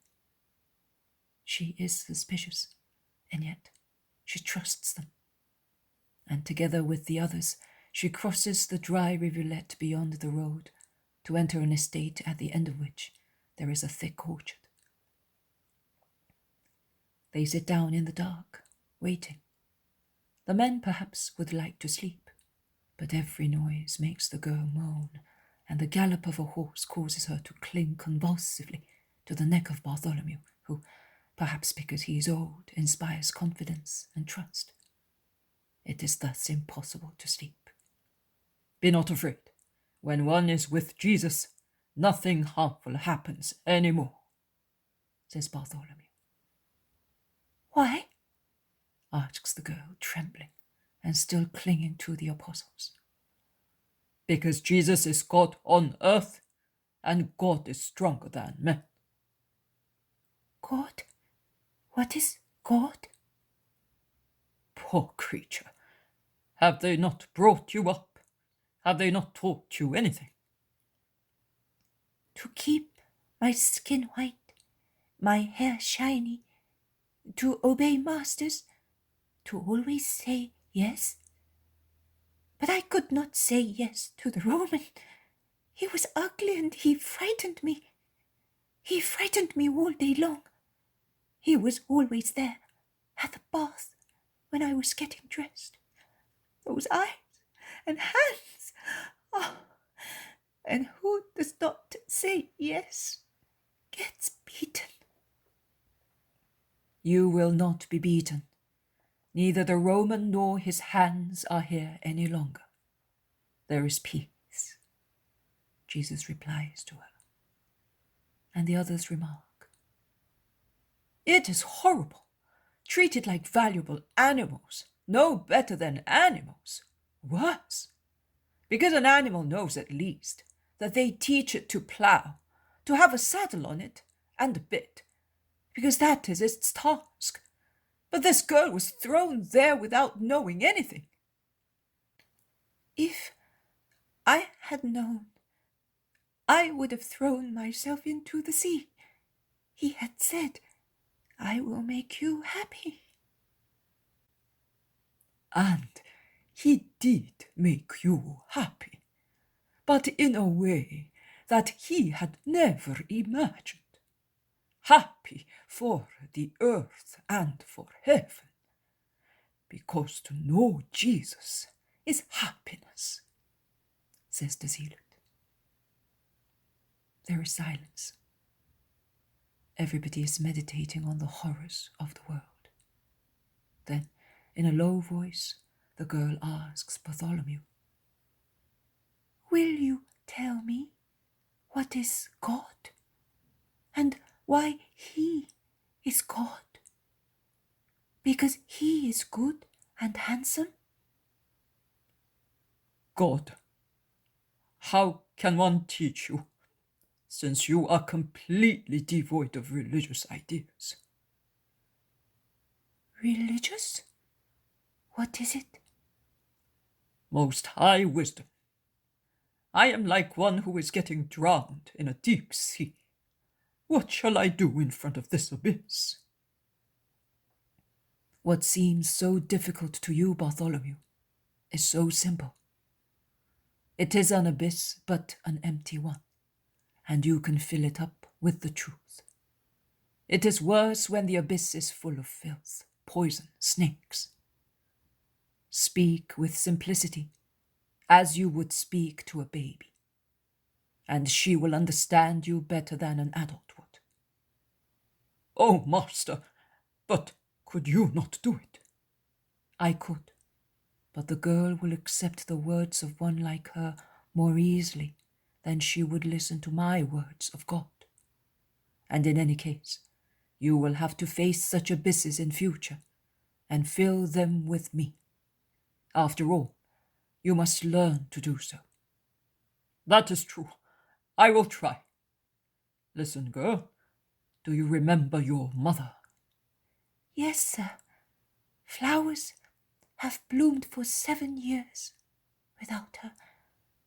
But before that, I was with her. All right. And do you remember her? Do you love her? Oh!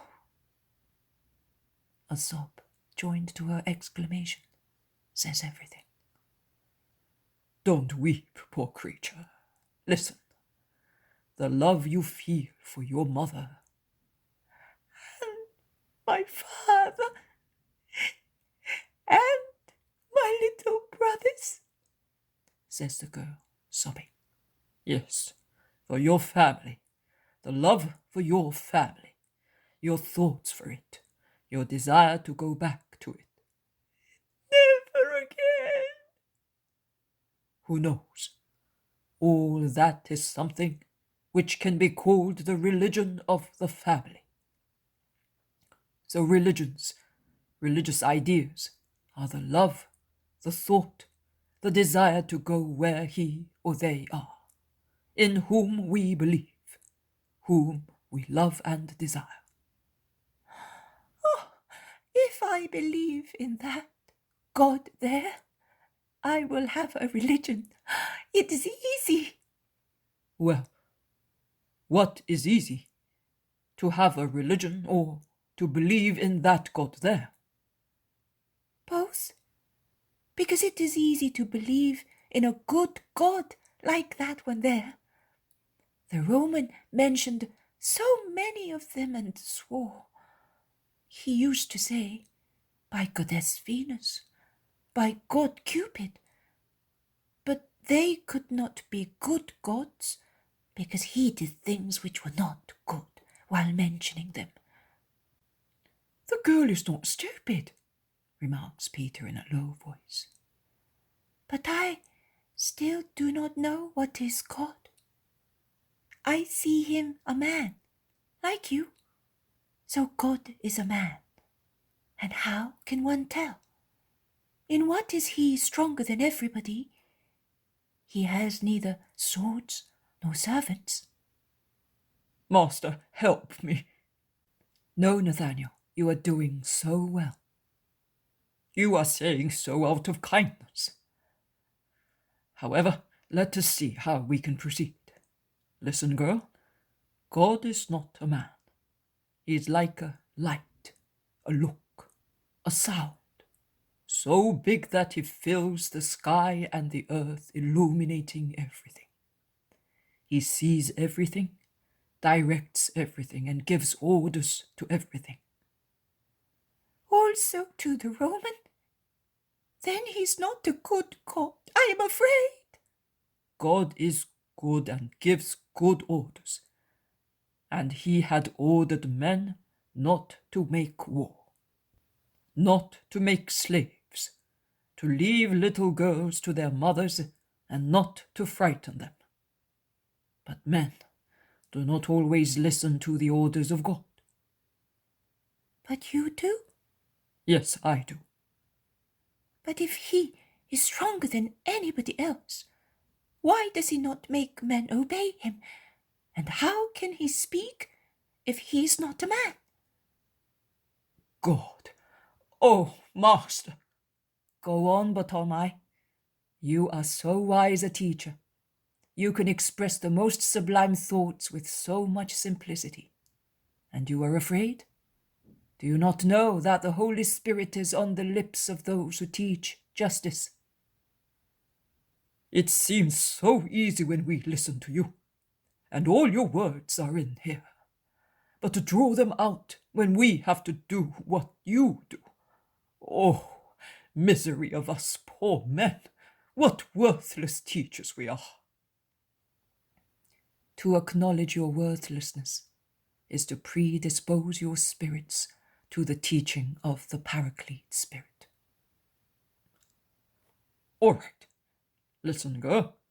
God is strong, very strong, stronger than Caesar, than all men put together with their armies and war machines. But he's not a cruel master who makes people always say yes, under pain of the lash if one does not say so. God is a father. Did your father love you? So much. He named me Aurea Galla, because gold is precious, and Gaul is our fatherland. And he used to say that I was dearer to him than the gold he had once possessed, and than our fatherland. Did your father beat you? No, never. Even if I was naughty, he used to say to me, "My poor daughter," and he wept. There you are. That is what God does. He's a father, and he weeps if we are bad. But he does not compel us to obey him. But those who are bad will be punished one day with horrible tortures. Oh, lovely! The master who took me away from my mother and took me to the island, and the Roman in torture. And will I see them? You will be near God, and you will see, if you believe in him, and you are good. But to be good, you must not hate even the Roman. No? How can I do that? Praying for him, or what is to pray? It is to speak to God, telling him what we want. But I want a dreadful death for my masters, says the girl with wild vehemence. No, you must not. Jesus will not love you if you say so. Why? Because we must not hate those who injured us. But I cannot love them. Forget them for the time being. Try to forget them. Later, when you know more about God, you will pray for them. So we were saying that God is powerful, but he leaves his children free Am I a child of God? Have I 2 fathers? How many sons has he? All men are children of God, because he made them all. See the stars up there? He made them. And these plants, he made them. And the earth on which we are sitting, and that bird which is singing, and the sea which is so big, everything, and all men. And men are his children more than anything else, as they are his children because of that thing which is called soul, and which is light, sound, look, not as big as his, which fill heaven and earth completely, but are beautiful, and they never die, as he never dies. Where is the soul? Have I got one? Yes, and it is in your heart.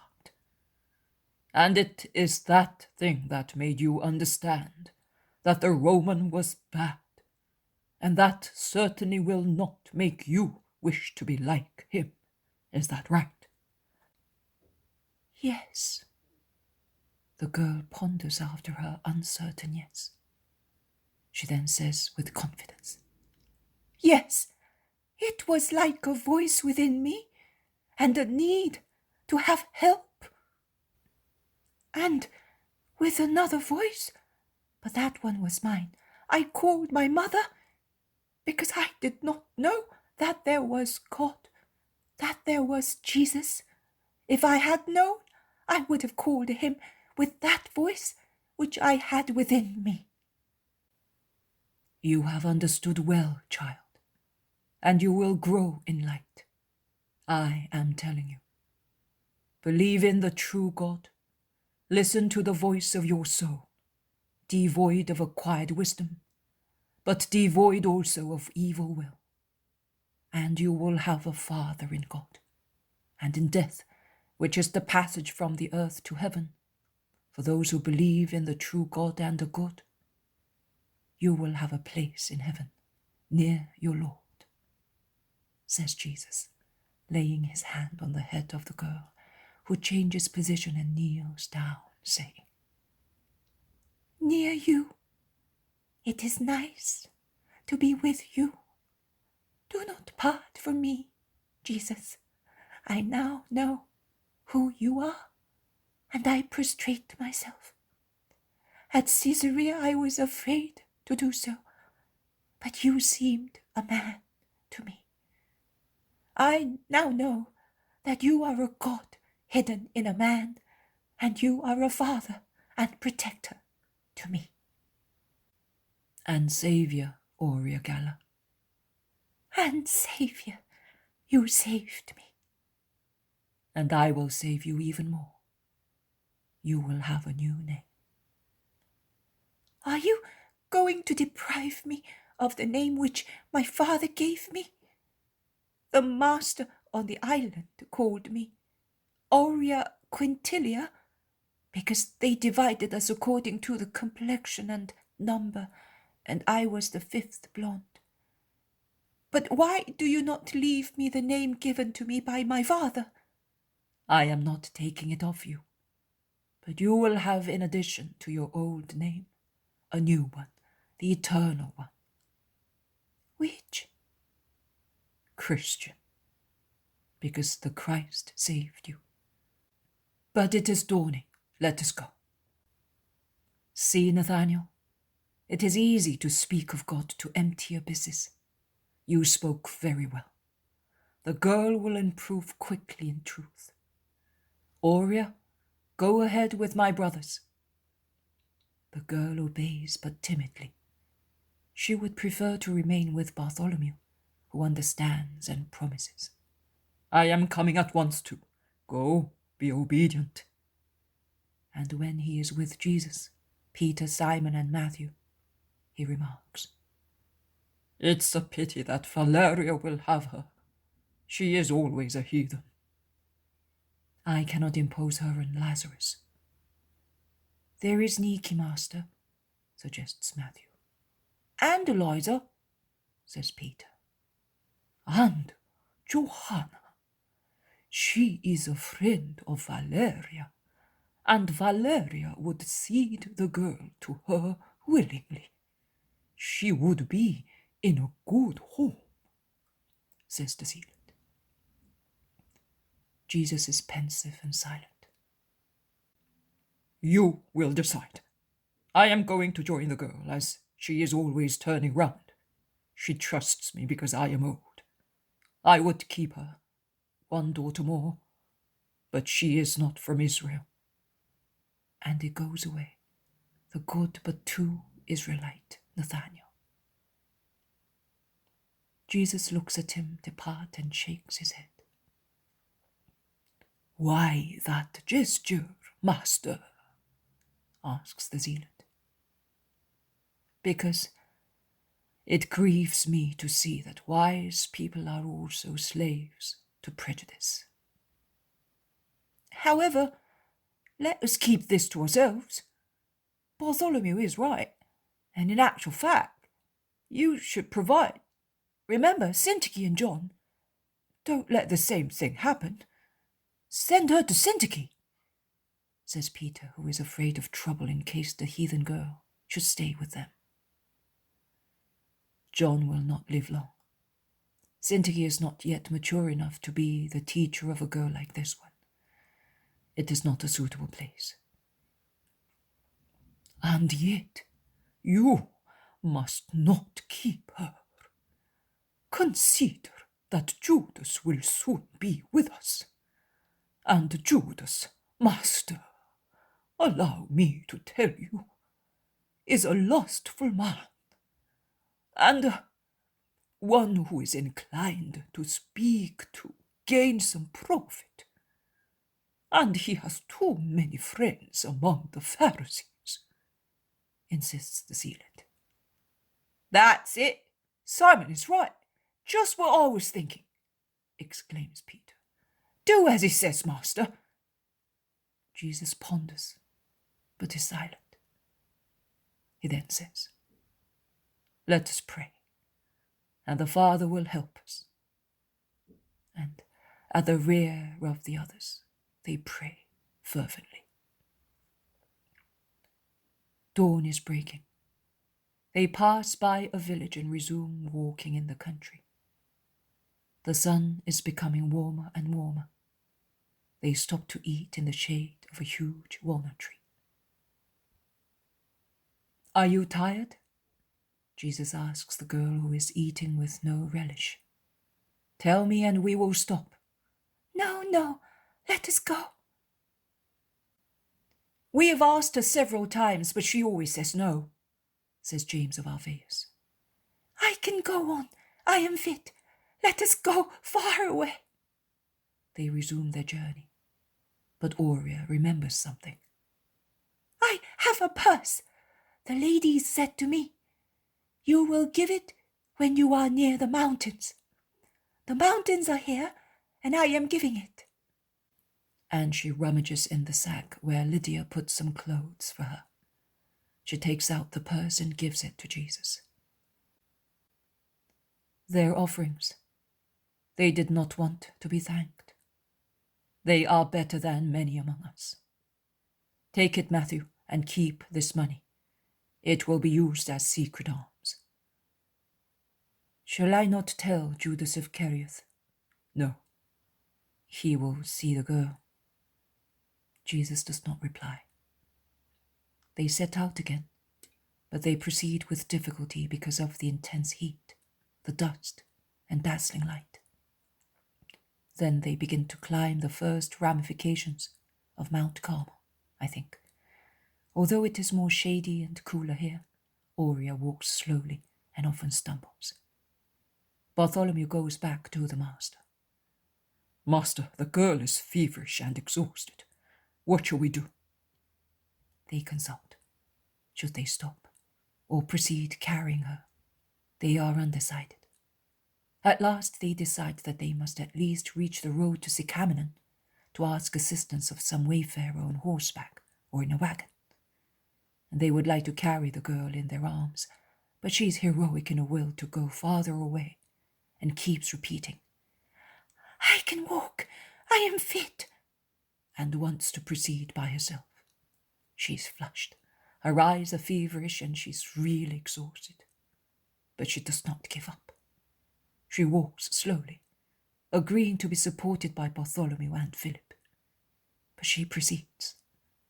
They are all really tired, but they realize that they must go on, and they do so. They are on the top of the hill. There is the opposite slope. The plain of Esdraelon is down there, and beyond it the hills, among which is Nazareth. If we do not find anybody, we will stop at the peasants, says Jesus. They go on. Almost down the plain they see a group of disciples. There is Isaac and John of Ephesus with his mother, and Abel of Bethlehem with his mother, and other disciples whose names I do not know. For the women there is a rustic cart drawn by a strong little mule. There are also 2 shepherds, Daniel and Benjamin, Joseph the boatman, and others. It is Providence helping us, exclaims Jesus, and he tells everybody to stop while he goes to speak to the disciples and to the 2 women in particular. He takes them aside with Isaac and tells them part of Aurea's adventure.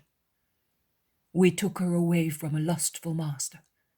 I would like to take her to Nazareth to cure her, because she is suffering from fear and exhaustion. But I have no vehicle. Where were you going? To Bethlehem in Galilee, to Martha's. It is impossible to stand the heat in the plain, replies Isaac. Go to Nazareth first. I ask you to do so out of charity. Take the girl to my mother, and tell her that I will be with her in 2 or 3 days' time. The girl has a temperature, so pay no attention to her raving. I will tell you later. Yes, master, as you wish. We will leave at once. Poor creature, did he thrash her? Asked the 3. He wanted to profane her. Oh, how old is she? About 13. The coward! The lewd rogue! But we will love her. We are true mothers. Not because we have been promoted such by merit. Is that right, Naomi? Of course it is Martha. Lord, are you keeping her as a disciple? I do not know yet. If you keep her, we are here. I am not going back to Ephesus. I have sent friends to sell everything. I am staying with Martha. Remember us for anything the girl needs. You saved our sons, and we want to save her. We will see later. Master, the 2 women disciples are reliable because of their holiness, says Isaac, pleading. It does not depend on me. Pray fervently, and do not mention anything to anybody. Have you understood? To anybody. We will hold our tongues. Come with the cart. And Jesus goes back, followed by Isaac, who is driving the cart, and by the 2 women. The girl is lying on the grass, seeking refreshment for her high temperature. Poor creature, but she will not die, will she? What a beautiful girl. My dear, do not be afraid. I am a mother, you know. Come, hold her up, Martha. She's tottering. Help us, Isaac. Over here, where she will not be jolted so much. Put a sack under her head. Let us put our mantles under her. Isaac, wet these linens, and we will put them on her forehead.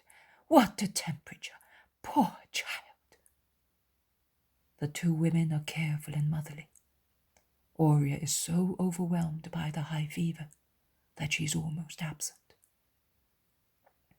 Everything is ready. The cart can start. Isaac, before using his whip, remembers. Master, if you go to the bridge, you will find Judas of Zacchaeus. He's waiting for you like a beggar. It was he who told us that you were coming here. Peace to you, master. We will get to Nazareth during the night. Peace to you, Master, says the women disciples. Peace to you. The cart trots away. Thanks be to the Lord, says Jesus. Yes, it is a good thing for the girl, and because of Judas, it is better if he knows nothing. Yes, it is better, so much better, that I ask your hearts to make a sacrifice. We will part before arriving at Nazareth, and you, people of the lake, will go to Capernaum with Judas, whereas I, with my brothers, Thomas and Simon, will go to Nazareth. We will do that, Master. And what will you say to these disciples who are waiting for you? That it was urgent for us to inform my mother of my arrival. Let us go. And he joins the disciples who are so happy to be with their Master that they do not ask any questions.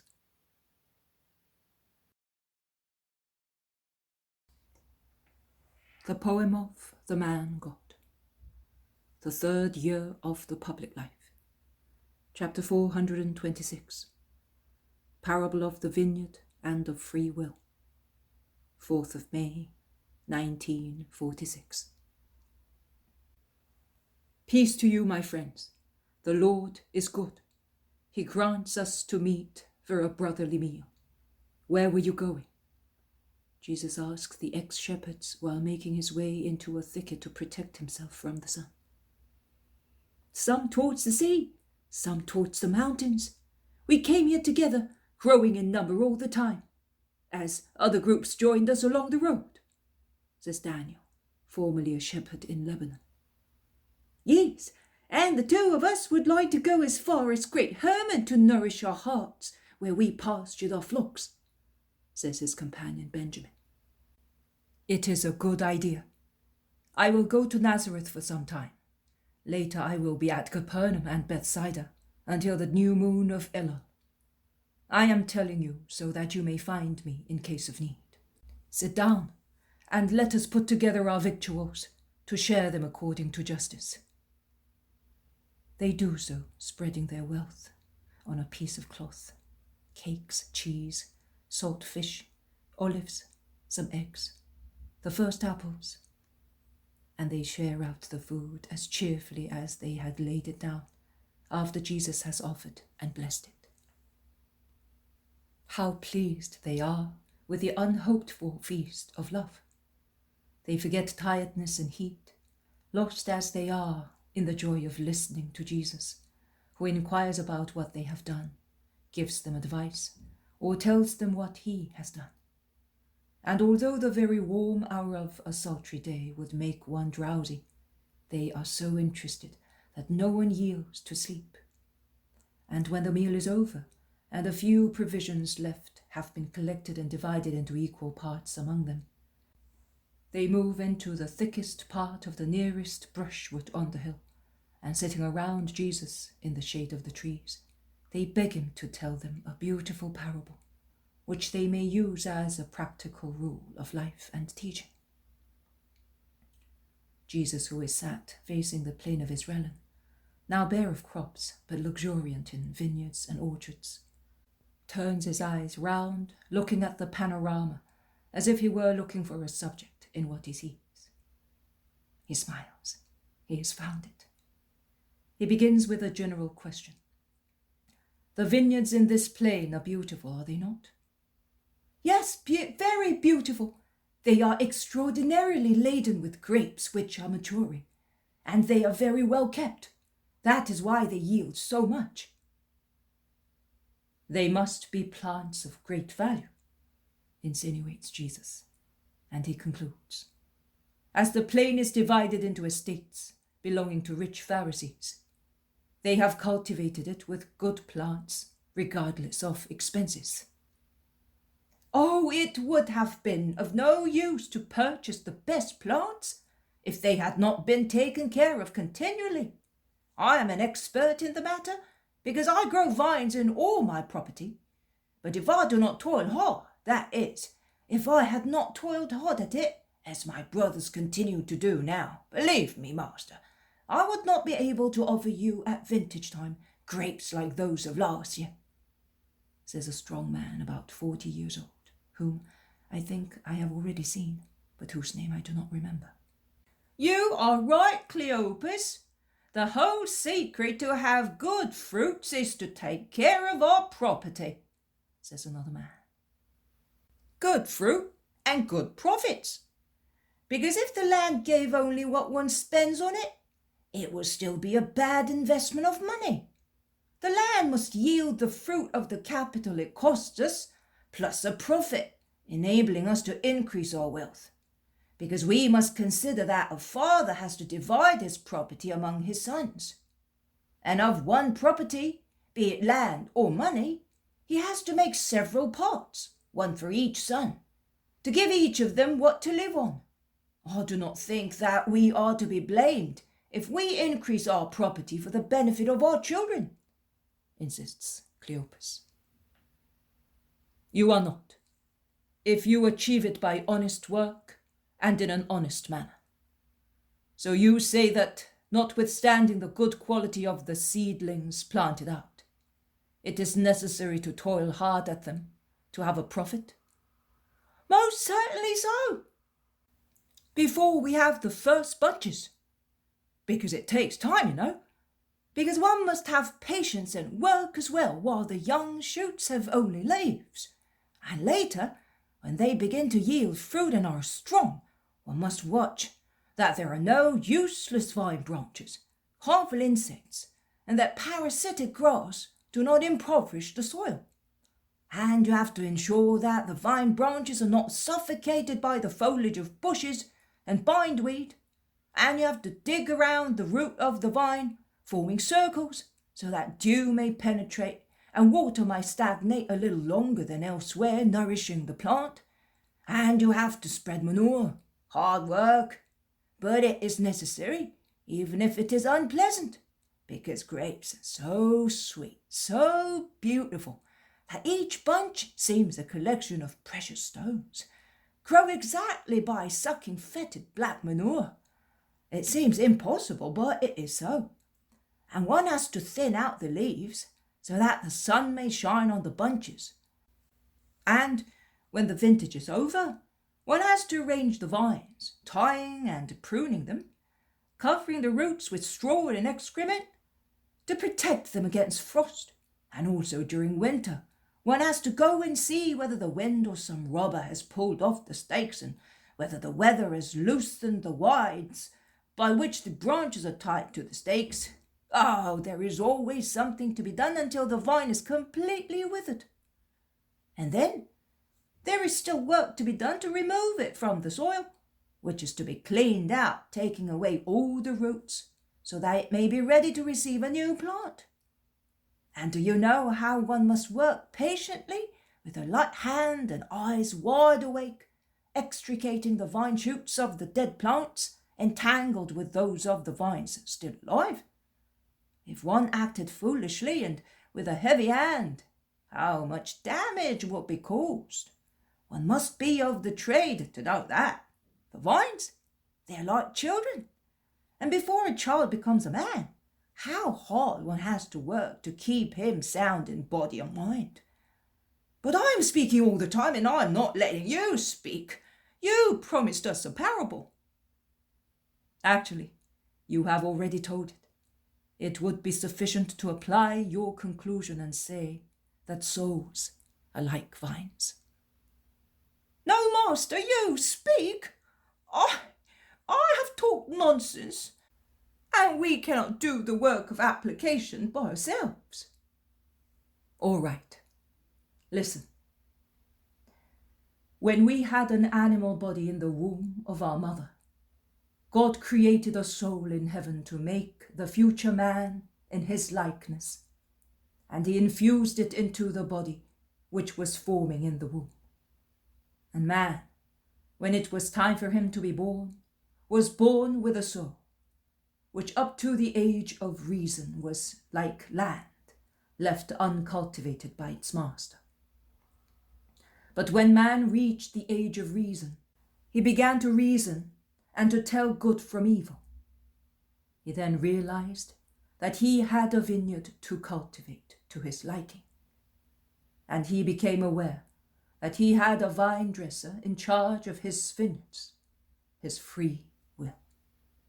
In fact, the freedom to guide himself, which God granted to man, his son, is like an efficient servant granted by God to man, his son, to assist him to make his vineyard fertile, that is, his soul. If man did not have to work by himself to become rich, to build for himself an eternal future of supernatural prosperity, if he should have had to receive everything from God, what merit would he have in recreating himself in holiness, after Lucifer had corrupted the initial holiness given gratuitously by God to the first parents? It is already a great gift that the creatures who had fallen by inheritance of fault are granted by God the possibility to deserve a reward and become holy by being born again through their own will to the initial nature of perfect creatures, as the Creator had given to Adam and Eve and their children if the first parents had remained free from the original fault. Man who had fallen must become a chosen man through his free will. Now, what happens to souls? This. Man entrusts his soul to his will, to his free will, which begins to work the vineyard that had remained so far a piece of ground without vines, a good ground, but bare of durable plants. During the first years of its existence, only frail grass and caducous flowers had grown on it. The instinctive goodness of a child who is good because he is an angel, still unaware of good and evil. You may ask, how long does he remain such? We generally say for the first 6 years, but in actual fact, there are precocious reasons so that we have children who are responsible for their actions before the age of 6. There are children who are responsible for their actions also at 3, 4 years of age, and they are responsible because they know what is good and what is evil. And they freely want the former or the latter. The moment a child can tell a good action from a bad one, that child is responsible, not before. Thus a fool, even if 100 years old, is irresponsible, but his guardians are responsible in his place, and they must lovingly watch over him and his neighbor who may be damaged by the dull-witted or foolish fellow, so that he may not harm himself or other people. But God does not impute any fault to the idiot or fool, because unfortunately they are deprived of reason. But we are talking of intelligent beings, sound in mind and body. So man entrusts his uncultivated vineyard to his vine dresser, his free will, which begins to cultivate it. The soul, that is the vineyard, has a voice and makes the free will hear it. It is a supernatural voice, nourished by supernatural voices, which God never denies souls. The voice of the guardian, those of the spirits sent by God, the voice of wisdom, those of the supernatural remembrances which every soul recollects, although man does not have a precise perception of them. And the vineyard speaks to the free will in a kind and imploring voice, begging it to adorn it with good plants, to be active and wise, so that it may not become a wild, sterile, poisonous thicket of thorn bushes, where serpents and scorpions nest, foxes have their earths, and martens and other evil quadrupeds their homes. Free will is not always a good cultivator It does not always watch over the vineyard and defend it with an impassable hedge, that is, with firm goodwill, aiming at protecting the soul from robbers, from parasites, from all harmful things, from strong winds which might cause the little flowers of good resolutions to fall off when they have hardly begun to be desired. Oh, what a high, strong hedge is required around the heart to save it from evil. How one must watch to ensure that it is not forced, and that no one opens either large gaps through which dissipations may enter, or sly little openings at its base, through which vipers creep in. The 7 capital vices. How necessary it is to hoe, to burn weeds, to prune, to trench, to manure through mortification, and take care of one's soul through love for God and for our neighbour. And it is necessary to watch with wide open bright eyes and mind wide awake, that the vine shoots which appeared to be good do not turn out to be bad. And if that should happen, they are to be extirpated mercilessly. One plant only, but perfect, is better than many useless or noxious ones. We have hearts. We have therefore vineyards which are always cultivated, in which new vines are planted by an extravagant cultivator who piles up new plants. He wants to do this work and that one. He has ideas which are not even wicked.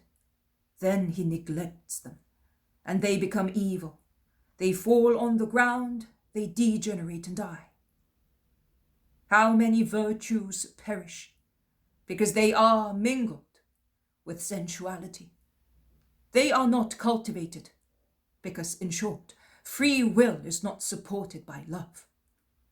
How many thieves enter to rob, to tamper with things, to extirpate, because one's conscience falls asleep instead of being vigilant, because one's will loses its strength and becomes corrupted, because one's free will is seduced, and although free, it becomes a slave to evil.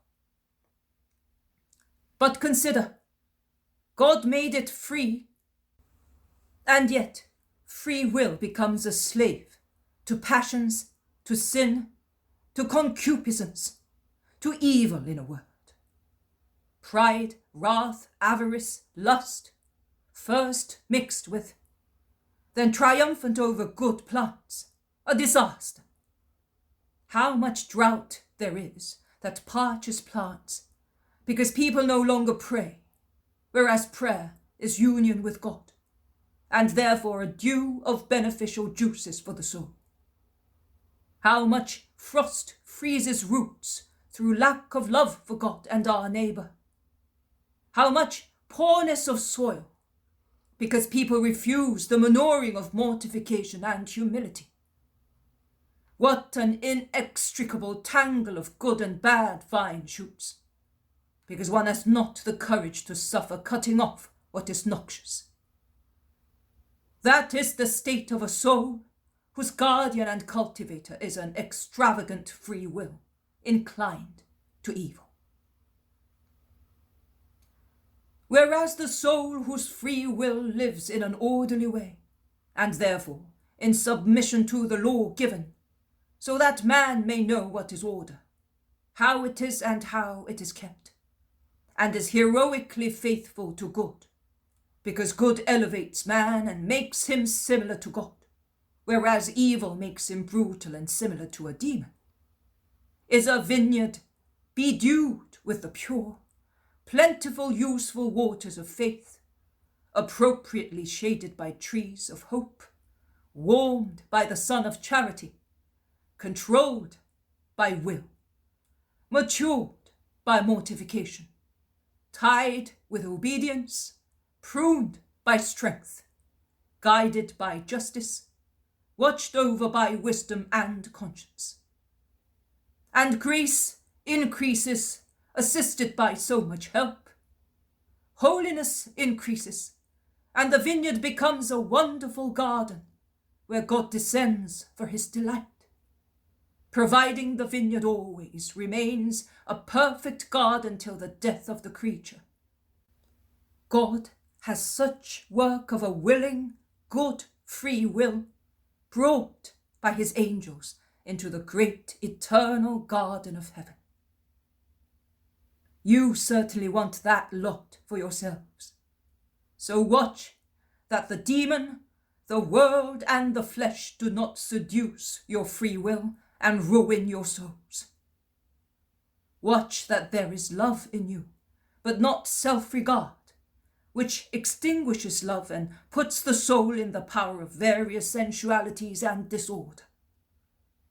Be vigilant until the end, and storms may wet you, but not hurt you. And laden with fruit you will go to your Lord for the eternal reward. I have finished. Now meditate and rest until sunset, while I retire to pray. No, master, we must not delay in setting out to arrive at some house, says Peter. Why, there is time until sunset, say many. I'm not thinking of sunset or of the Sabbath. I'm thinking that within an hour there will be a violent storm. See those tongue-shaped dark clouds which are rising slowly from the mountain ranges of Samaria? And those which are so white and are progressing rapidly from the west. A lower wind is blowing the former, an upper wind the latter. But when they are here above us, the upper wind will yield to sirocco, and the dark clouds, laden with hailstones, will come down and clash with the white ones, laden with lightning, and then you will hear some music. Come on, quick! I'm a fisherman and I can read the sky. Jesus is first to obey, and they all set off quickly towards the farmhouses in the plain. At the bridge they meet Judas, who shouts, "Oh, my master, how much I have suffered without you! Praise be to the Lord who has rewarded my perseverance in waiting for you here. How did things go at Caesarea?" "Peace to you, Judas," briefly replies Jesus, and he adds, "We will speak in the house. Come, a storm is impending." In fact, gusts of wind begin to raise clouds from dust from the parched roads. The sky becomes overcast with clouds of all shapes and shades, and the air is yellow and lurid. And the first large, warm, sparse drops begin to fall, and the first lightning furrows the sky, which is now almost dark. They begin to run, and goaded by the desire not to get drenched to the skin, they arrive at the first house, when, amid the roar of a thunderbolt which falls nearby, a deluge of rain and hailstones fall upon the area, causing a strong smell of damp earth and of ozone, exhaling from the incessant lightning. They go in, and fortunately, the house is provided with porches, and is inhabited by peasants believing in the Messiah. And with veneration they invite the Messiah to make himself at home with his companions, as if he were in his own house. But raise your hand and disperse the hill out of pity for our work, they say, crowding round Jesus. Jesus raises his hand and blesses the 4 cardinal points. And rain only pours from the sky to water orchards, vineyards, meadows, and to purify the heavy atmosphere. "May you be blessed, Lord," says the head of the family. "Come in, my Lord." And while the rain is pelting down, Jesus enters a very large room or storeroom, and tired as he is, he sits down, surrounded by his apostles.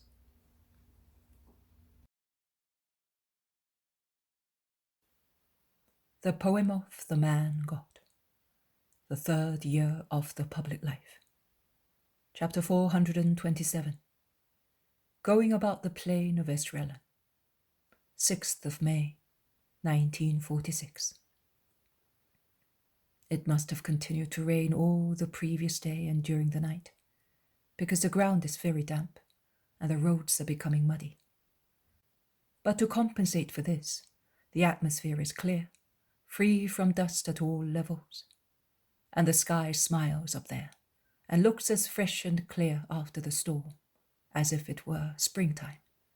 And the earth also smiles, dewy, fresh, clean, with a reminiscence of spring in the serene, fresh dawn. And the last drops of rain held by the entangled foliage or hanging from vine tendrils shine like diamonds in the sun, while fruits, washed by the heavy rain, display the hues of their skins, the pastel shades of which are becoming day by day the perfect hues of full maturity. Olives and grapes, still hard and unripe, mingle with the green foliage, but each little olive has a tiny drop hanging from its base, and the compact bunches of grapes are like a network of tiny drops hanging from the stalks of the grapes. "It is pleasant to walk today," says Peter, trampling joyfully on the ground, which is not dusty, does not scorch, and is not slimy either. "You seem to breathe purity, but look at the hue of the sky," Judas Thaddeus replies to him.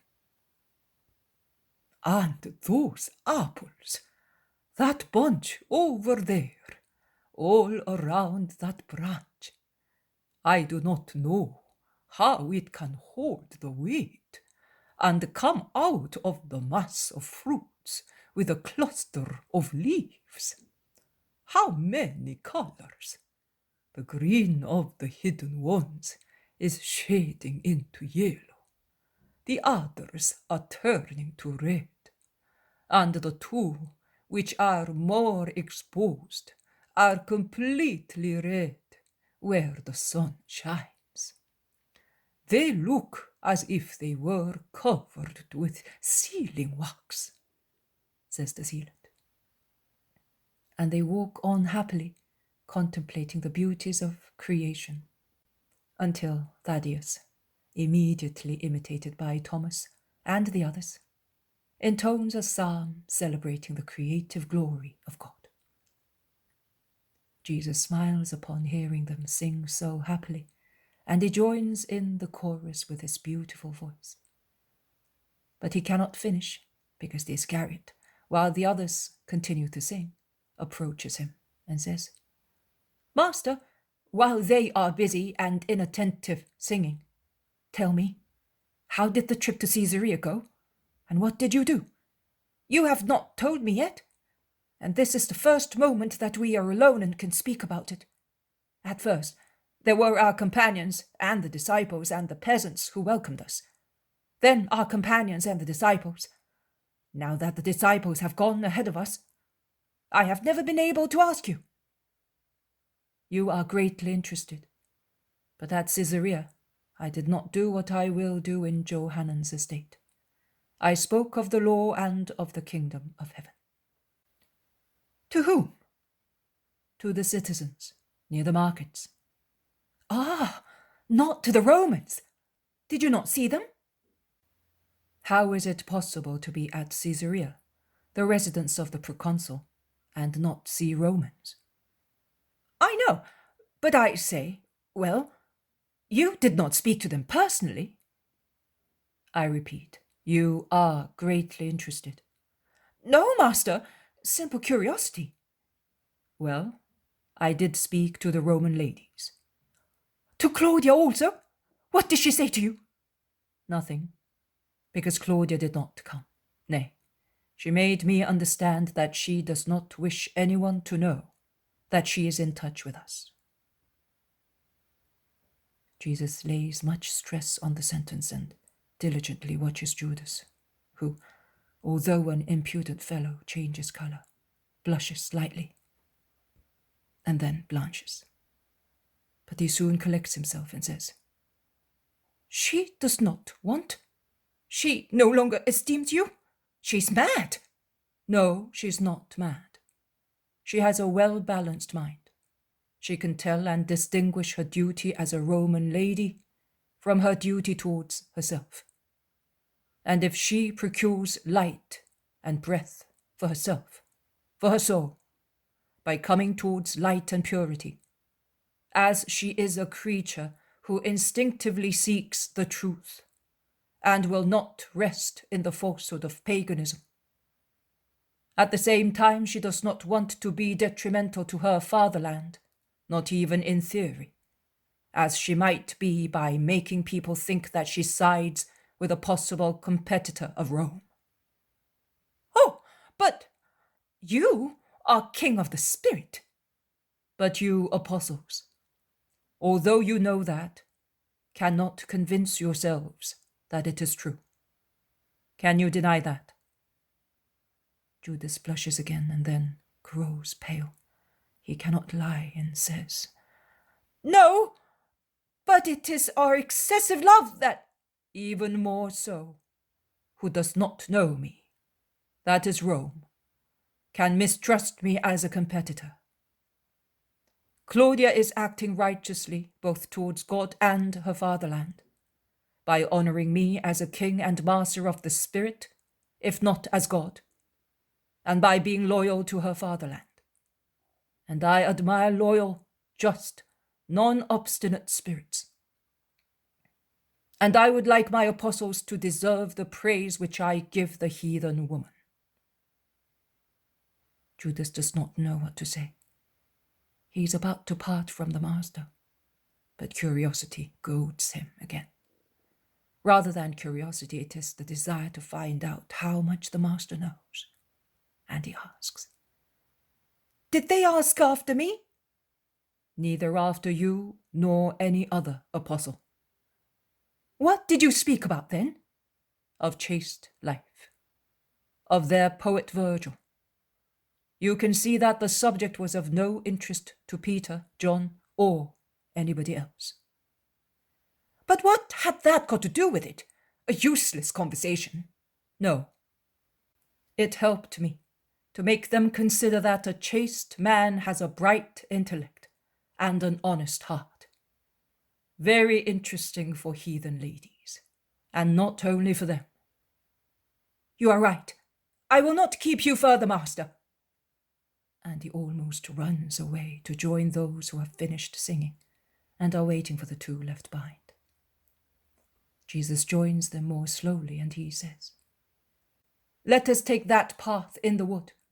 We will shorten the road and will be sheltered from the sun, which is already becoming strong. We will also be able to stop in the thick of the wood and eat in peace." And they do so, going towards northwest, towards Johannan's estate, because I can hear them talk about the peasants of that Pharisee.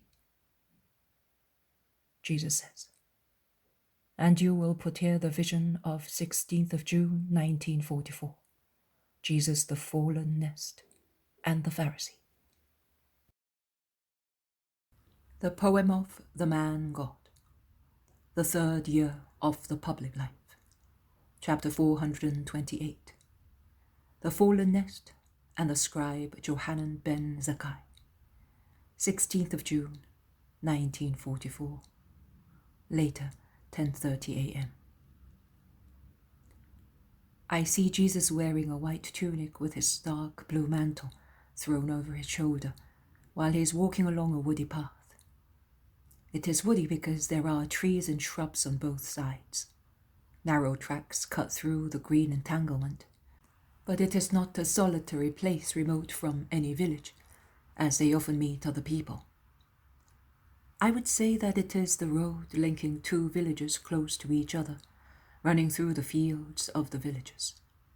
The country is flat, and mountains can be seen in the distance. I do not know what place it is. Jesus, who was speaking to his disciples, stops and listens, looking round. He then takes a little path in the thicket and goes towards a large group of small trees and shrubs. He bends and searches, and he finds. There is a nest in the grass. I do not know whether it was knocked down by a storm, as one would think, from the damp soil and the branches still dripping, as is usual after a storm, or whether anybody tampered with it and left it there, not to be caught with the brood in his hands. I do not know.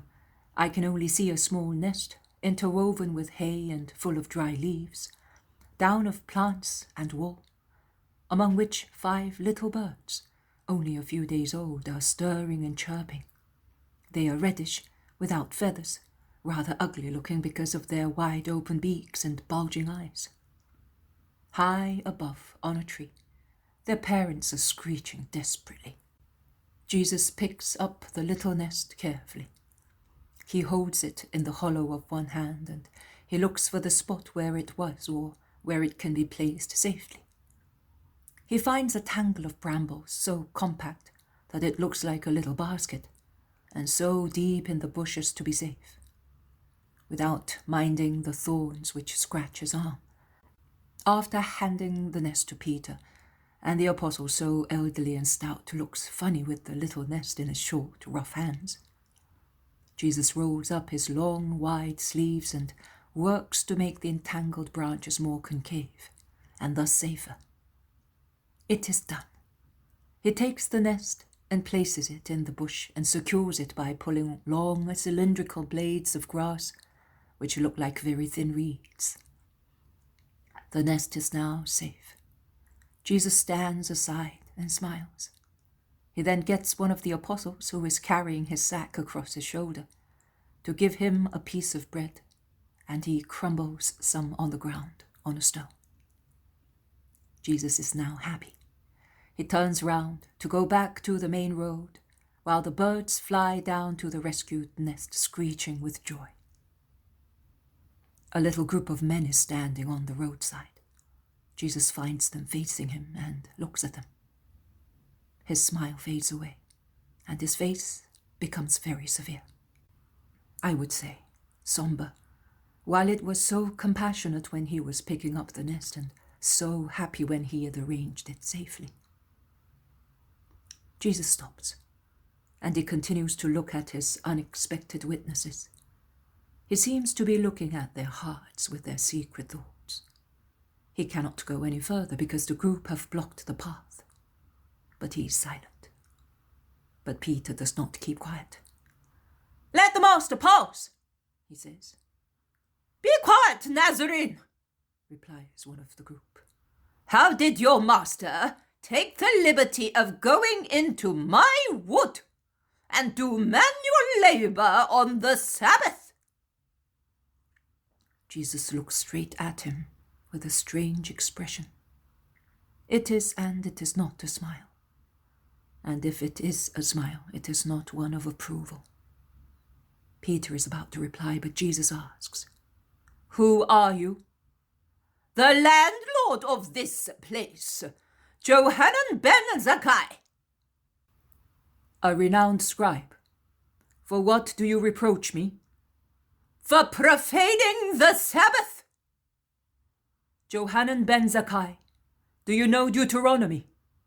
"Are you asking me? Me? A true rabbi of Israel?" "I know what you want to tell me, that I, as I am not a scribe, but a poor Galilean, cannot be a rabbi. But I ask you once again, do you know Deuteronomy?" "Certainly, better than you do." "To the letter, certainly, if you wish to think so. But do you know it in its true meaning?" "What is said. There is but one meaning." "True. There is but one meaning. And it is a meaning of love, or, if you do not want to call it love, of mercy. Or, if it annoys you to call it so, say, of humanity. And Deuteronomy says, if you see your brother's sheep or his ox straying, even if they are not close at hand, you must not make off, but you will take them back to him, or you will keep them until he comes for them. It says, if you see your brother's donkey or ox fall, do not pretend you have not seen, but help him to put it on its feet again. It says, if in a tree or on the ground you find a nest with the mother bird sitting on the chicks or the eggs, you must not take the mother, because she is sacred to procreation. You may take the chicks only. I saw a nest on the ground, and the mother weeping over it.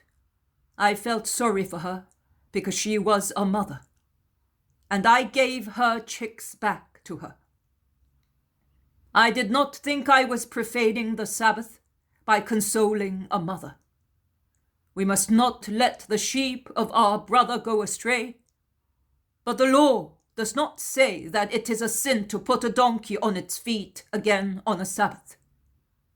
It says only that we must have mercy on our brother and humanity for the donkey, a creature of God. I thought that God had created that mother, that she might procreate, and that she had obeyed God's command, and that to prevent her from bringing up her offspring was to interfere with her obedience to a divine command. But you do not understand that. You and your friends consider the letter, not the spirit.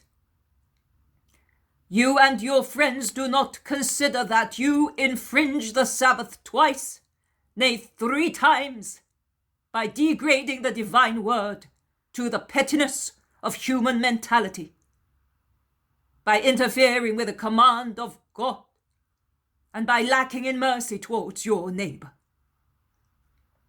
In order to injure by means of a reproach, you do not consider that it is wrong to speak unnecessarily. This, which is also work, but neither useful nor necessary nor good, does not seem a profanation of the Sabbath to you. Johanan ben Zacchaeus, listen to me. As today, you have no mercy on a black cap, and according to Pharisaic practice, you would let her die of grief, and you would let her offspring perish miserably, left at the mercy of asps or wicked people. Likewise, tomorrow you will have no mercy on a mother, and you will make her die a miserable death, and you will have her offspring killed, saying that it is right to do so out of respect to your law, to yours, not to God's, to the law which you and those like you have made to oppress the weak, so that you, the strong ones, may triumph. But see, the weak also finds a Savior, whereas the proud, those who are strong according to the law of the world, will be crushed under the weight of their own heavy law. Goodbye, Johanan ben Zacchaeus. Remember this hour, and mind you do not profane yourself another Sabbath with the satisfaction of a crime committed. And Jesus casts a fulminating glance at the irascible old man, whose face is red with anger, and looking down on him, because the scribe is short and stout, and Jesus seems a palm tree compared with him. He passes by, walking on the grass, because the scribe does not step aside. Jesus says, I want to uplift your spirit with a true vision, if it is not mentioned in the Gospels. This is the lesson for you, that I have so much mercy on little birds without nests, even if the name instead of being blackcap is Mary or John. And I take care to give them a nest again, when an event has deprived them of it. And this is the lesson for everybody, that too many know the words of the law, still too many, although they are few, because everybody ought to know them. But they know the words only. They do not live them. That is the error. Deuteronomy prescribed humane laws, because men in those days, because of their spiritual childhood, were brutal and half savage.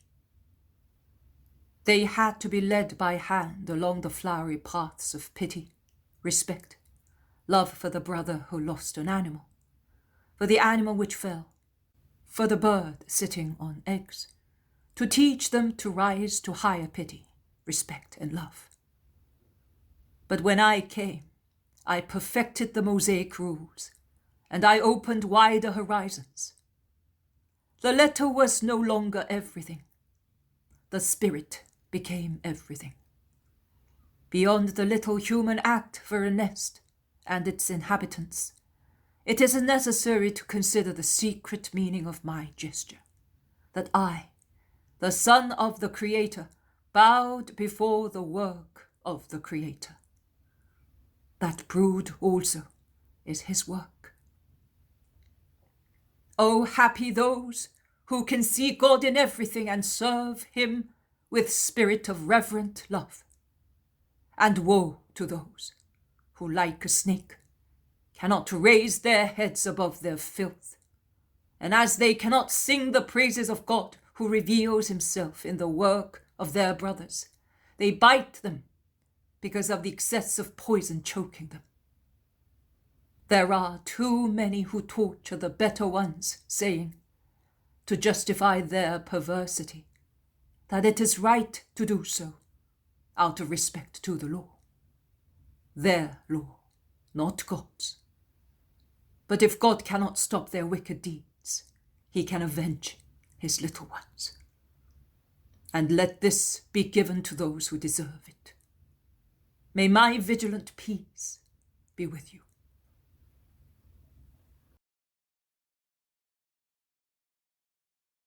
The poem of the man God.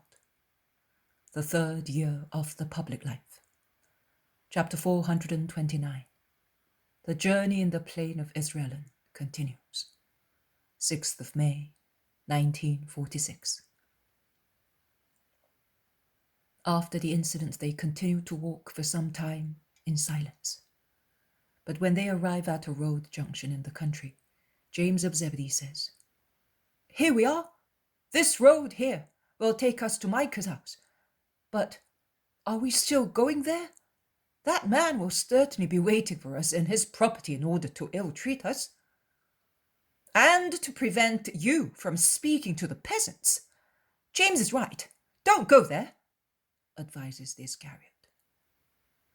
They are waiting for me. I sent word that I am going there. Their hearts are rejoicing. I am the friend who is coming to console them.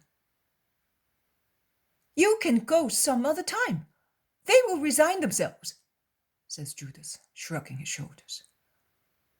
"You do not resign yourself so easily when you are deprived of something for which you hoped. My matters are serious ones, theirs, and what is more serious or greater than the perfecting and relief of a heart? Everything tries to separate those hearts from peace and hope, and they have but one hope, that of a future life, and they have but one means to go there, my help. No, I will go to see them at the cost of being stoned." "No, brother, no, Lord," says together the Zealot and James of Alphaeus. "It would oddly serve to have those poor servants punished. You did not hear him, but Johanan said, 'So far I have tolerated the situation, but I will no longer do so, and woe betide the servant who will go to him or welcome him. He is a reprobate and a demon. I don't want corruption in my household.'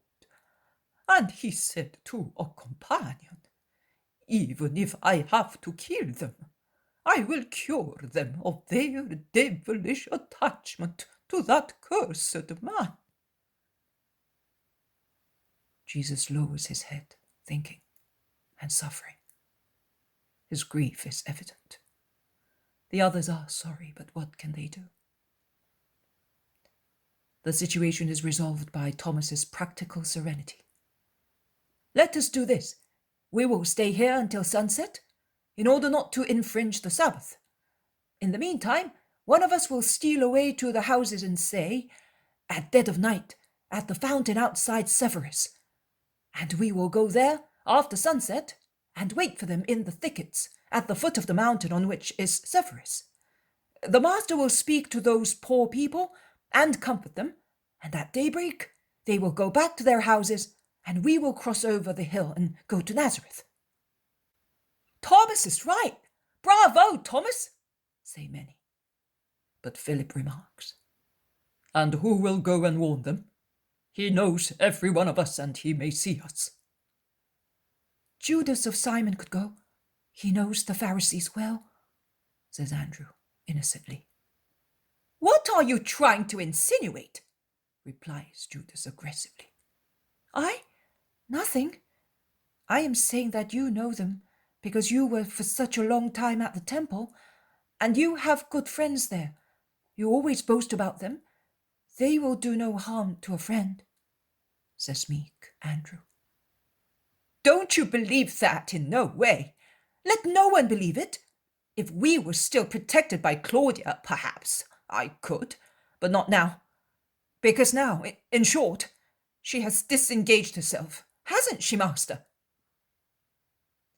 Claudia continues to admire the wise man.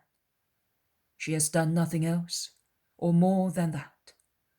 From such admiration she may pass to believe in the true God, but only the illusion of an excited mind could believe that she nourished other feelings for me. And if she did, I would not want them. I can accept their heathenism because I hope to change it into Christian faith. I cannot accept what would be idolatry on their side, that is, the adoration of a poor idle man on a poor human throne." Jesus said so calmly, as if he were speaking to everyone, lecturing them. But he is so resolute as to leave no doubt about his intention, and his decision to repress every possible deviation in that direction among his disciples. No one therefore replies in regard to human regality, but they ask, "So what are we going to do for the peasants?" "I will go. I made the proposal. I will go if the master allows me. The Pharisees will certainly not eat me," says Thomas. "You may go, and may your charity be blessed." "Oh, it is such a trifle, master." "It is such a great thing, Thomas. You understand the desires of your brothers, Jesus and the peasants, and you feel sorry for them. And your brother in the flesh blesses you also on their behalf," says Jesus, laying a hand on the lowered head of Thomas, who is deeply moved, and whispers, "Your brother? It is too great an honor, my Lord. I, your servant. You, my God. That, yes. I'm going." "Are you going alone?" "I will come too," says Thaddeus and Peter. "No, you are too impetuous. I can turn everything into laughter, the best means to disarm certain characters. You become furious at once. I will go by myself." "I will come," says John and Andrew. "Yes, one of you, yes. Also one like Simon Zealot or James of Alphaeus." "No, I never react. I keep quiet and I act," insists Andrew. "Come." And they go away in one direction while Jesus and those left with him go in the other.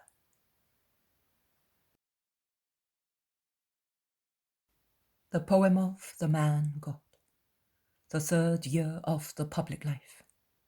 Chapter 430. Near Severus, with Johannan's peasants. 8th of May, 1946. "Will they come?" Matthew asks his companions, who are set in a wood of holm oaks in the lower slopes of the hill on which Severus rises. The Israelan plain is no longer visible, as it is beyond the hill where they are. But there is a much smaller plain between this hill and those in the region of Nazareth, and which can be seen clearly in the bright moonlight. They promised, and they will come, replies Andrew. At least some of them. They were going to leave halfway through the first watch, and they will be here at the beginning of the second one, says Thomas. Later, says Thaddeus. It took us less than 3 hours, objects Andrew. We are men and in full strength. They are tired and will have women with them, replies Thaddeus again. Provided their master does not find out, says Matthew with a sigh. There is no danger. He left for Jezreel, where he will be the guest of a friend. The superintendent is there, but he's coming as well, because he does not hate the master, says Thomas. Will that man be sincere? Asks Philip. Yes, because there is no reason why he should not be. Well, to get into his master's good graces and... No, Philip. When vintage time is over, he will be dismissed by Johanan, just because he does not hate the master, replies Andrew. Who told you? Several of them ask. He himself and the peasants, each on his own account. And when 2 people of different categories agree in saying the same thing, it means that what they say is true. The peasants were weeping because the superintendent is leaving. He was very humane. And he said to us, I am a man and not a clay puppet. Last year he said to me, on the master, approach him, become one of his believers. I obeyed. Now he says to me, woe betide you if you love my enemy and if you allow the servants to love him. I do not want my land to be anathematized by receiving that cursed man. But now that I know him, how can I consider that order just? I said to the master, last year you spoke differently, but he's always the same. He beat me a first time. I said, I am not a slave, and even if I were, you would not be in possession of my thought. My thought judges him to be holy, who you say is cursed. He beat me again. This morning he said to me, the anathema of Israel is in my property. Woe to you if you disobey my order. You will no longer be my servant. I replied, you are right. I will no longer be your servant. Look for another one who has a heart like yours, and who is as rapacious about your property as you are, about other people's souls. And he threw me on the ground and struck me. But the work of the year will soon be over, and at the new moon of Tishri I will be free. I am only sorry for these. And he pointed at the peasants, says Thomas. But where did you see him? In the wood, as if we were highwaymen. Micah, to whom we had spoken, had informed him, and he came while he was still bleeding, and servants and maidservants came a few at a time, says Andrew. So Judas was right. He is familiar with the mood of the Pharisee, remarks Bartholomew. Judas knows too many things, says James of Zebedee. Be quiet, he may hear you, advises Matthew. No, he has gone away saying that he's sleepy and has a headache, replies James. Moon, moon in the sky and moon in his head. It is so. He is more changeable than the wind, pronounces Peter, who has been silent so far. Yes, a real misfortune among us, says Bartholomew with a sigh. No, don't say that. Not a misfortune. On the contrary, a way to sanctify oneself, says the zealot. Oh, to damn oneself, because he makes one lose one's virtues, says Thaddeus resolutely. He's a poor wretch, remarks Andrew sadly. There is silence. Then Peter asks, But is the master still praying? No, While you were dozing, he passed by and joined John and his brother James, placed as sentries on the road. He wants to be with the poor peasants at once. Perhaps it is the last time he will see them, replies the zealot. Why the last time? Why? Don't say that. It seems to bring bad luck, says Thaddeus excitedly. Because you can see it. We are persecuted more and more. I don't know what we will do in future. Simon is right. It will be lovely to be all spiritual. But if we had been permitted to have a little humanity, a pinch of protection from Claudia would have done no harm, says Matthew. No, it is better to be alone, and above all to be free from contacts with the heathens. I do not approve of them, says Bartholomew resolutely. Not much myself, but the Master says that his doctrine must spread all over the world, and that we have to do that. We have to sow his words everywhere. So we will have to adapt ourselves to approaching Gentiles and idolaters, says Thaddeus. Impure people. It seems to me something sacrilegious. Wisdom to pigs. They have a soul too, Nathaniel. You felt sorry for the girl yesterday. Because she's a mere nothing, which is to be perfected. She's like a newborn baby. But the others, and she's not a Roman. Do you think that Gauls are not idolaters? They have their cruel gods as well. You will find out if you have to go and convert them, says the zealot, who is more learned than the others, I would say, in a cosmopolitan matter. But she does not belong to the race of those who are profaning Israel. I will never preach to the enemies of Israel, neither to the present nor the old ones. Then you will have to go very far away, among the Hyperboreans, because it does not seem so, but Israel has had a taste of all the neighboring peoples, says Thomas. I will go far away. But here is the Master. Let us go and meet him. How many people they have all come, even the children. The Master will be happy. They join the Master, who is advancing with difficulty on the meadow, pressed as he is by so many surrounding him. Is Judas still absent? Asks Jesus. Yes, Master, but we will call him if you wish so. It is not necessary. My voice will reach him where he is, and his free conscience speaks to him with its own voice. It is not necessary for you to add your voices and force a will. Come, let us sit down here with our brothers, and forgive me if I have not been able to break the bread with you in a feast of love.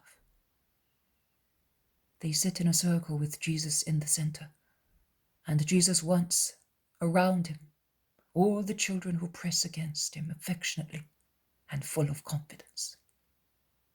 Bless them, Lord, that they may see what we long to see. Freedom to love you, shouts a woman. Yes, they are depriving us also of that. They do not want your words to be impressed in our souls. And now, by forbidding you to come, they are preventing us from meeting, and we will have no more holy words, moans an old man. If we are abandoned thus, we will become sinners. You taught us to forgive. You gave us so much love that we could bear a master and his ill will. But now says a young man. I cannot see their faces very well, so I do not know exactly who is speaking. I base myself on the tones of their voices. Do not weep. I will see that you do not lack my word. I will come again, as long as I can. No, master and lord, he is wicked and so are his friends. They could injure you, and because of us, we will make the sacrifice of losing you. But do not give us the sorrow of having to say he was caught because of us. Yes, save yourself, master. Do not be afraid. We read in Jeremiah how the prophet told his secretary Baruch to write what the Lord dictated to him, and to go and read what he had written to those who had gathered in the house of the Lord, and to read it in place of the prophet who was in prison and could not go there. I will do the same. Among my apostles and disciples, I have many faithful Baruchs. They will come and tell you the word of the Lord, and your souls will not perish. And I will not be caught through your fault, because the Most High God will conceal me from their eyes until the hour when the King of Israel is to be shown to the crowds, so that the whole world may know him. And do not be afraid either of losing the words which are in you. We read always in Jeremiah that also after the destruction of the scroll by Jehoiakim, king of Judah, who, by burning the scroll, hoped to destroy the eternal truthful words, what God had dictated remained, because the Lord gave this order to the prophet: take another scroll and write down all the words that were written on the scroll, burnt by the king. And Jeremiah gave a scroll to Baruch, a scroll without any writing.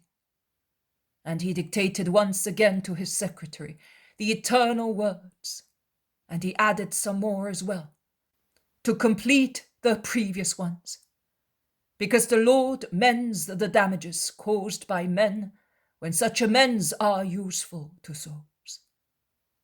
And he does not allow hatred to cancel the work of love. Well, even if I, comparing myself to a scroll full of holy verities, should be destroyed, do you think that the Lord would let you perish without the help of other scrolls, which will contact my words and those of my witnesses, telling you what I cannot tell you, as I am a prisoner of violence and destroyed by it? And do you think that what is impressed in the scrolls of your hearts can be cancelled with the passing of time on the words? No. The angel of the Lord will repeat those words to you, keeping them fresh in your souls, eager for wisdom. Not only, but he will explain them to you, and you will be wise through the word of your master. You seal your love for me by means of the seal of sorrow. Can what resists persecution perish? It cannot. I am telling you, God's gifts cannot be cancelled. Sin only can cancel them.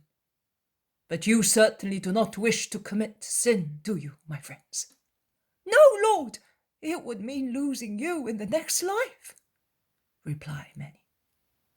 But they will make us sin. He has ordered us not to leave his fields any more on Sabbaths, and there will be no more Passovers for us. So we will commit sin, say others. No, you will not sin. He will. He only, as he does violence to the right of God and of his children, to embrace and love one another in sweet conversation of love and teaching on the day of the Lord.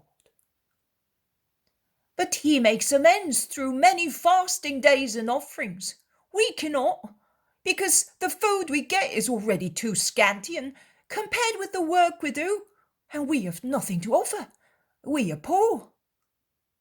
You offer what is appreciated by God, your hearts. Isaiah, speaking to false penitents in the name of God, says, Look, on your fast days, your will is revealed, and you oppress your debtors. Look, you fast to quarrel and squabble and fight cruelly. Do not fast any more, as you have done so far, if you want to make your voice heard on high. Is that the sort of fast that pleases me? That man for one day should just afflict his soul and torment his body and lie down on ashes? Is that what you call fasting? A day acceptable to the Lord? The fasting I prefer is a different one. Break the chains of sin. Undo oppressive obligations. Let the oppressed go free. Remove all burdens. Share your bread with the hungry. Shelter the poor and pilgrims. Clothe the naked, and do not despise your neighbor. But Johanan does not do that. You are his creditors because of the work you do for him, making him rich. And he treats you worse than defaulting debtors, and he raises his voice to threaten you and his hand to strike you. He is not merciful, and he despises you because you are servants. But a servant is a man, just like his master, and if it is his duty to serve, it is also his right to receive what is necessary to a man, with regard both to his body and to his spirit. The Sabbath is not honored, even if a man spends it in the synagogue. If on the same day the man who keeps it puts chains on his brothers and gives them aloe to drink. Keep your Sabbaths, talking with one another of the Lord, and the Lord will be among you. Forgive, and the Lord will glorify you. I am the good shepherd, and I have mercy on all my sheep. But I certainly love with particular fondness those which idolatrous shepherds have beaten, so that they may go away from my way. For them, more than for any other, I have come. Because your father and mine ordered me, pasture these sheep for slaughter, killed mercilessly by their masters, who have sold them, saying, we have become rich, and on which the shepherds had no mercy. Well, I will pasture the flock for slaughter, O poor people of the herd, forsaking to their wickedness those who distress you and afflict the father who suffers in his children. I will stretch out my hand to the little ones among the children of God, and I will draw them to me, so that they may have my glory. The Lord promises that through the lips of the prophets who celebrate my pity and power as shepherd. And I promise directly to you who love me, I will provide for my flock. To those who accuse good sheep of making the water turbid or spoiling the pasture to come to me, I will say, go away.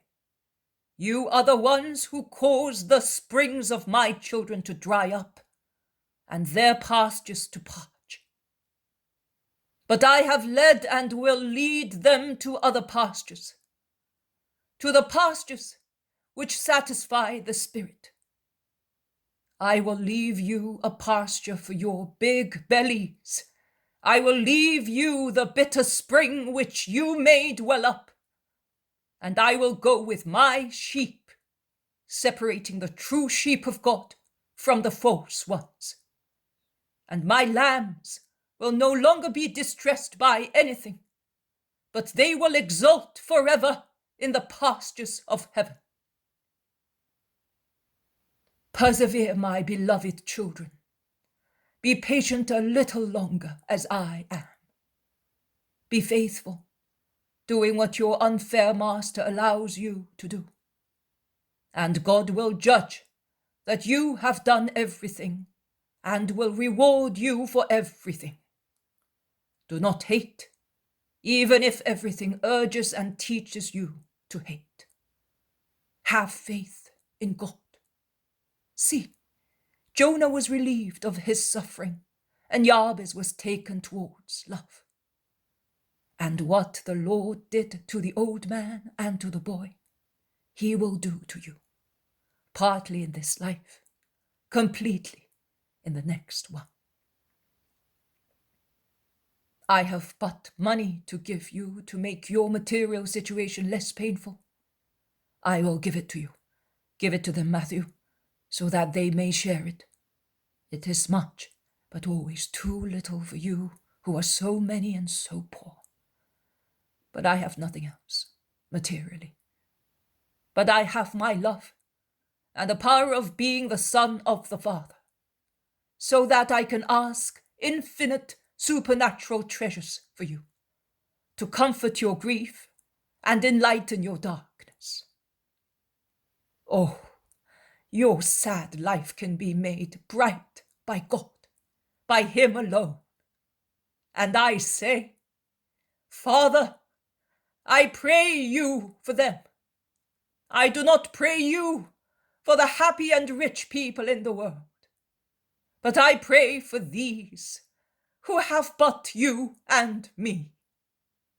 Let them rise so high in the ways of the Spirit that they may find all comfort in our love, and let us give ourselves to them with love, with all our infinite love, to fill their days and their work with peace, serenity, courage, with supernatural peace, serenity, and strength, so that, as if they were estranged from the world through our love, they may endure their Calvary, and after their death they may have you, us, infinite beatitude.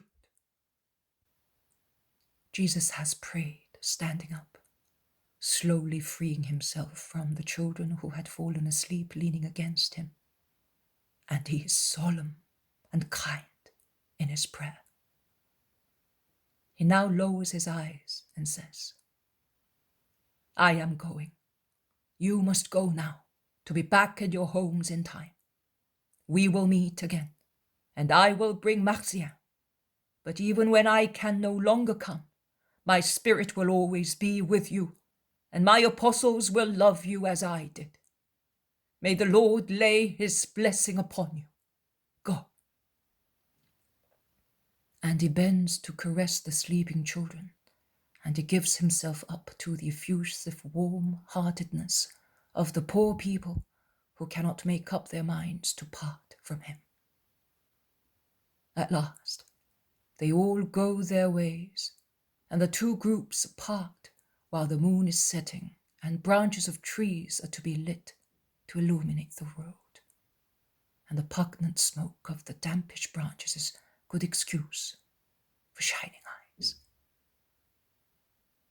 Judas is waiting for them, leaning against the trunk of a tree. Jesus looks at him and does not say anything, not even when Judas says, I feel better. They go on thus, as best they can during the night, then much quicker at dawn. When they are in sight of a crossroads, Jesus stops and says, Let us part. Thomas, Simon Zealot, and my brothers will come with me. The others will go to the lake and wait for me. Thank you, Master. I did not dare ask you, but you are helping me.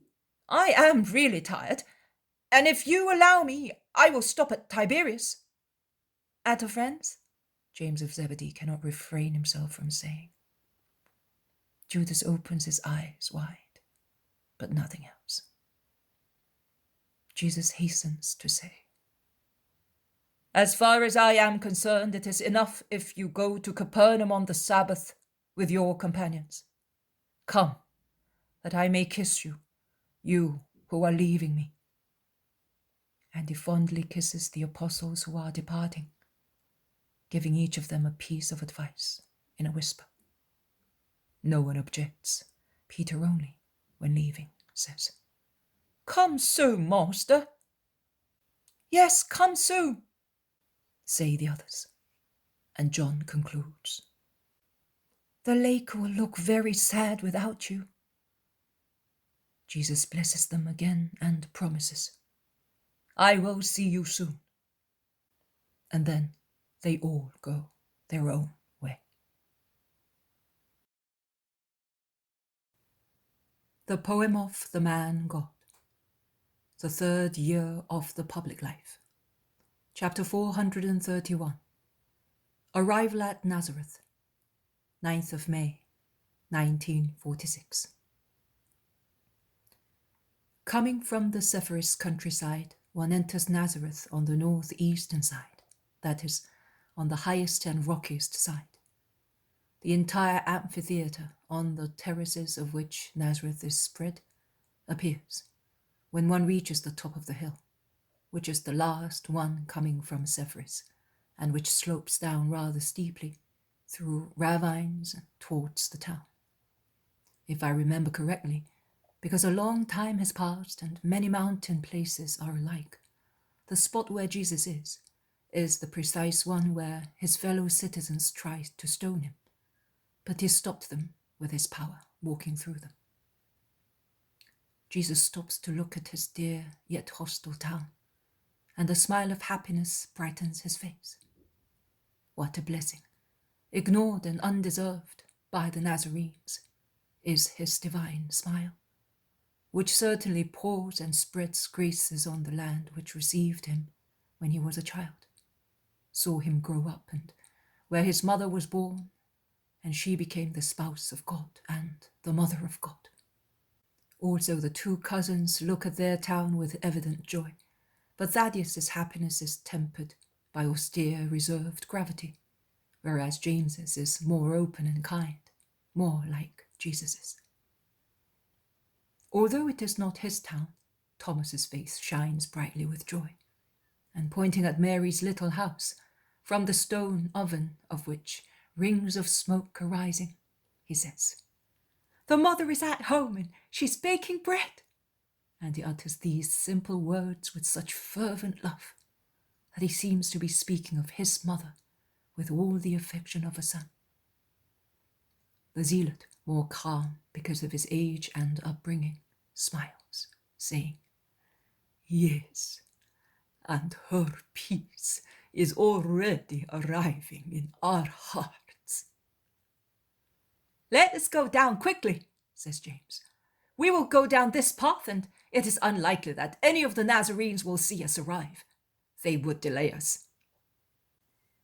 But you will be going away from your home. Your mother also is anxious to see you. Oh, you may be sure, Simon, that our mother is with Mary. She's almost always there, and she will be there because they are baking and because of the sick girl. Yes, let us go this way. We will pass at the rear of Alphaeus's kitchen garden, and we will arrive at the hedge of ours, says Jesus. They go down quickly along a path, which at first is very steep, then it becomes more gentle near the town. They go through olive groves and small fields bare of crops. They pass near the first kitchen gardens in town, and the tall leafy hedges around the gardens and over which hang branches of trees laden with fruit, or the little dry stone walls, all covered with branches hanging outside from orchards, prevent their passing from being noticed by housewives moving about the gardens, or doing the washing, or spreading it on the patches of grass near the houses.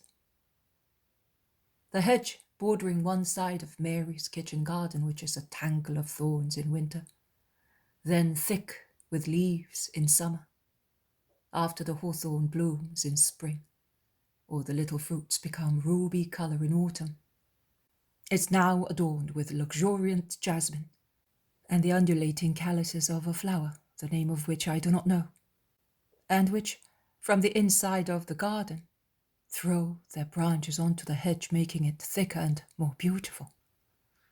A blackcap is singing in the thick of the hedge, and the cooing of doves is heard from inside the garden. The fence also is protected and entirely covered with branches in bloom, says James, who has run ahead to look at the rustic gate at the rear of the garden, the one which, after not being used for years, was opened to let Peter's cart go in and out for John and Syntyche. We will go along the lane and will knock at the door. My mother would suffer seeing this protection destroyed, replies Jesus. Her enclosed garden, exclaims Judas of Alphaeus. Yes, and she is its rose, says Thomas. As a lily among the thistles, says James. The sealed fountain, says the zealot. Better, the well of living water, which, gushing impetuously from the beautiful mountain, gives the water of life to the earth and spurts towards heaven with its scented beauty, says Jesus. She will soon be delighted to see you, says James. Tell me, brother, something which I have been longing to know for some time. How do you see Mary? As a mother or as a subject?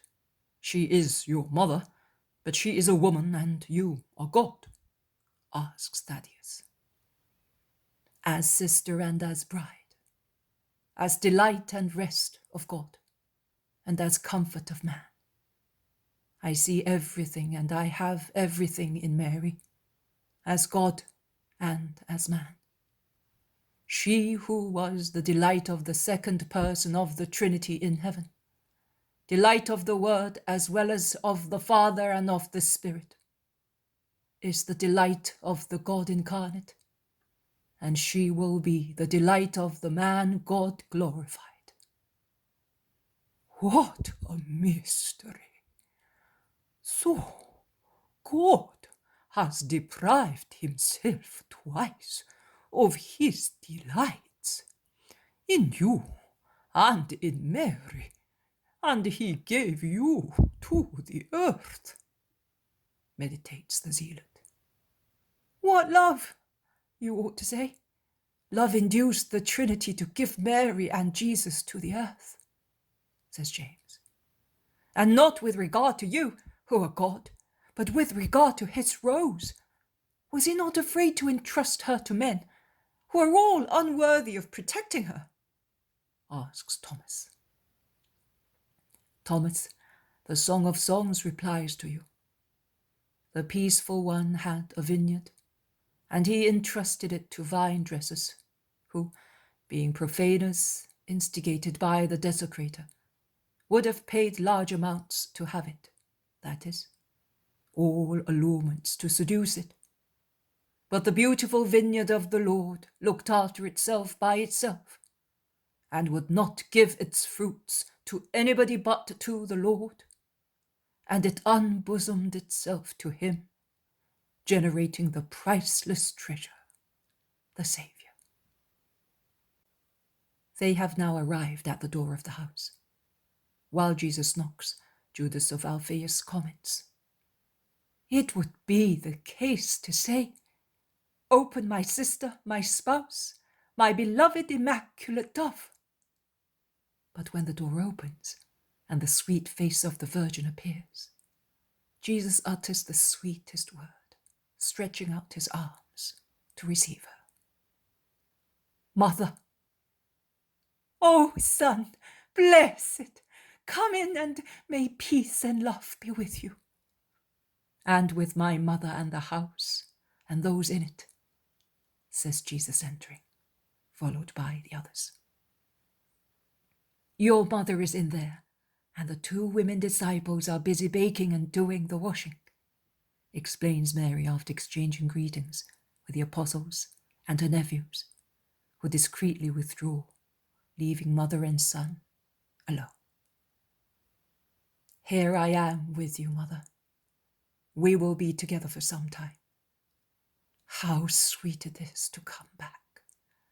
The house and you, above all, mother, after so much travelling amongst men. And men become more and more acquainted with you, and through such knowledge of you, they become divided into 2 groups, those who love you and those who hate you. And the latter group is the bigger. Evil perceives that it is about to be defeated, and it is furious, and makes people furious. How is the girl? A little better, but she was on the point of death. And her words, now that she is not delirious, correspond, although they are more reserved, to those which she spoke while raving. It would be a lie to say that we have not reconstructed her story. Poor girl. Yes, but Providence watched over her. And now? Now I do not know. Aurea does not belong to me as a creature. Her soul is mine. Her body belongs to Valeria. For the time being, she will stay here to forget. Martha would like to have her. I know. But I am not entitled to do anything without permission of the Roman lady. I do not even know whether they purchased her with money or simply used the weapon of promises. When the Roman lady will claim her, I will go at your place, son. It is not right that you should go. Let your mother see to it. We women, the least beings for Israel, are not noticed so much if we go and speak to Gentiles, and your mother is so unknown to the world. No one will notice the Jewess of the common people going through the streets in Tiberias, enveloped in her mantle, and knocking at the door of a Roman lady. You could go to Johannes and speak to the lady there. I will do that, son. May your heart be relieved. Jesus, you are so distressed. I understand, and I would like to do so much for you. And you do so much, Mother. Thank you for everything you do. Oh, I am a very poor help, son, because I am not successful in making you loved, in giving you joy, as long as you are allowed to enjoy some. So, what am I? A poor disciple indeed. Mother, do not say that. My strength comes to me through your prayers. My mind rests thinking of you. And see, my heart finds comfort thus, with my head against your blessed heart. Mother of mine. Jesus has drawn his mother to himself, as she was standing in front of him, while he was sitting on the chest against the wall. And he leans his forehead on the breast of Mary, who gently caresses his hair. A pause of love. Jesus then raises his head, stands up, and says, "Let us go to the others and to the girl." And she goes out with his mother into the kitchen garden. The 3 women disciples, standing at the door of the room where the sick girl is, are talking to the apostles, but when they see Jesus, they become quiet and kneel down. "Peace to you, Mary of Alphaeus, and to you, Martha and Naomi. Is the girl sleeping?" "Yes, she is. She is still feverish, and her temperature stupefies and consumes her. If it persists like this, she will die. Her frail body will not resist the disease, and her mind is upset by remembrances, says Mary of Alphaeus. Yes, and she does not react, because she says that she wants to die, so that she may not see any more Romans, confirms Martha. And that grieves us, because we are already fond of her, says Naomi. Be not afraid, replies Jesus, going as far as the threshold of the little room and lifting the curtain. On the little bed against the wall, facing the door, appears the little thin face of the girl, bright red at the cheekbones, while all the rest is snow white, buried in the mass of her long golden hair. She is sleeping restlessly, muttering incomprehensible words through her teeth, and with her hand abandoned on the blankets, she now and then makes a gesture as if she were rejecting something. Jesus does not enter. He looks at her with pitiful eyes. He then calls her in a loud voice. Aurea, come! Your Saviour is here! All of a sudden, the girl sits up in her bed. She sees Jesus and, with a cry, she gets up and runs barefooted in her long, loose tunic towards him and kneels at his feet, saying, Lord, now you have really freed me. She is cured, see? She could not die because she must become acquainted with the truth first.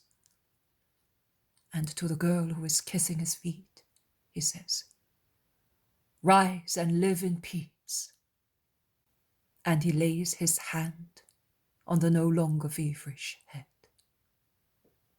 Aurea, in her long linen dress, perhaps one of the virgins, so long as to form a train, her loose hair falling over her slender figure like a mantle, her grey-blue eyes, still bright because of the temperature which has just dropped and of the joy which has just filled her, looks like an angel.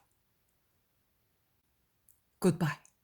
We are withdrawing into the workshop while you look after the girl and the house, says the master.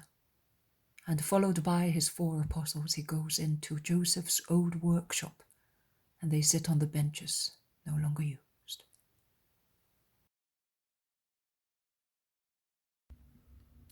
The Poem of the Man God. The 3rd year of the public life. Chapter 432. Parable of Painted Wood. 10th of May, 1946. The rustic workshop fireplace has been lit after not being used for such a long time, and the smell of glue boiling in a can mingles with the characteristic smell of sawdust and fresh shavings, which are just piling up at the foot of a bench. Jesus is working with zest to transform some timber, with the help of saw and plane, into legs for chairs, drawers, and so forth. Some pieces of furniture, the modest furniture of the little house in Nazareth, have been taken into the workshop to be repaired. The kneading trough, one of Mary's looms, 2 stools, a garden ladder, a little chest, and the door of the stone oven, the lower part of which I think has been perhaps gnawed away by mice.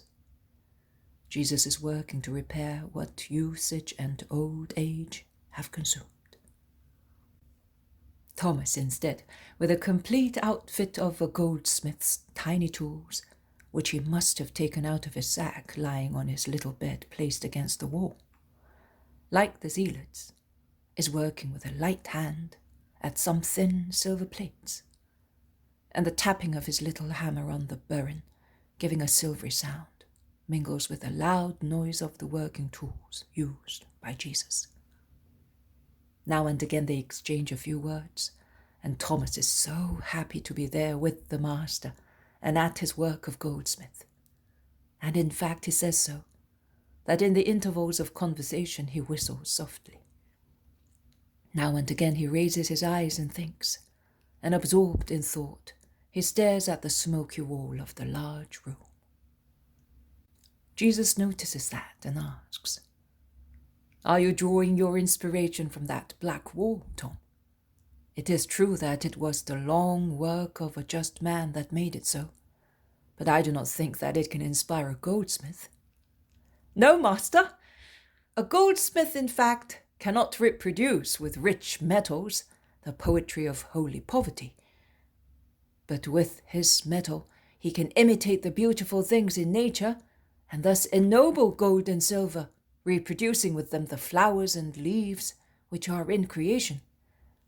I think of those flowers and leaves, and to remember their details precisely, I become fixed thus, with my eye on the wall.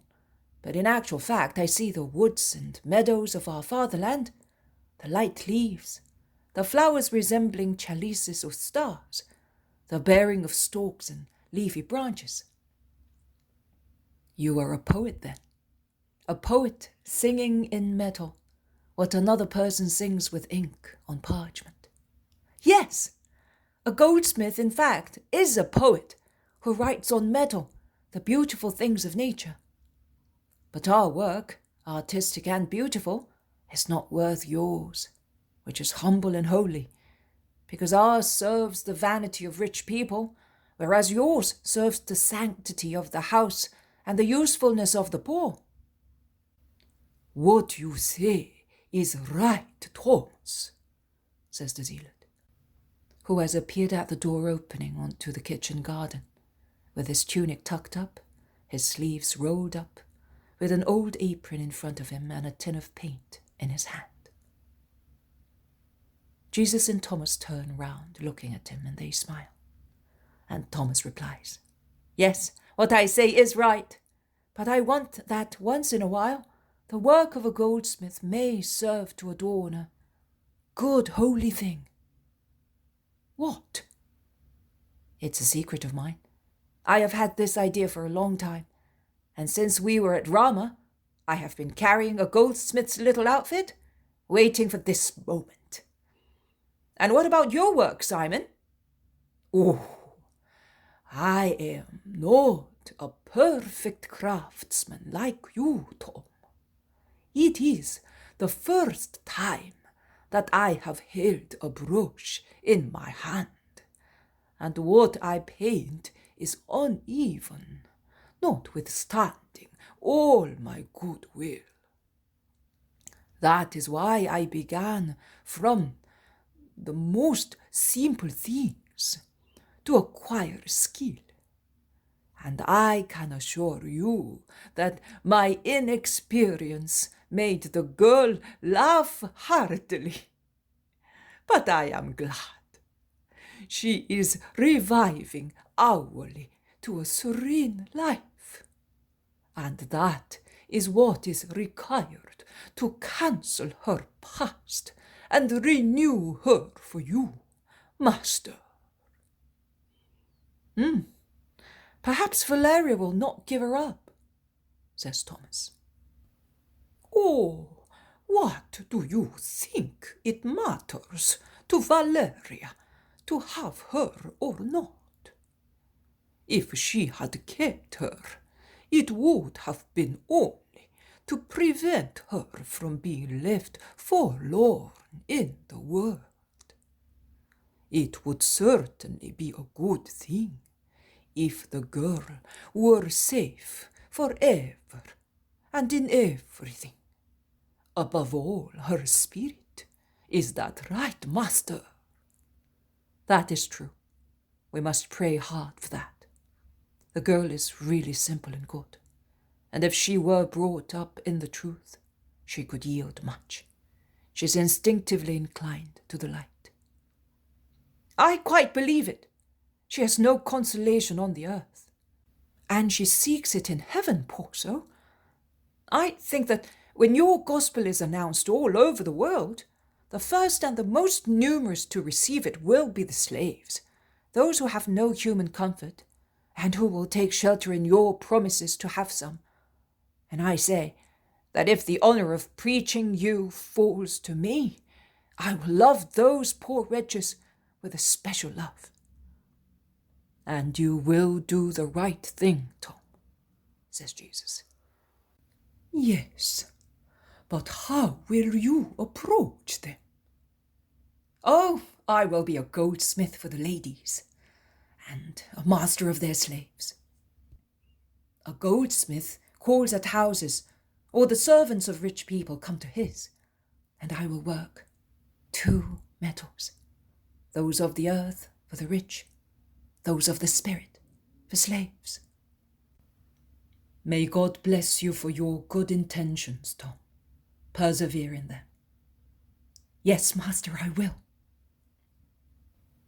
"Well, now that you have replied to Thomas, please come with me, Master, to see my work and to tell me what I must paint now.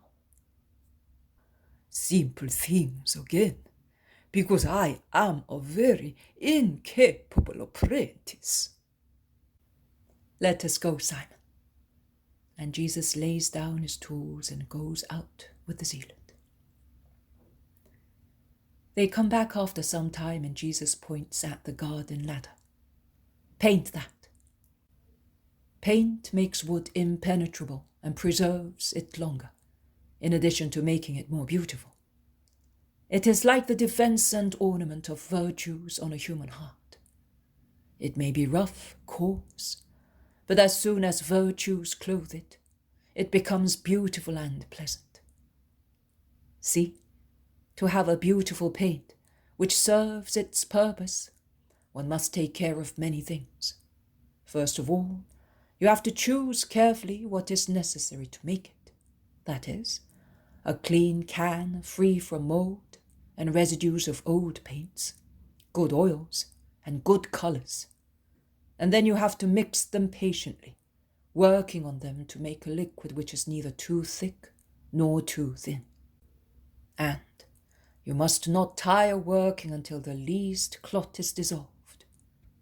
When that is done, you have to take a brush, the bristle of which do not come off, and they must be neither too hard nor too soft.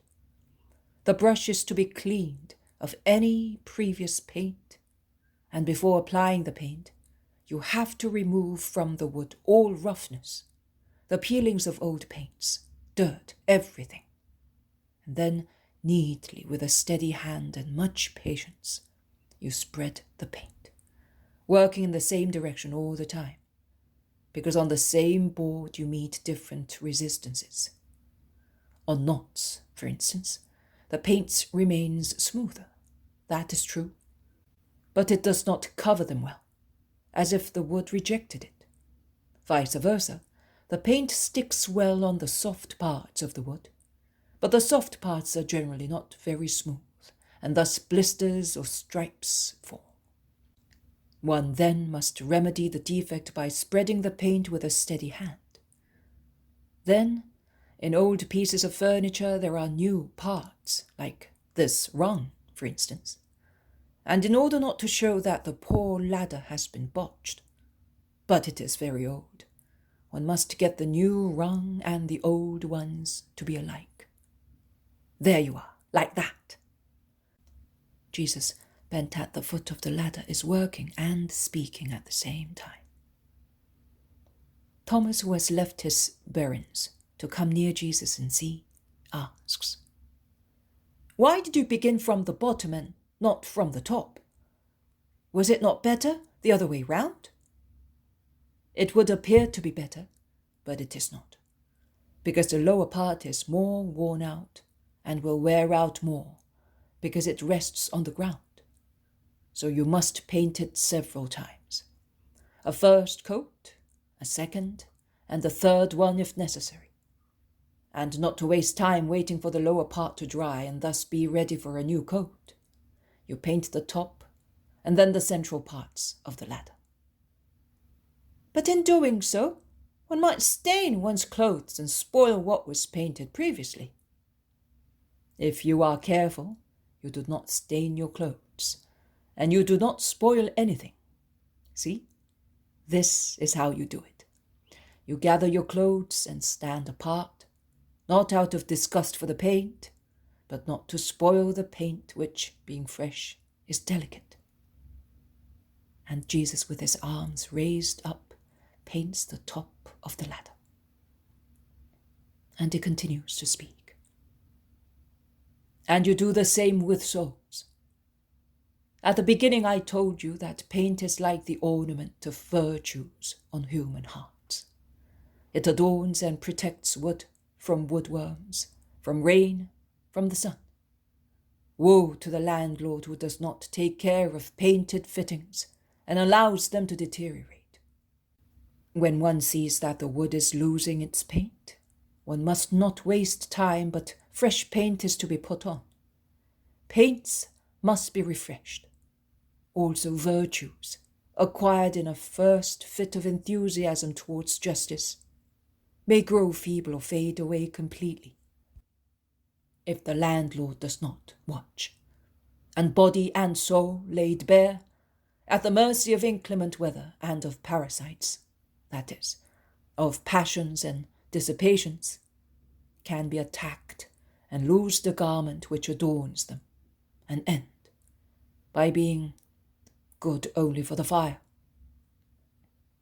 Therefore, with regard both to ourselves and to those whom we love as our disciples, when we notice that the virtues which serve to defend our egos are being shattered or are fading away, we must provide at once with diligent, patient work until the end of our lives, so that we may go to sleep when we die, with body and soul worthy of a glorious resurrection. And in order to ensure that your virtues are true and good, you must begin with pure, courageous intentions, which remove all rubbish and mold. And you must work not to leave any imperfection in the building up of virtues. And then take an attitude which is neither too hard nor too lenient, because both intolerance and excessive indulgence are harmful. And the brush, your will. Let it be free from pre-existent human inclinations, which might vein the spiritual hue with material disfigurements. And prepare yourselves, or other people, with suitable operations, which are laborious, it is true, but necessary, to cleanse the old ego from any ancient leprosy, so that it may be pure to receive virtue, because you cannot mix what is new with what is old. You then begin to work, in good order, with consideration. You must not jump here and there without a good reason. You must not work a little in one direction and then a little in the other. One would get less tired, that is true, but the paint would be uneven, as happens in disorderly souls. They display perfect points, then close to them there are deformities, different shades. One must insist on the spots resisting the paint, on the knots, confusion of matter or of dissolute passions, which, of course, have been mortified by will, which like a plane has laboriously smoothed them. But they remain to offer resistance like a knot, amputated but not destroyed. And they deceive at times, as they appear to be well clad with virtue, whereas it is but a light veil which soon falls off. Beware of the knots of concupiscence. Ensure that virtue covers them over and over again, so that they may not flourish again, disfiguring the new ego. And cover the soft parts which receive the paint too easily, but they do so to their own liking. If there are blisters and stripes, you must insist with isinglass, smoothing and smoothing in order to give one or more coats of paint, so that such parts may become as glossy as hardened enamel. And watch that you do not overload. To exact too much from virtue makes the creature rebel, boil over, and blister at the first impact. No, neither too much nor too little. Be fair when working on yourselves and on creatures made of flesh and soul. And if, as in most cases, because girls like Aurea are an exception, not the rule, there are new parts mixed with old ones, as Israelites have, passing from Moses to the Christ, as well as heathens, with their mosaic of beliefs which cannot be cancelled all of a sudden and will surface with nostalgic memories, at least in the most pure matters. Then one must be more vigilant and tactful, and insist until the old part is homogeneous with the new one, making use of pre-existent situations to complete the new virtues.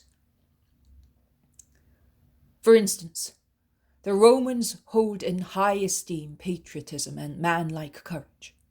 They are both considered almost as myths. Well, do not destroy them, but inculcate a new spirit on patriotism. That is, the spirit of making Rome great also spiritually, as the center of Christendom, and make use of Roman manliness to strengthen in faith those who are strong in battle.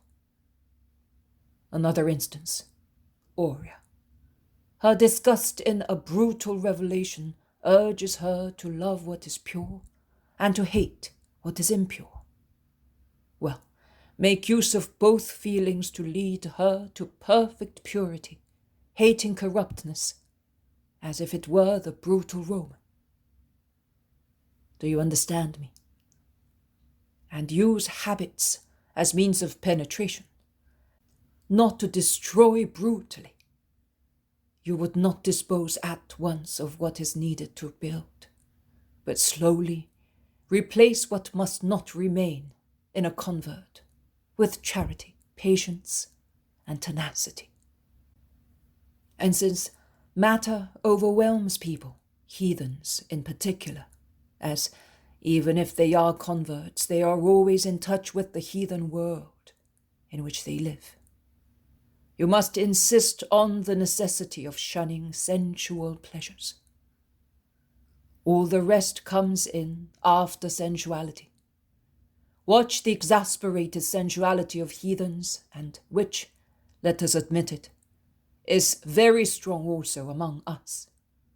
And when you notice that the contact with the world spoils the preservative paint, do not continue to paint the top, but go back to the lower part, balancing spirit and flesh, top and bottom. But always start from the flesh, from material vice, to prepare the soul to receive the guest who does not cohabit in impure bodies or with spirits stinking with carnal corruption. Do you understand me? And do not be afraid of becoming corrupted if you touch with your garment the lower parts. That is, the material ones of those whose spirits you are curing.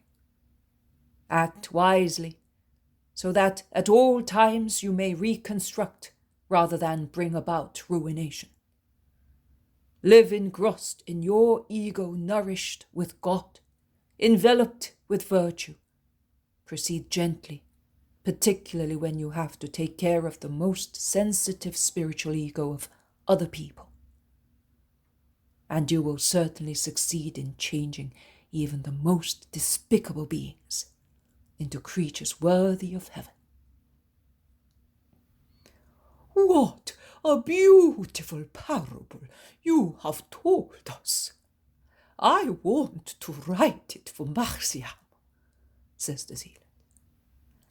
And for me, as all of me is to be made beautiful for the Lord, says slowly, trying to find the words, Aurea, who, barefooted, has been standing for some time at the door of the kitchen garden. "Oh, Aurea, were you listening to us?" asks Jesus.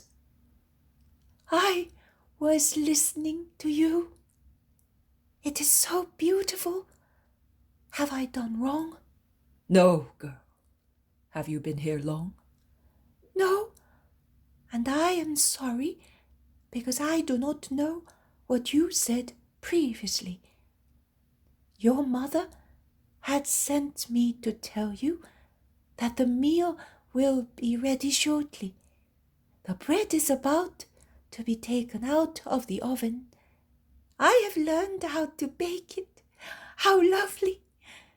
And I have learned to bleach linen. And your mother has told me 2 parables concerning bread and linen. "Has she? What did she say?" That I am like flour still in the sieve, that your goodness purifies me, your grace works in me, your apostolate perfects me, your love cooks me, and from coarse flour mixed with so much bran, I will end up, if I allow myself to be worked on by you, by being flour for hosts, flour and bread of sacrifice, good for the altar. And on the linen, which was dark, oily, and coarse, and which, after so much borate grass and so many blows of mortification, has become clean and soft, the sun will now shine, and it will become white. And she said that that is what the Son of God will do to me, if I always remain in the Son, and I accept to be cleansed and mortified, to become worthy of the King of Kings, of you, my Lord. What lovely things I am learning. I seem to be dreaming. Lovely. Everything is beautiful here. Do not send me away, Lord. "Would you not like to go with Martha and Naomi?" I would prefer to stay here, but also with them. But not with Romans. No, Lord. "Pray, child," says Jesus, laying his hand on her honey blonde hair. "Have you learned the prayer?" Oh, yes. It is so lovely to say, my Father, and think of heaven. But the will of God frightens me a little, because I do not know whether God wants what I want. "God wants your welfare." Does he? You say so? In that case, I am no longer afraid. I feel that I will remain in Israel, to become more and more acquainted with this Father of mine, and to be the first disciple of God, my Lord. "Your faith will be satisfied, because it is good. Let us go."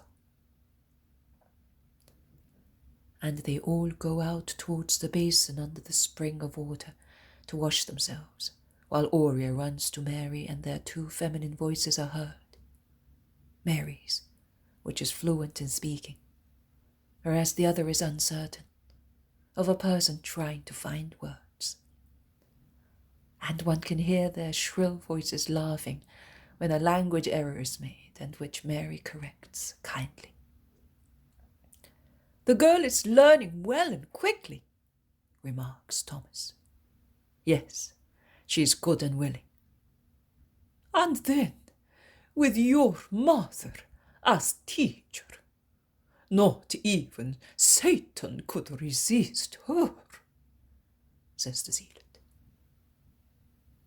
Jesus sighs without speaking. Why are you sighing thus, master? Was I not right? Yes, quite right. But there are men more resistant than Satan, who at least runs away from Mary's presence. There are men who are close to her, and who already taught by her do not improve.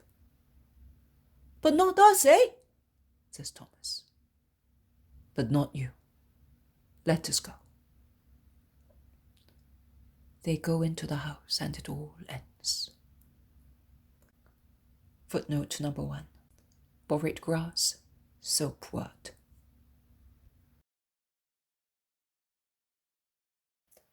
The poem of the man God, the third year of the public life, chapter 433, the Sabbaths in the peace of Nazareth, 13th of May, 1946.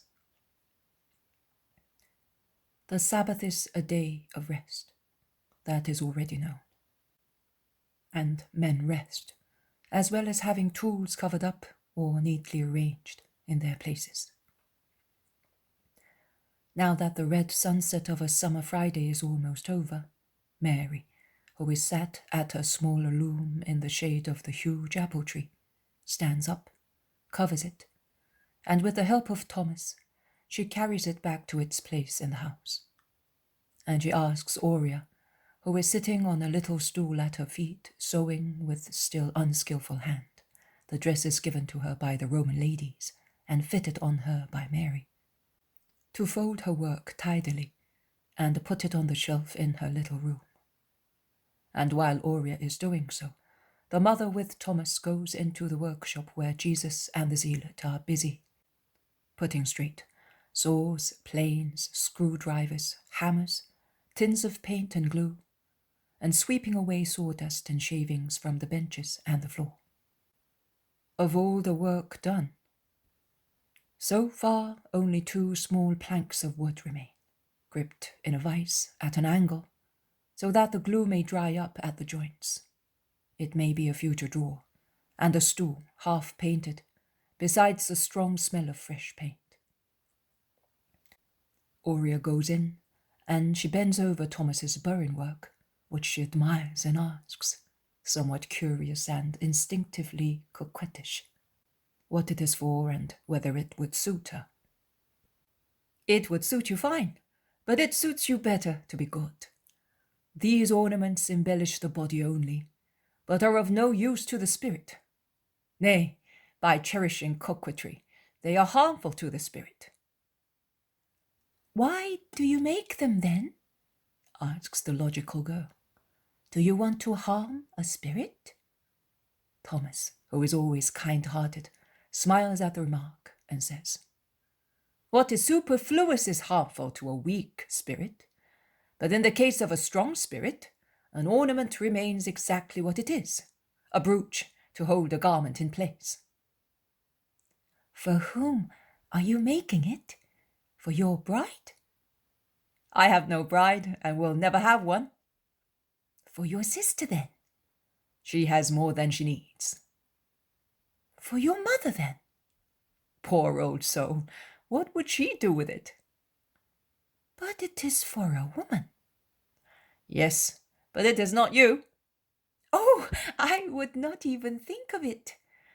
And now that you have said that those things there are harmful to the spirit, I would not like to have it, and I will take the fringes off my dresses. I do not want to do any harm to what belongs to my Saviour. Clever girl. See, with your good will, you have done a nicer work than mine. Oh, you are saying so because you are kind. I'm saying so because it is true. See, I took this piece of silver, I reduced it to thin plates as I needed them, then with a tool, or rather with many tools, I folded it thus. But I still have to do the most important work, join the parts together in a natural manner. At present, only these 2 tiny leaves joined to their little flowers are complete. And Thomas, with his big fingers, lifts a graceful stem of a lily of the valley, joined to a leaf, which is a perfect imitation of a natural one. It is impressive to see the trinket shining with the brilliancy of pure silver, held by the strong, dark fingers of the goldsmith. Oh, lovely! There were many on the island, and we were allowed to pick them before sunrise, because we blonde girls had never to take the sun, so that we might be more valuable. They compelled brunettes instead to stay out in the sun until they felt sick, to become darker. What do you say when one sells something, saying that it is one thing, whereas it is another? Who knows? Deceit? Swindle? I don't know. See, they deceived them, saying that they were Arabs, or that they came from the Upper Nile, where it rises. They sold one girl, saying that she was a descendant of the Queen of Sheba. Fancy that! They did not deceive the girls, but the purchasers. So you say, they cheated. What a race! A wonderful surprise for the purchaser when he saw the false Ethiopian grow lighter. Did you hear that, master? How many things we do not know? Yes, I heard. But the sad side is not the cheating of the purchasers.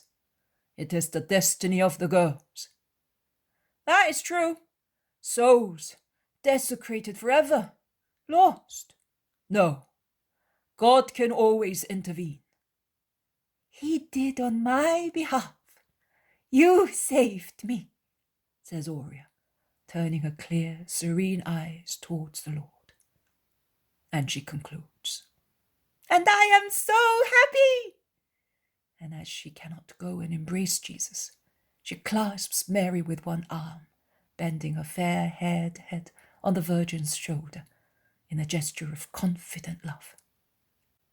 The 2 fair-haired heads stand out in their different shades against the dark wall, a most gentle group. But Mary has to see to the supper. They part and go away.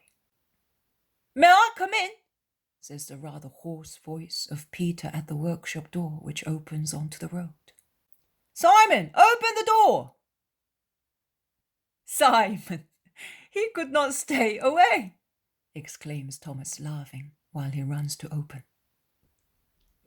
Simon, this was to be expected, says the zealot, smiling. But it is not only Peter's face which appears at the door. All the apostles from the lake are there, with the exception of Bartholomew and Iscariot. And Judas and James of Alphaeus have already joined them. Peace to you. But why did you come in this heat? Because we could not stay away any longer. It's 2.5 weeks, you know. Do you understand? We have not seen you for 2.5 weeks. And Peter seems to be saying, 200 years! An enormity! But I told you to wait for Judas on every Sabbath. Yes, but he did not come on the last 2 Sabbaths, and we have come here on the 3rd one. Nathanael remained there because he's not too well, and he will receive Judas if he goes there, but he will not go. Passing through Tiberias to come to us, before going to the great Herman, Benjamin and Daniel told us that they had seen him at Tiberias, and, of course, I will tell you later, says Peter, who has stopped speaking because of a tug at his tunic by his brother. All right, you will tell me. But you were all so anxious to have a rest, and now that you have had a chance to have been running about like this, when did you leave? Yesterday evening. The lake was like a mirror. We landed at Tarichea to avoid Tiberias, so that we will not meet Judas. Why? Because, master, we wanted to enjoy your company in peace. You are selfish. No, he already has his joys. Well, I don't know who gives him so much money to enjoy it with. Yes, I have understood, Andrew, but don't pull my tunic so violently. You know that it is the only one I have. Do you want me to go back in rags? Andrew blushes. The others laugh. Jesus smiles. Well, we landed at Tarichea also because, well, don't reproach me. It may be the heat. It may be that I became wicked when I am far away from you. It may be the thought that he left you to join. Listen, stop tearing at my sleeve. You see that I can stop in time. So, master, it may be for many reasons. I did not want to commit a sin, and if I had seen him, I would have committed one. So I went straight to Tarichea, and at dawn we set off. Did you pass through Cana? No, we did not want to come the long way round, but it was a long way all the same, and the fish was beginning to go bad. We gave it to the people in a house to have shelter for a few hours, the warm hours, and we left after the 9th hour, about the middle of the following hour. It was like an oven. You could have saved yourselves the trouble. I was coming soon. When? When the sun comes out of Leo. And do you think we could stay so long without you? We will defy 1,000 of such hot days, and we will come to see you. Ah, master, our adored master. And Peter embraces his lost treasure. And yet, when we are together, you do nothing but complain of the weather, of the length of journeys. Because we are foolish. Because while we are together, we do not really understand what you are for us. But here we are. We're all already settled. Some will stay with Mary of Alphaeus, some with Simon of Alphaeus, some with Ishmael, some with Asa, and some here, nearby, with Alphaeus. We will rest now, and tomorrow evening we will leave, and we will be more happy. On the last Sabbath, we had Martha and Naomi here. They came to see the girl again, says Thomas. You can see that whoever can manage to do so comes here. Yes, Peter. And what have you done during these days? We fished, painted the boats, mended the nets. Marciam often goes fishing with the servants, which reduces the insults of my mother-in-law against the sluggard who lets his wife die of starvation after bringing an illegitimate son to her. And yet, Porphyria has never been so well as now that she has Marciam for her heart, and for everything else. The sheep from 3 have become 5, and will soon be more. It is a great help for a little family like ours, and Marciam, by fishing, makes up for what I do not do, except very rarely. But that woman has the tongue of a viper, whereas her daughter has the tongue of a dove. But I see that you have been working as well. Yes, Simon, we have worked, all of us. My brothers in their house, these apostles and I in mine, to make our mothers happy and let them rest. Well, we have been working too, says the sons of Zebedee. My wife and I have worked at the beehives and in the vineyard, says Philip. And what about you, Matthew? I have no one to make happy, so I made myself happy by writing down the things that I like to remember. Oh, in that case, we will tell you the parable of the paint. I, a very inexperienced painter, was the cause of it, says the zealot. But you soon learned the trade. Look how smooth he made this seat, says Thaddeus. They are in perfect harmony. And Jesus, who looks more rested since he has been at home, is bright with joy at having his dear apostles with him. Aurea comes and remains on the threshold, surprised. Oh, here she is! Look how well she is. She looks like a true little Hebrew, dressed like that. Aurea blushes and does not know what to say. But Peter is so good-natured and fatherly that she soon recovers and says, I am striving to become one, and with the help of my teacher, I hope to be one soon. Master, I am going to tell your mother that these people are here. And she goes away quickly. She is a good girl, states the zealot. Yes, I would like her to remain with us in Israel. Bartholomew lost a good chance and much joy by refusing her, says Thomas. Bartholomew is very respectful of formulae, says Philip, excusing him. His only fault, remarks Jesus. Mary comes in. Peace to you, Mary, says those who came from Capernaum. Peace to you. I did not know that you were here. I will provide at once. Come in the meantime. Our mother is coming from our house with some provisions, and Salome is coming as well. Do not worry, Mary, says James of Alphaeus. Let us go into the kitchen garden. The evening breeze is rising and it is pleasant in there, says Jesus. And they go into the kitchen garden and sit here and there, conversing fraternally, while the doves coo, competing for the last meal which Aurea is spreading on the ground. It is then time to water the flower beds and the beautiful vegetables so useful to man.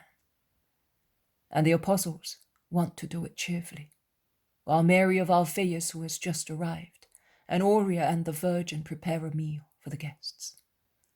And the smell of sizzling food mingles with that of the moist earth, as the chirping of birds, competing cheekily for a good spot among the thick leaves above the garden, mingles with the deep or shrill voices of the apostles.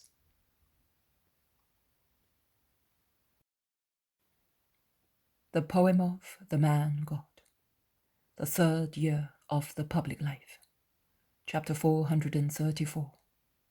Before being a mother, the Blessed Virgin is a daughter and servant of God. 14th of May, 1946. And the Sabbath wears on. It is the true Sabbath. In the wonderful morning when the air is still fresh and cool, it is beautiful to sit in a brotherly, peaceful gathering under the shady pergola, or where the apple tree, close to the fig and almond trees, forms with them patches of shade extending that of the pergola on which grapes are ripening. And it is nice to walk up and down the paths between the flower beds, going from the beehives to the dovecot, and then to the little grotto, and passing behind the women, Mary of Clopas, the daughter-in-law of the latter, Salome of Simon, Aurea, going towards the few olive trees, which from the cliff hang over the peaceful kitchen garden.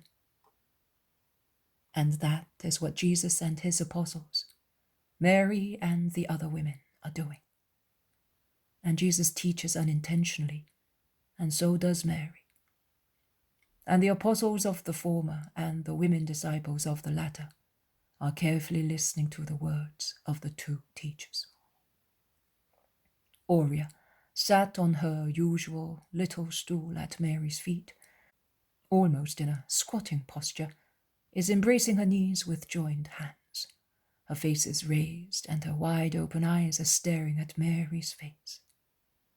She looks like a little girl who is listening to a wonderful tale. But it is not a tale. It is a beautiful truth. Mary is telling the little heathen of yesterday and the ancient stories of Israel. And the other women, although they already know them, are listening attentively, because it is pleasant to hear the story of Rachel, that of the daughter of Jephthah, that of Hannah of Elkanah, flowing from her lips. Judas of Alphaeus comes near slowly and listens, smiling. He is behind Mary, who therefore cannot see him. But the smiling look of Mary Clopas at her, Judas, tells Mary that someone is behind her, and she turns round. "Oh, Judas, have you left Jesus to hear me, a poor woman?" "Yes, I left you to go to Jesus, because you were my first teacher.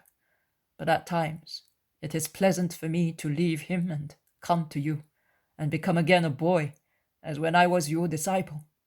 Go on, please."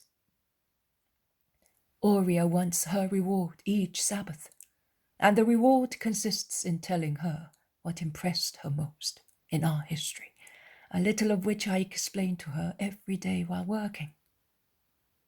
The others also come near. Thaddeus asks, "And what do you like, child?" "So much. I could say everything. But Rachel, very much.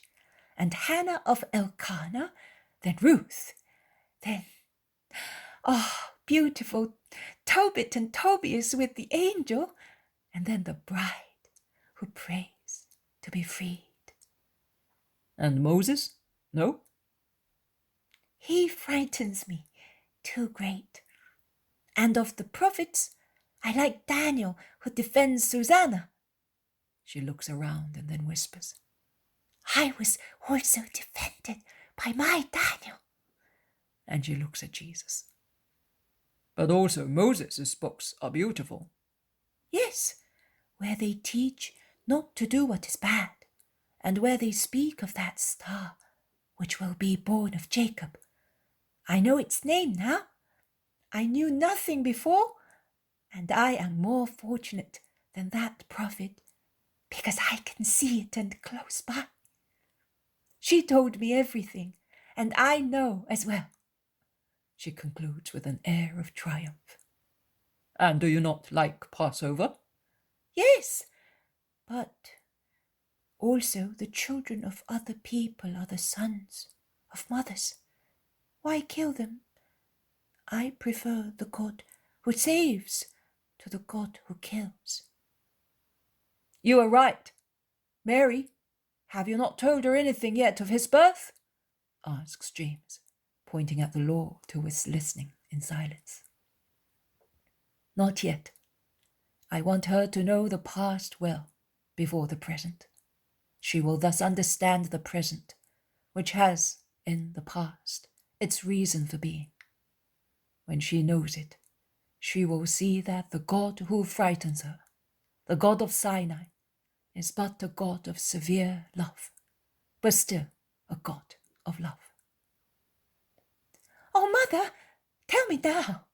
It will be less difficult for me to understand the past when I know the present, which, as far as I know, is so beautiful and makes one love God without fear.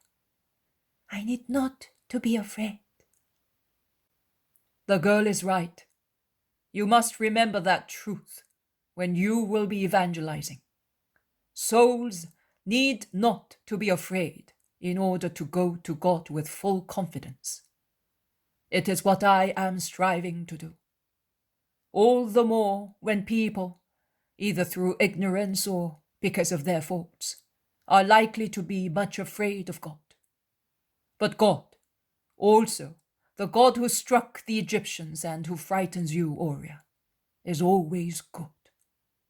See, when he killed the sons of the cruel Egyptians, he had mercy on the sons who did not grow up and did not become sinners like their fathers, and he gave their parents time to repent of their evil doings. So it was severe goodness.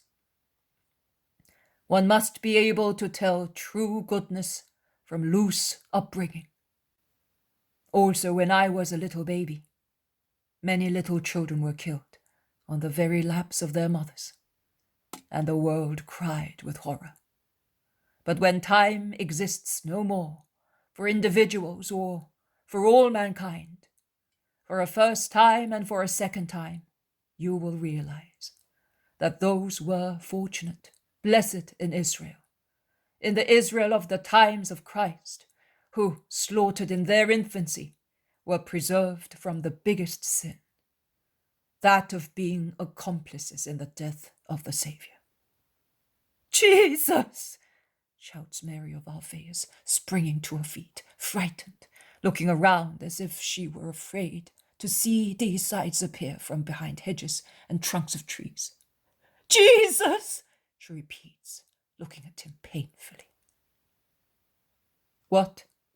Do you perhaps not know the scriptures, since you are so surprised at what I say? Asks Jesus. But, it is not possible. You must not allow that. Your mother. She is a Saviour like me, and she knows. Look at her and imitate her. Mary is in fact austere, regal in her deep pallor. She is motionless, with her hands in her lap, clasped as if in prayer, her head straight, looking into space. Mary of Alphaeus looks at her. She then addresses Jesus again. All the same, you must not mention that horrible future. You are piercing her heart with a sword. That sword has been in her heart for 32 years. No, it's not possible. Mary, always so serene. Mary. Ask her if you do not believe what I say. I will ask her. Is it true, Mary? You know? And Mary, in a gentle but firm voice, says, It is true. He was 40 days old, and I was told by a holy man, but also previously. Oh, when the angel told me that while remaining the virgin, I would conceive a son, who would be called the Son of God, and this such because of his divine conception. When I was told that, and that, in the barren womb of Elizabeth, a fruit had been formed by a miracle of the Eternal Father, I had no difficulty in remembering the words of Isaiah. The virgin will give birth to a son, and they will call him the Emmanuel. All Isaiah. And where he speaks of the precursor, and where he speaks of the man of sorrows, stained with blood, unrecognizable, a leper for our sins. The sword has been in my heart since then, and everything has served to drive it in more deeply. The song of the angels and the words of Simeon, and the visit of the kings from the east, and everything. But which other everything, Mary? Jesus is triumphing. Jesus works miracles. Jesus is followed by larger and larger crowds. Is that not the truth? Says Mary of Alphaeus. And Mary, always in the same posture, replies to each question. Yes, without anguish, without joy, only a quiet assent, because it is so. Well then, which other everything is piercing your heart with a sword? Oh, everything. And you are so calm, so serene, always the same as when you arrived here, a young bride, 33 years ago. And I remember it so well that it seems yesterday to me. But how can you? I would be mad. I don't know what I would do. No. It is not possible for a mother to know that and to become. Before being a mother, I am a daughter and servant of God. Where do I find my tranquility? In doing the will of God. From where does my serenity come? From doing that will. If I had to do the will of a man, I might be upset, because a man, even the wisest, can always impose a wrong will. But the will of God, if he wanted me to be the mother of his Christ, have I perhaps to think that that is cruel, and in that thought lose my serenity? Am I to be upset by the thought of what redemption will be to him and to me, also to me, and how I will be able to overcome that hour? Oh, it will be dreadful. Mary gives an involuntary start. She suddenly shudders and clenches her hands to prevent them from trembling, as if she wanted to pray more fervently, while her face grows even paler, and the delicate eyelids close on her kind, sky-blue eyes with an expression full of anguish. But she steadies her voice after a deep sigh of anxiety, and she concludes. But he who imposed his will on me, and whom I serve with confident love, will grant me his assistance for that hour. He will grant it to me, to him, because the Father cannot impose a will that exceeds the strength of man. And he succors always, and he will succor us, my son. He will succor us. And there is no one but he, with his infinite means, who can succor us. Yes, Mother, love will succor us, and in love we will succor each other, and in love we will redeem. Jesus has gone beside his mother and lays his hand on her shoulder, and she raises her face to look at him, at a handsome, healthy Jesus, destined to be disfigured by torture, killed with 1,000 wounds. And she says, in love and sorrow, yes, and together. No one speaks anymore, standing around the two chief protagonists of the future tragedy of Golgotha. The apostles and women disciples look like pensive statues. Aurea, on her little stool, is petrified. But she is the first to collect herself, and without standing up, she slides on her knees, and thus finds herself facing Mary. She embraces her knees and bends her head on her lap, saying, All that also for me. How much I cost you, and how much I love you for what I cost. Oh, Mother of my God, bless me, that my cost may not be fruitless. Yes, my daughter, be not afraid. God will help you as well, if you always accept his will.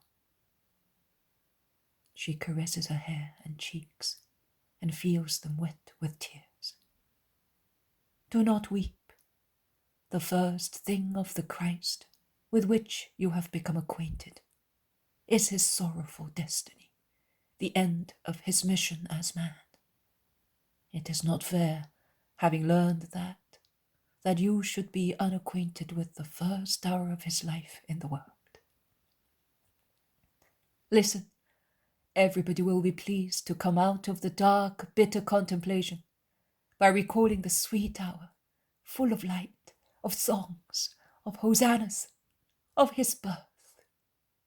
Listen. And Mary, explaining the reason for her journey to Bethlehem in Judah, a town predicted to be the birthplace of the Saviour. In a soft, gentle voice, tells the story of the night of Christ's nativity.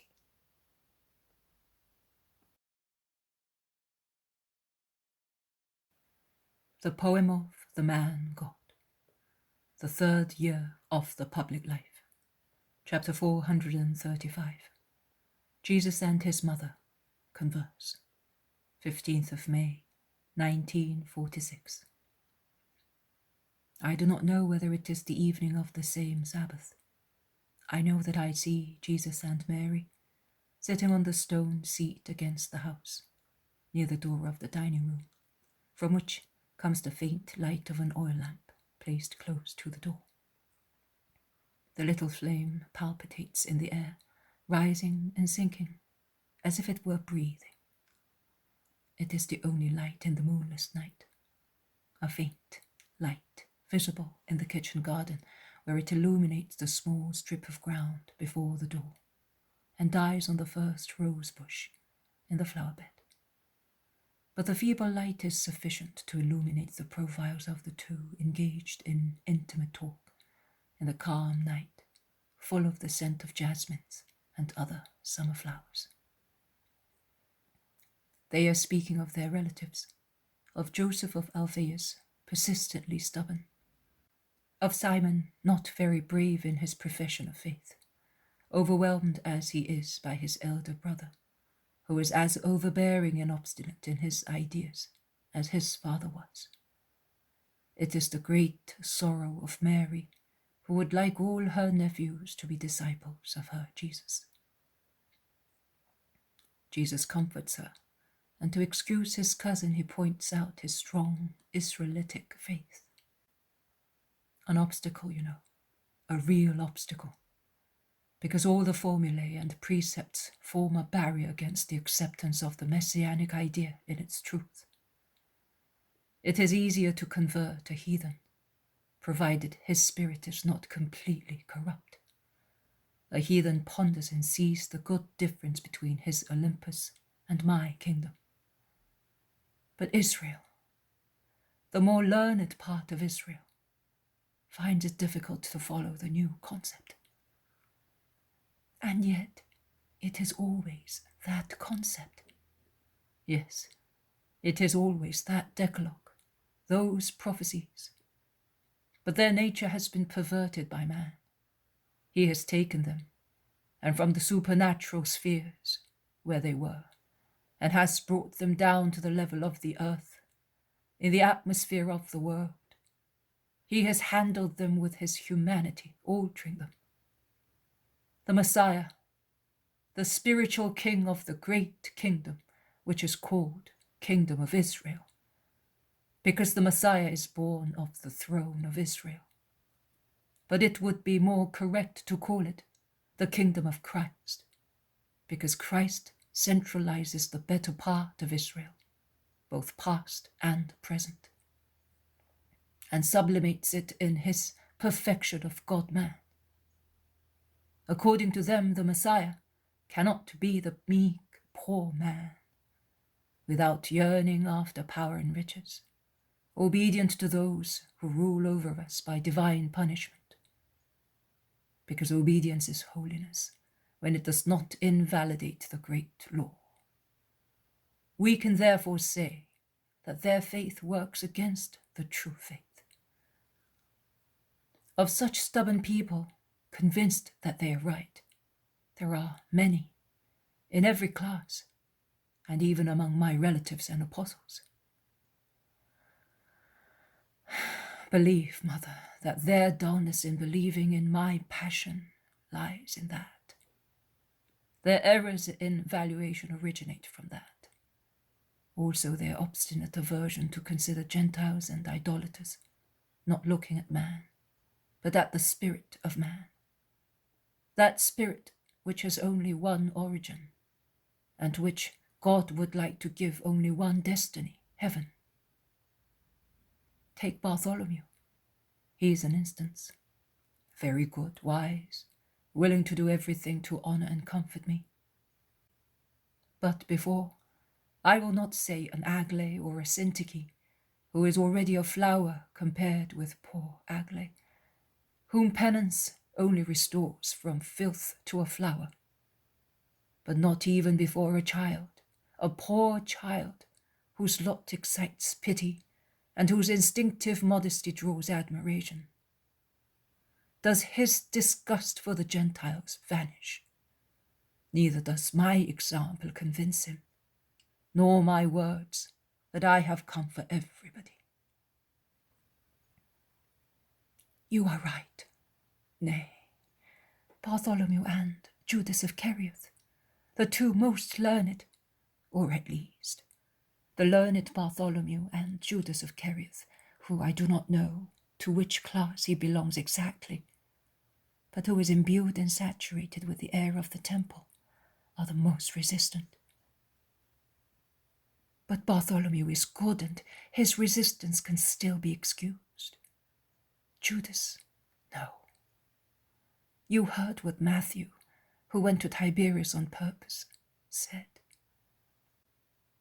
And Matthew is a man of experience, particularly of that life. And the remark of James of Zebedee is correct. Who is it that gives so much money to Judas? Because that life costs. Poor Mary of Simon. Jesus makes his gesture with his hands to say, "It is so," and his eyes. He then says, "Did you hear that? The Roman ladies are at Tiberias. Valeria has not told me anything, but I must know before I resume my journey. Mother, I want you to come to Capernaum with me for some time. You will then come back here. I will go towards the Syro-Phoenician border, and I will come back to say goodbye to you before going down towards Judea, the obstinate sheep of Israel. Son, I will go tomorrow evening. I will take Mary of Alphaeus with me. Aurea will stay with Simon of Alphaeus, because her staying here with you for several days will certainly be criticized. Such is the world. And I will go to Cana as first stage. Then at dawn I will leave and stop at the house of the mother of Salome of Simon. Then I will set out again at sunset, and we will arrive at Tiberias in daylight. I will stay in the house of Joseph, the disciple, because I want to go personally to Valeria's house. And if I went to Johanna's, she would want to go. No, I, the mother of the Saviour, will appear in her eyes different from the disciple of the Saviour, and she will not say no to me. Do not be afraid, son. I am not afraid, but I am sorry for all your trouble. Oh, to save a soul, what are 20 miles in a good season? It will also be a moral strain, to beg, perhaps to be humiliated. A passing trifle, but a soul remains. You will be like a lost swallow in corrupt Tiberias. Take Simon with you. No, son, just the two of us, 2 poor women, but 2 mothers and 2 disciples. That is 2 great moral strengths. I will not be long. Let me go. Just bless me. Yes, mother, with all my heart as son, and with all my power as God. Go, and may the angels escort you along the way. Thank you, Jesus. Well, let us go in. I will have to get up at dawn to prepare everything for those who leave and for those who are staying. Say the prayer, son. Both Jesus and Mary stand up and they say together the Our Father. They then go back into the house. They close the door. The light disappears, and human voices are heard no more. Only the rustling of the breeze among the leaves can be heard, and the soft gurgling of the water in the fountain basin.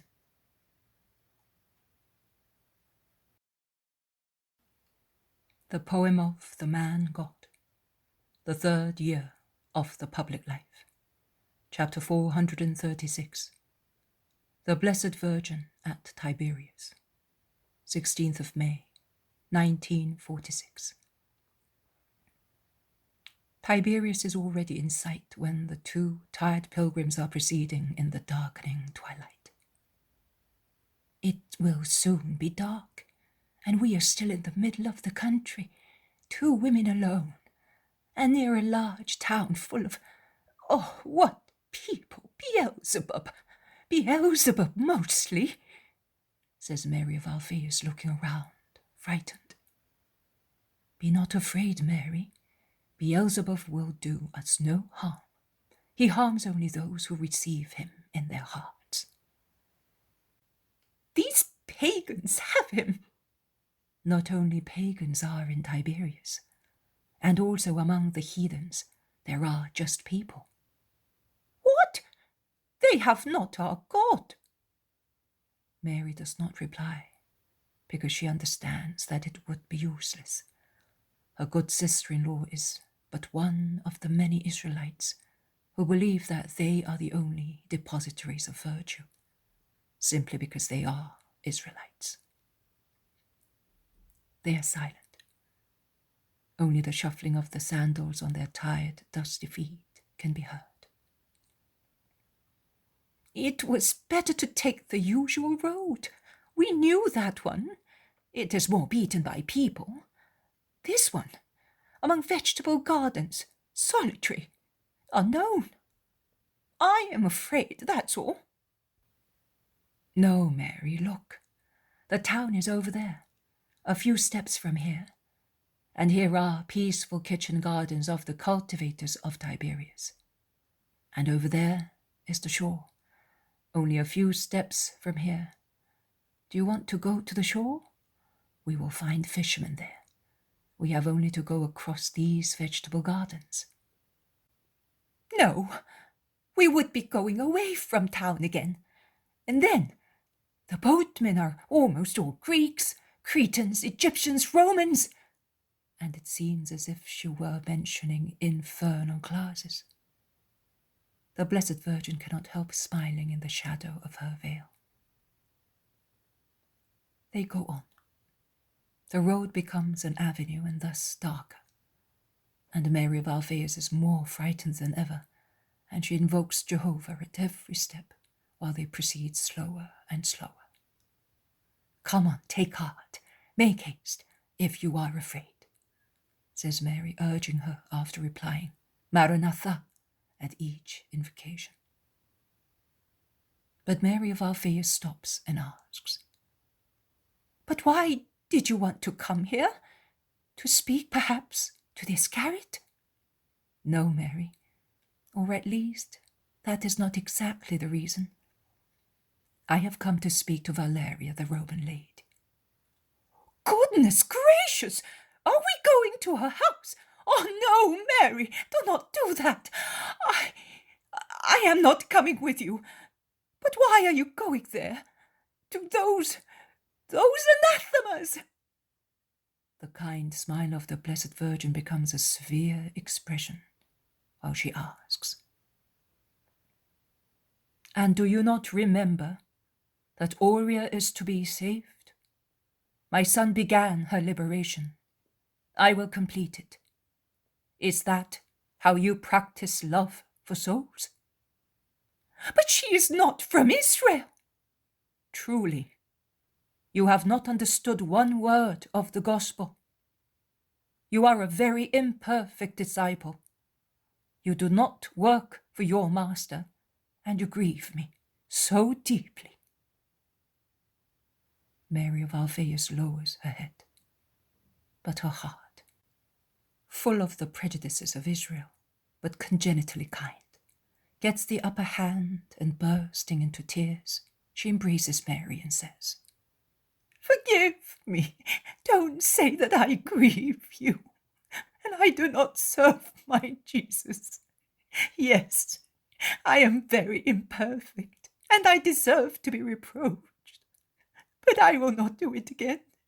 I will come, even to hell, if you should go there to save a soul and give it to Jesus. Give me a kiss, Mary, to tell me that you forgive me. Mary kisses her, and they resume their journey, walking fast, cheered up by love. They are now in Tiberias, near the little harbour of the fishermen. They look for the little house of Joseph, the fisherman disciple. They find it and knock at the door. The mother of my master, come in, O Donna, and may God be with you and with me, who am giving you hospitality. And you come in too, and peace be with you, the mother of apostles. They go in while the wife and young daughter come to greet them, followed by a little group of younger children. The frugal meal is soon over, and Mary of Clopas, being tired, withdraws with the children. On the high terrace, from which the lake can be seen, it can be heard lapping the bank, rather than be seen, because there is no moonlight as yet. Ah, the Blessed Virgin, the boatman and his wife, who endeavours to be good company, but in actual fact is nodding. She's tired, says Joseph, excusing her. Poor woman, housewives are always tired in the evening. Yes, they do work. They are not like those there, who lead a gay life, says the boatman disdainfully, pointing at some illuminated boats departing from the shore, among songs and music. They're going out now. They begin to work at this time, when honest people go to sleep. And they do harm to workers, because they go to the best spots pretending that they are fishing, and they drive away us, who earn our living on the lake. Who are they?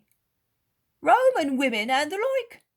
And among the latter, you can count Herodias and her lustful daughter, and some Jewesses as well, because we have many Marys of Magdala, Marys before repentance. They are poor wretches. Poor wretches? We are poor wretches, because we do not stone them, to rid Israel of those who have become corrupted and bring down on us the curses of God. In the meantime, other boats have left, and the lake reddens with the lights of the revellers' boats. Can you smell resin burning? First, they become intoxicated with smoke, and they do the rest in the course of banquets. They are quite capable of going to the hot springs on the other side. In those thermal baths, infernal things take place. They will come back at daybreak, at dawn, perhaps later, drunk, lying one on top of the other, men and women, just like sacks, and their slaves will carry them home to sleep it off. All the beautiful boats are going out this evening. Look, look! But I am more angry with the Jews who mix with them. With regard to them, we know, shameless animals, but we. Donna, do you know that Judas the Apostle is here? I know. He's not setting a good example, you know. Why, does he go with those people? No, but with bad companions and a woman. I've not seen him. None of us has seen him in such company, but some Pharisees have sneered at us, saying, "Your apostle has changed, master. Now he has a woman, and he's in the good company of publicans." Do not judge, Joseph. What you have only heard people say. You know that the Pharisees do not love you, and they do not even praise the Master. That is true, but the rumor is spreading and it's harmful. As it rose, so it will fall. Do not sin against your brother. Where does he live, do you know? Yes, with a friend, I think. One who has a warehouse of wines and spices. The third warehouse on the eastern side of the market, after the fountain. Are all the Roman women alike? Oh, more or less. They do wrong, even if they do not let people see it. Which are the ones that do not let people see? The ones who came to Lazarus's at Passover. They are more retired. I mean, they do not always go to banquets, but they go so often that people can say that they are impure. Are you saying so because you are sure? Or is it your Jewish prejudice that makes you say so? Think it over carefully. Well, really, I don't know. I've not seen them any more in the boats of the filthy ones, but they go out in the lake at night. You go out too? Certainly, if I want to go out fishing. It is very warm. Only out on the lake is there relief at night. You said so yourself while we were having supper. That is true. So, why not consider that they go on the lake for that? The man is silent. He then says, It is late. The stars say that it is the second watch. I'm withdrawing, Donna. Are you not coming? No. I will stay here and pray. I will go out early. Do not be surprised if you do not see me at dawn. You are free to do as you like. Anne, come on, let us go to bed. And he shakes his wife, who is fast asleep. They go away. Mary remains alone. She kneels down and prays, but she never loses sight of the boats sailing on the lake, the boats of rich people, all bright with lights, with flowers, singing and smell of incense. Many sail eastwards. They become very small in the distance. Their singing is no longer heard. A splendid solitary boat remains out on the lake, in a sheet of water upon which the moon, setting in front of Tiberias, is shining brightly. It sails slowly up and down. Mary watches it until she sees it steer towards the shore. Mary then stands up, saying, Lord, help me. Let it be. She then goes downstairs nimbly.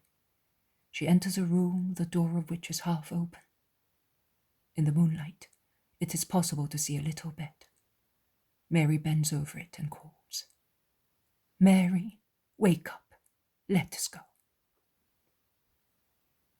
Mary of Alphaeus wakes up and, overwhelmed with sleep, rubbing her eyes, she asks, Is it already time to go? Is it already daylight? She's so sleepy that she does not realize that it is not the light of dawn but moonlight, the feeble phosphorescence which enters through the open door. She becomes aware of it when she is outside, on the small piece of cultivated ground in front of the boatman's house. But it's night time, she exclaims. Yes, but we will finish sooner, and we will get out of this town sooner. At least I hope so. Come, this way, along the shore, quick, before the boat sets ashore. The boat? Which boat? Asks Mary, but she runs after the Virgin, who is walking very fast on the deserted shore, towards the little pier where the boat is heading. They arrive panting a few moments before it. Mary is watching carefully. She exclaims, Praised be the Lord, it is they. Follow me now, because we must go where they go. I do not know where they live. But Mary, for pity's sake, they will think that we are prostitutes. The most pure mother shakes her head and whispers, The important thing is not to be one. Come. And she draws her into the shadow of a house.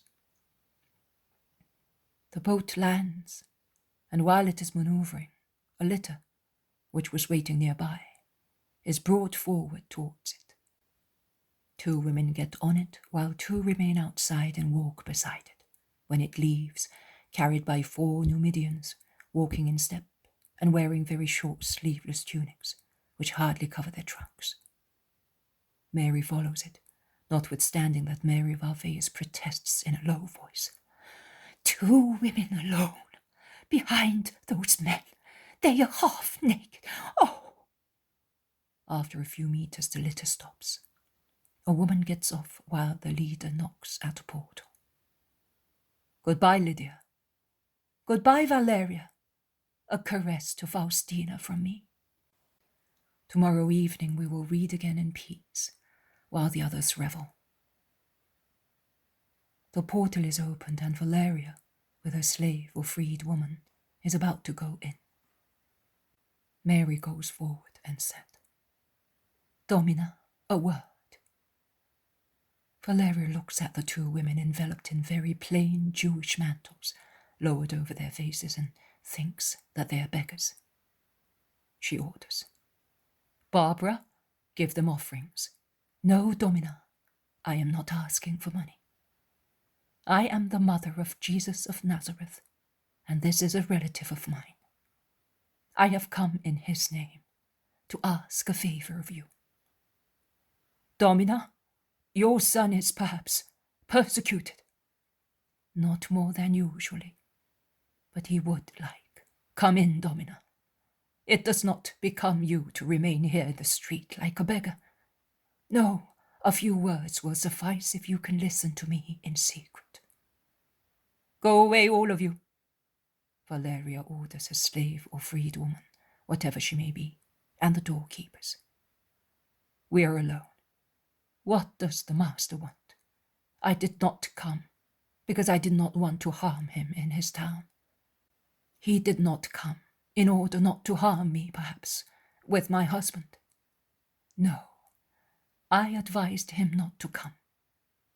My son is hated, Domina. I know, and he finds comfort only in his mission. I know. He does not seek honors or armies. He does not aspire to kingdoms or riches, but he asserts his rights on souls. I know. Domina, he should hand that girl back to you. But do not be offended if I tell you she could not perfect her soul for Jesus here. You are better than the others, but around you there is too much filth of the world. That is true. So, you are a mother. My son has the feelings of a father for every soul. Would you allow your daughter to be brought up among people who could ruin her? No, I understand. Well, say these words to your son. In memory of Faustina, saved in her body, Valeria gives you Aurea, that you may save her soul. It is true, we are too corrupt to assure a saint. Domina, pray for me. And she withdraws quickly, before Mary can thank her. She withdraws, I would say, weeping. Mary of Alphaeus is dumbfounded. Let us go, Mary. We will leave during the night, and tomorrow evening we will be in Nazareth. Let's go. She gave her up as if she were a thing. She is a thing to them. To us she is a soul. Come, look, it is already dawning over there. One can say that there is no night time in this month. They go along a road which is no longer semi-dark, and which opens in front of them, instead of taking the shore. It is a road behind a row of modest houses. When they are halfway along it, Judas springs out from a corner, manifestly drunk. A Judas, returning from who knows what party, with disheveled hair, crumpled clothes, his face beaten. Judas, you, in this state? Judas does not have time to feign that he does not know her, and he cannot run away. Surprise clears his thoughts and keeps him fixed where he is, immobile. Mary approaches him, overcoming the repulsion which the sight of the apostle stirs in her. And she says to him, Judas, wretched son, what are you doing? Are you not thinking of God, of your soul, of your mother? What are you doing, Judas? Why do you want to be a sinner? Look at me, Judas. You have no right to kill your soul. And she touches him, trying to take his hand. Leave me alone. I'm a man after all. And I am free to do what everybody does. Tell him, who has sent you to spy on me, that I am not yet all spirit, and I am young? You are not free to ruin yourself, Judas. Have pity on yourself. If you behave like that, you will never be a happy spirit. Judas, he did not send me to spy on you. He prays for you, only that. And I pray with him, in the name of your mother. Leave me alone, says Judas rudely. Then realizing that he has been rude, he rectifies himself. I do not deserve your pity. Goodbye. And he runs away. What a demon! I will tell Jesus, exclaims Mary of Alphaeus. My Judas is right. You will not say anything to anybody. You will pray for him. Yes. Are you weeping? Weeping for him? Oh! I am weeping.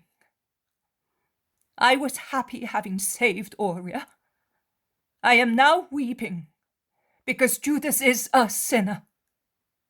But to Jesus, who is distressed, we will only take the good news, and we will snatch the sinner from Satan by penance and prayers, as if he were our son, Mary, as if he were our son. You are a mother too, and you know. For that unhappy mother, for this soul of a sinner, for our Jesus. Yes, I will pray, but I do not think that he deserves it. Mary, do not say that.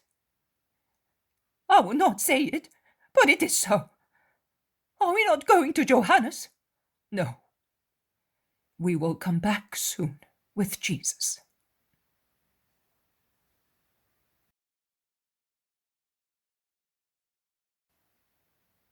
The poem of the man God. The third year of the public life.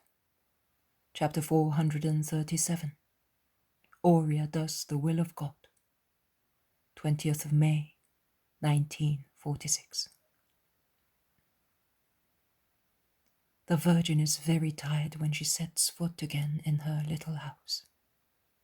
But she is very happy, and she looks at once for her Jesus, who is still working in the last light of the dying day at the stone oven door, which he is repairing.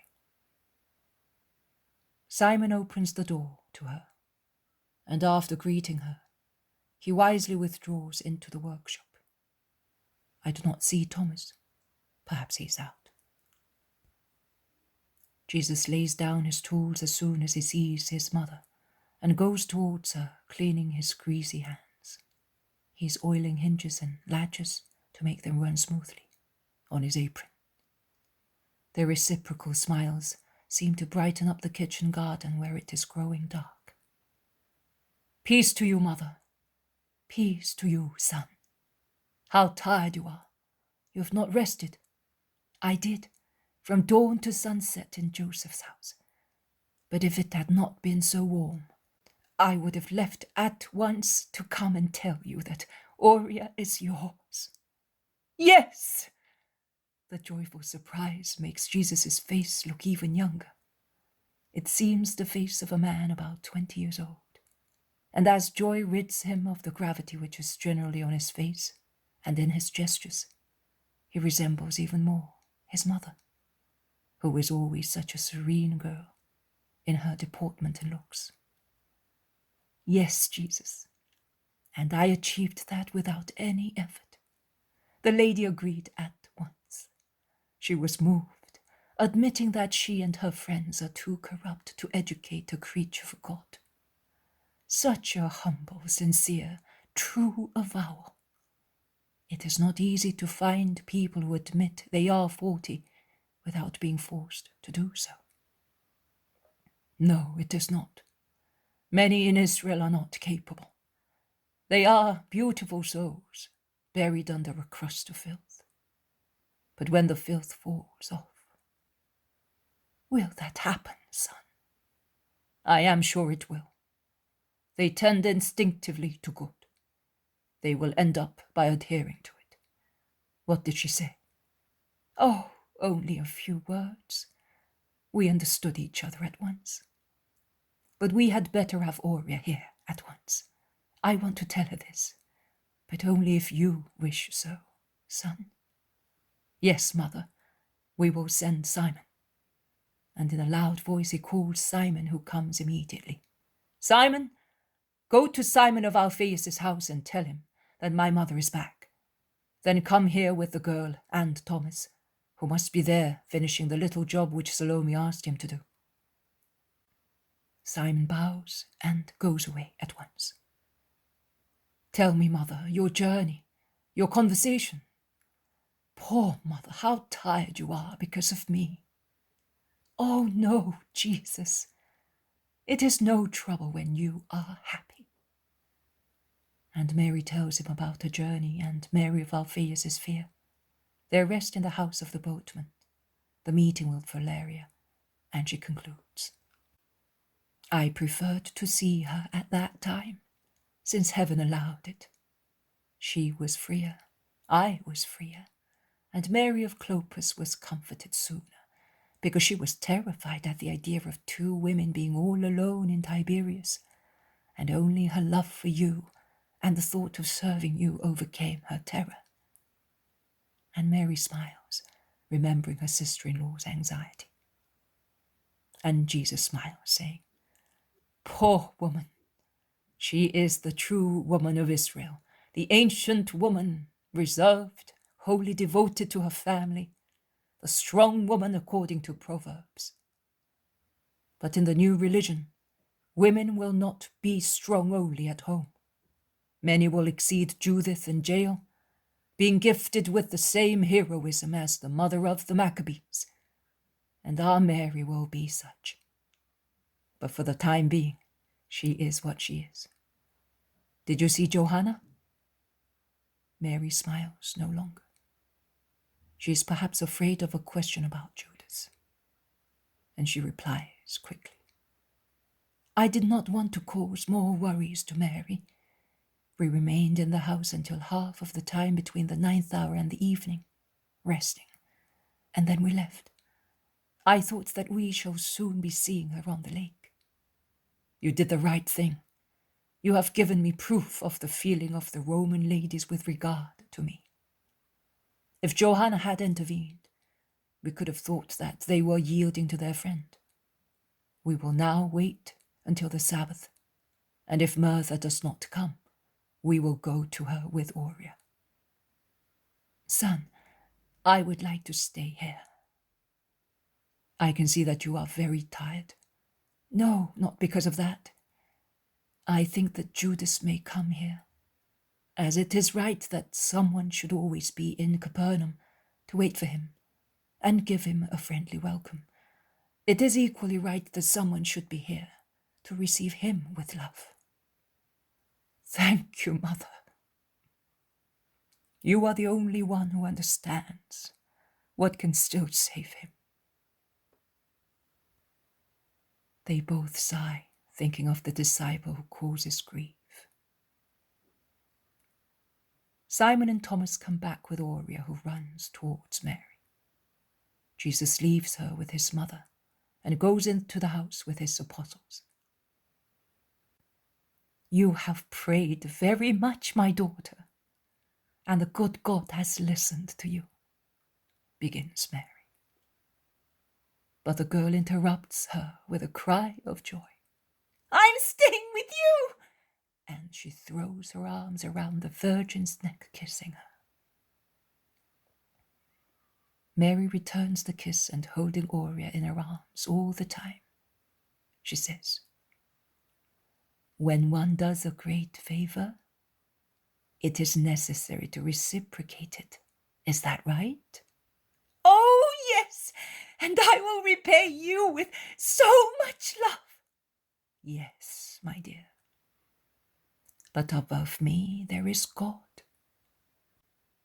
It is He who did you this great favor, this immeasurable grace of receiving you among the members of His people and making you a disciple of the Master Saviour.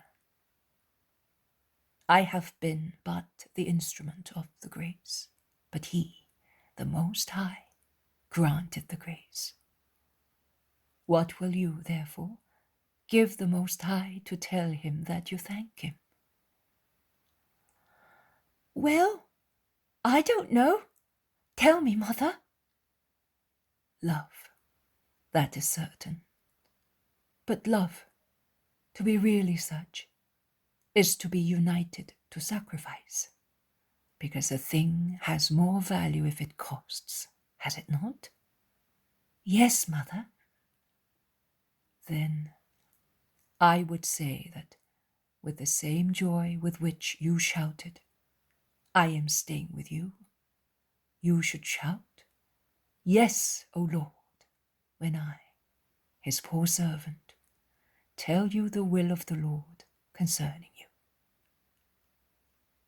Tell me, Mother, says Aurea, whose countenance becomes grave. The will of God entrusts you to two good mothers, Naomi and Martha. Two big tears shine in the clear eyes of the girl and stream down her rosy cheeks. They are good women. They are dear to Jesus and to me. Jesus saved the son of one of them. I suckled the baby of the other one. And you have seen that they are good. Yes, but I was hoping to stay with you. My daughter, it is not possible to have everything. You see that I am not always with my Jesus. I have given him to you all, and I am far, so far from him, when he goes about Palestine preaching, curing and saving girls. That is true. If I had wanted him all for myself, you would not have been saved. If I had wanted him all for myself, your souls would not be saved. Consider how great is my sacrifice. I am giving you a son to be sacrificed for your souls. In any case, you and I will always be united, because women disciples are and will always be united around Christ, forming a large family united by our love for him. That is true. And then I will come here again, will I not? And we will meet again? Certainly, as long as God wants. And you will always pray for me? And I will always pray for you. And when we are together, will you still teach me? Yes, my dear. Oh, I want to become like you. Will I ever be able to know in order to be good? Naomi is the mother of a head of a synagogue and a disciple of the Lord. Martha is the mother of a son who deserved the grace of a miracle and is a good disciple. And the two women are good and wise, besides being so full of love. Can you assure me? Yes, my daughter. Then bless me, and may the will of the Lord be done, as Jesus' prayer says. I have said it so many times.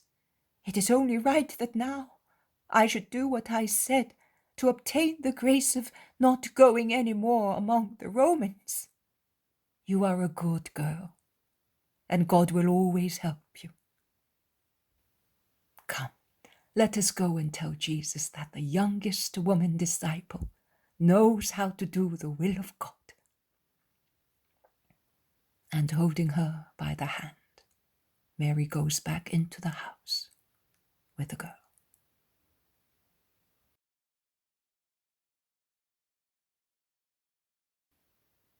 The poem of the man God, the third year of the public life. Chapter 438. Another Sabbath at Nazareth. 21st of May, 1946. Another Sabbath at Nazareth. That is, another beginning of a Sabbath, because Martha and Naomi arrive with young Abel just when the sunset of Friday is beginning. They dismount from their little donkeys, which Abel takes away, obviously to a stable, probably to that of the two friendly ass drivers of Nazareth, who have become disciples. The women go in through the workshop door, which has been left open to ventilate the large room, where up to a short time before, the heat of the coarse fireplace has joined the intense summer heat. Thomas is putting away his tools. Simon is sweeping the sawdust, while Jesus is cleaning pots of glue and paint.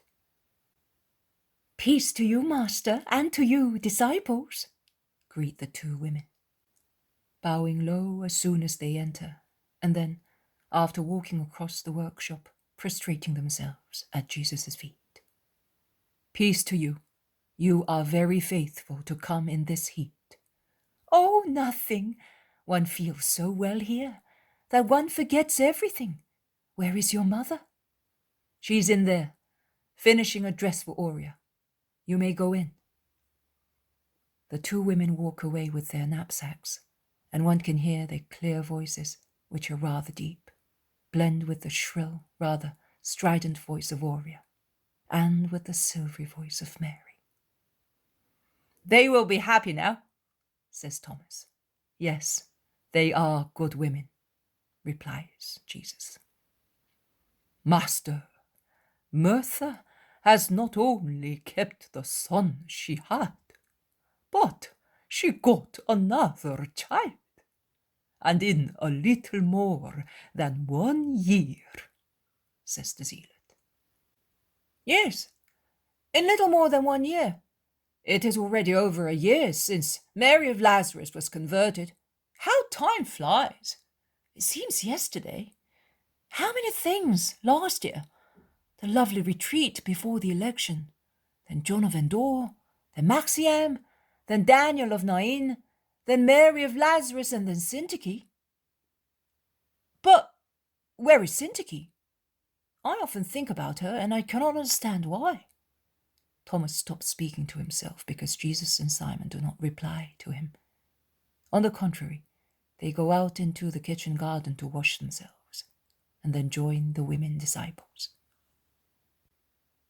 And we begin to see again. Abel of Bethlehem in Galilee comes back and finds Thomas, who is still pensive, in front of the place where he generally works, moving, lost in thought, his tiny masterpieces in goldwork.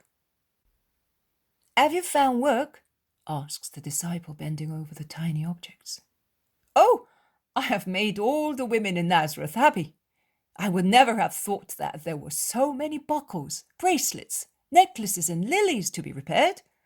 I had to ask Matthew to bring me some metal from Tiberias.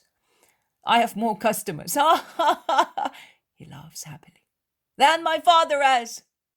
It is true that I do not ask for money.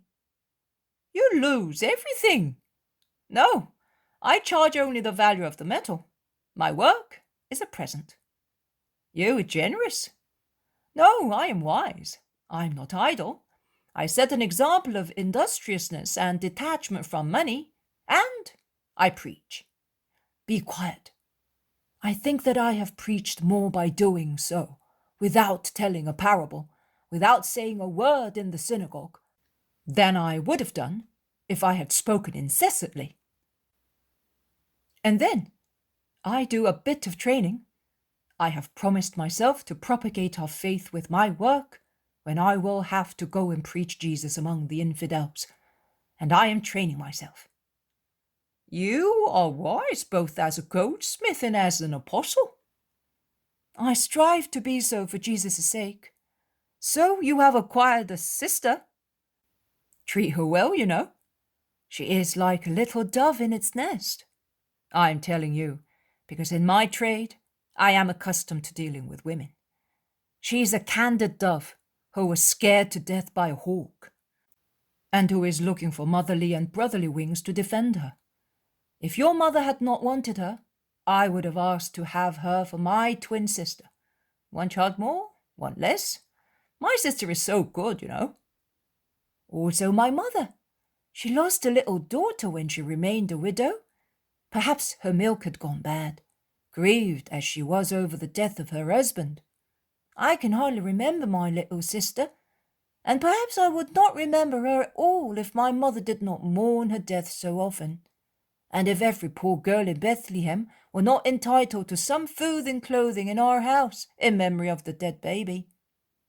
But as I was brought up in the company of my mother only, I've ended up by loving little girls very much myself.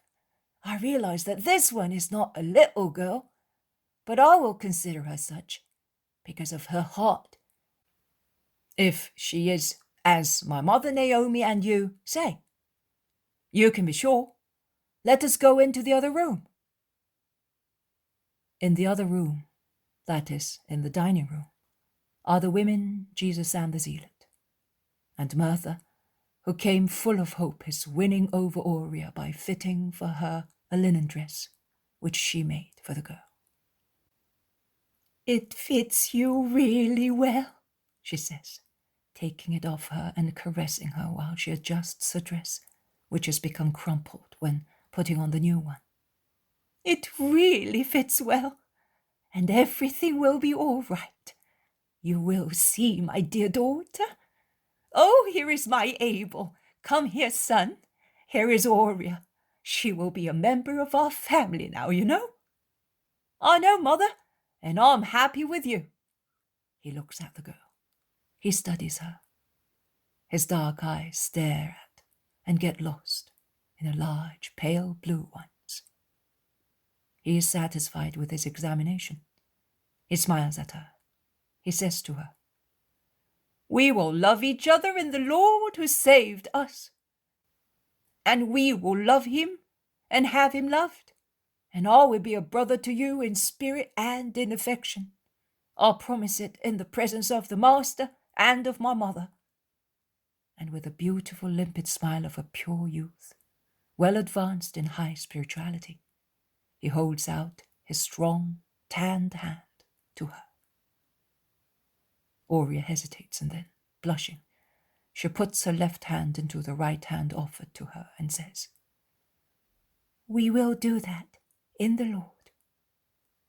The adults smile. There is a knocking at the doors. Here is Simon of Jonah. This time he could not resist temptation, says Thomas, laughing, while he runs out. Yes, I did not resist. Peace to you, master. He kisses Jesus and is kissed by him. Who can resist? He sees Mary and bows greetings. He then resumes. But to satisfy our consciences, we came by Tiberias and we looked for Judas. Because we are all here, eh? The others are coming, including Marcian. So, I was saying, that we came by Tiberias, yes, to look for Judas in the event that he should think of coming to Capernaum, at least on the 4th Sabbath. It would not be nice if we were all away. And we found him, yes. Nay, Isaac found him, as he was gone to see Jonathan, because Isaac ended up by coming to Capernaum waiting for you, with I don't know how many more, who have remained there, to become more learned under the good guidance of Hermas and Stephen, of your son Naomi, and of John, the priest. But Isaac came with us, because he, too, will die if he does not see you. Poor Isaac! He was not made welcome by Judas. But Isaac, during his long sickness, must have destroyed all feelings of impatience, grudge, and anger. He never reacts. Even if they box his ears, he smiles. What a peaceful man! Well, he said to us, I saw Judas, he's not coming. Do not insist. I understood. I asked him. Did he answer you insolently? Tell me. I am the chief and I must know. Oh, no, he replied. He did not answer insolently, but his insolence did. He is to be pitied. Well, let us pity him. Well, we are here, and happy to. Here are the others. And with the others there are Judas and James of Alphaeus with their mother, and the disciples of Nazareth, Asa, Ishmael, and Simon of Alphaeus, and a rarity, also Joseph of Alphaeus. They unburden themselves of their bags. Nathanael has brought some apples, and Philip a basketful of grapes, as golden as Aurea's hair. Peter and Zebedee's sons, some pickled fish. Matthew, who has no home cared for by women, and thus has nothing good, has brought a jar full of earth with, inside it, a slender trunk, which, judging by its foliage, I would say, is a lemon or orange tree, or another, citrus tree, and he explains. It is a rarity. Only who goes to Cyrene can get them, and I know a man who was at Cyrene, one of the revenue authorities, like me, once. He has now retired at Hippo. I went to him to get the plant because it must be planted out at the new moon. The fruit is beautiful and good. Its flower is sweet-smelling and looks like a waxen star, a star like your name. Here. And he offers the plant to Mary. But what a trouble for you, Matthew, all this wait. I am grateful to you. My garden is becoming more and more beautiful thanks to you all. Porphyrius camphor, Johannes roses, your rare plant, Matthew, the other flower plants brought by Judas of Iscariot. How many beautiful things! How kind you all are to Jesus' mother. All the apostles are moved. They only cast sidelong glances at each other when Mary mentions Judas' name. Yes, they love you, but we love you too, says gravely and stiffly Joseph of Alphaeus.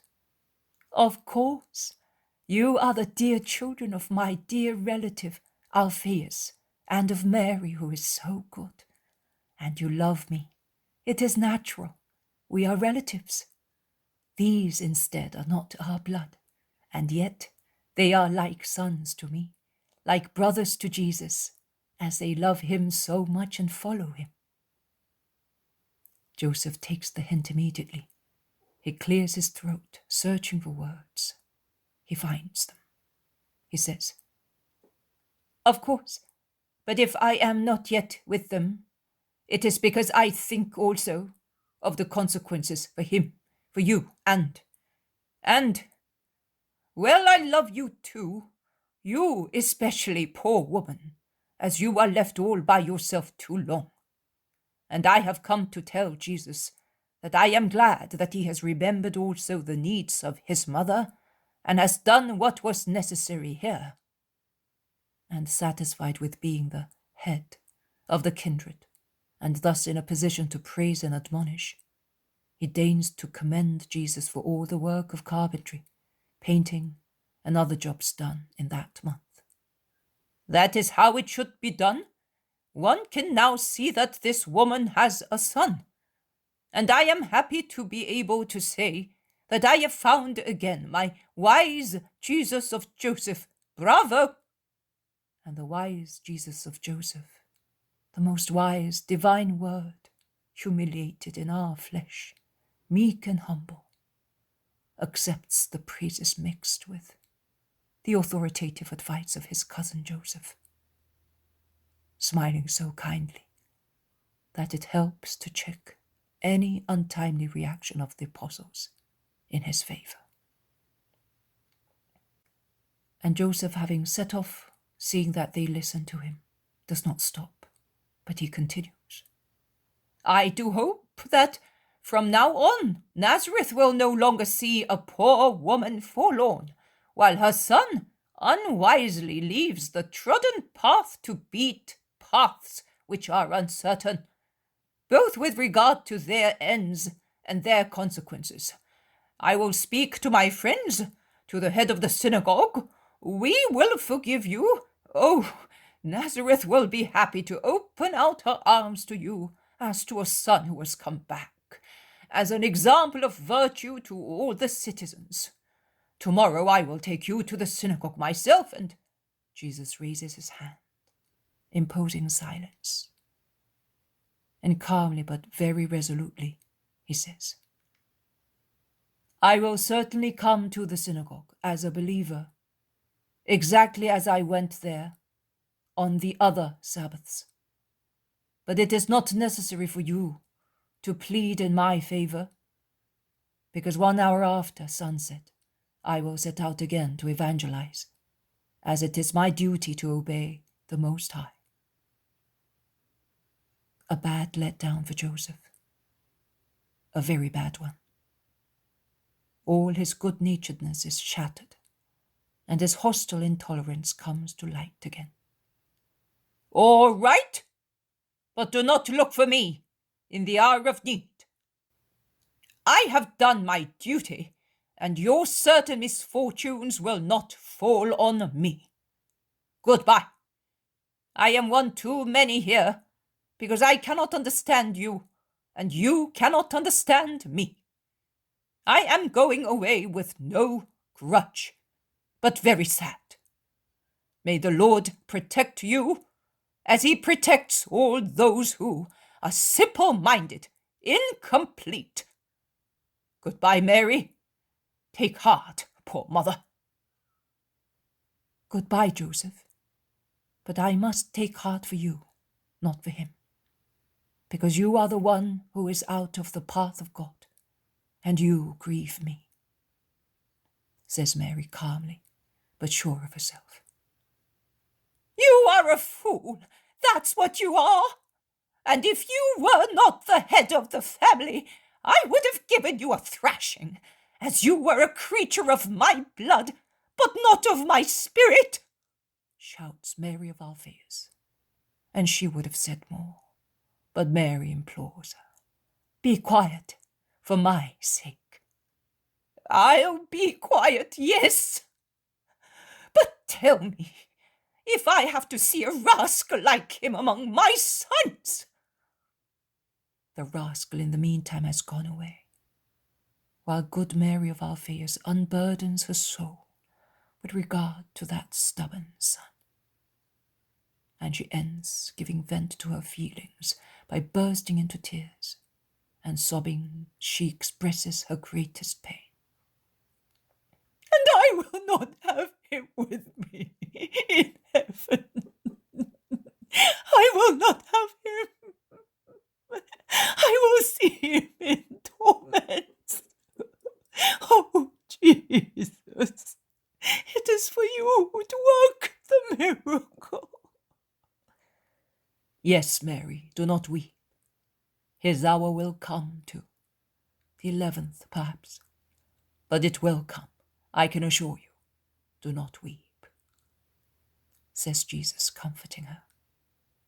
And when her weeping is over, he says to the apostles and disciples, "Let us go into the olive grove while the women prepare their things.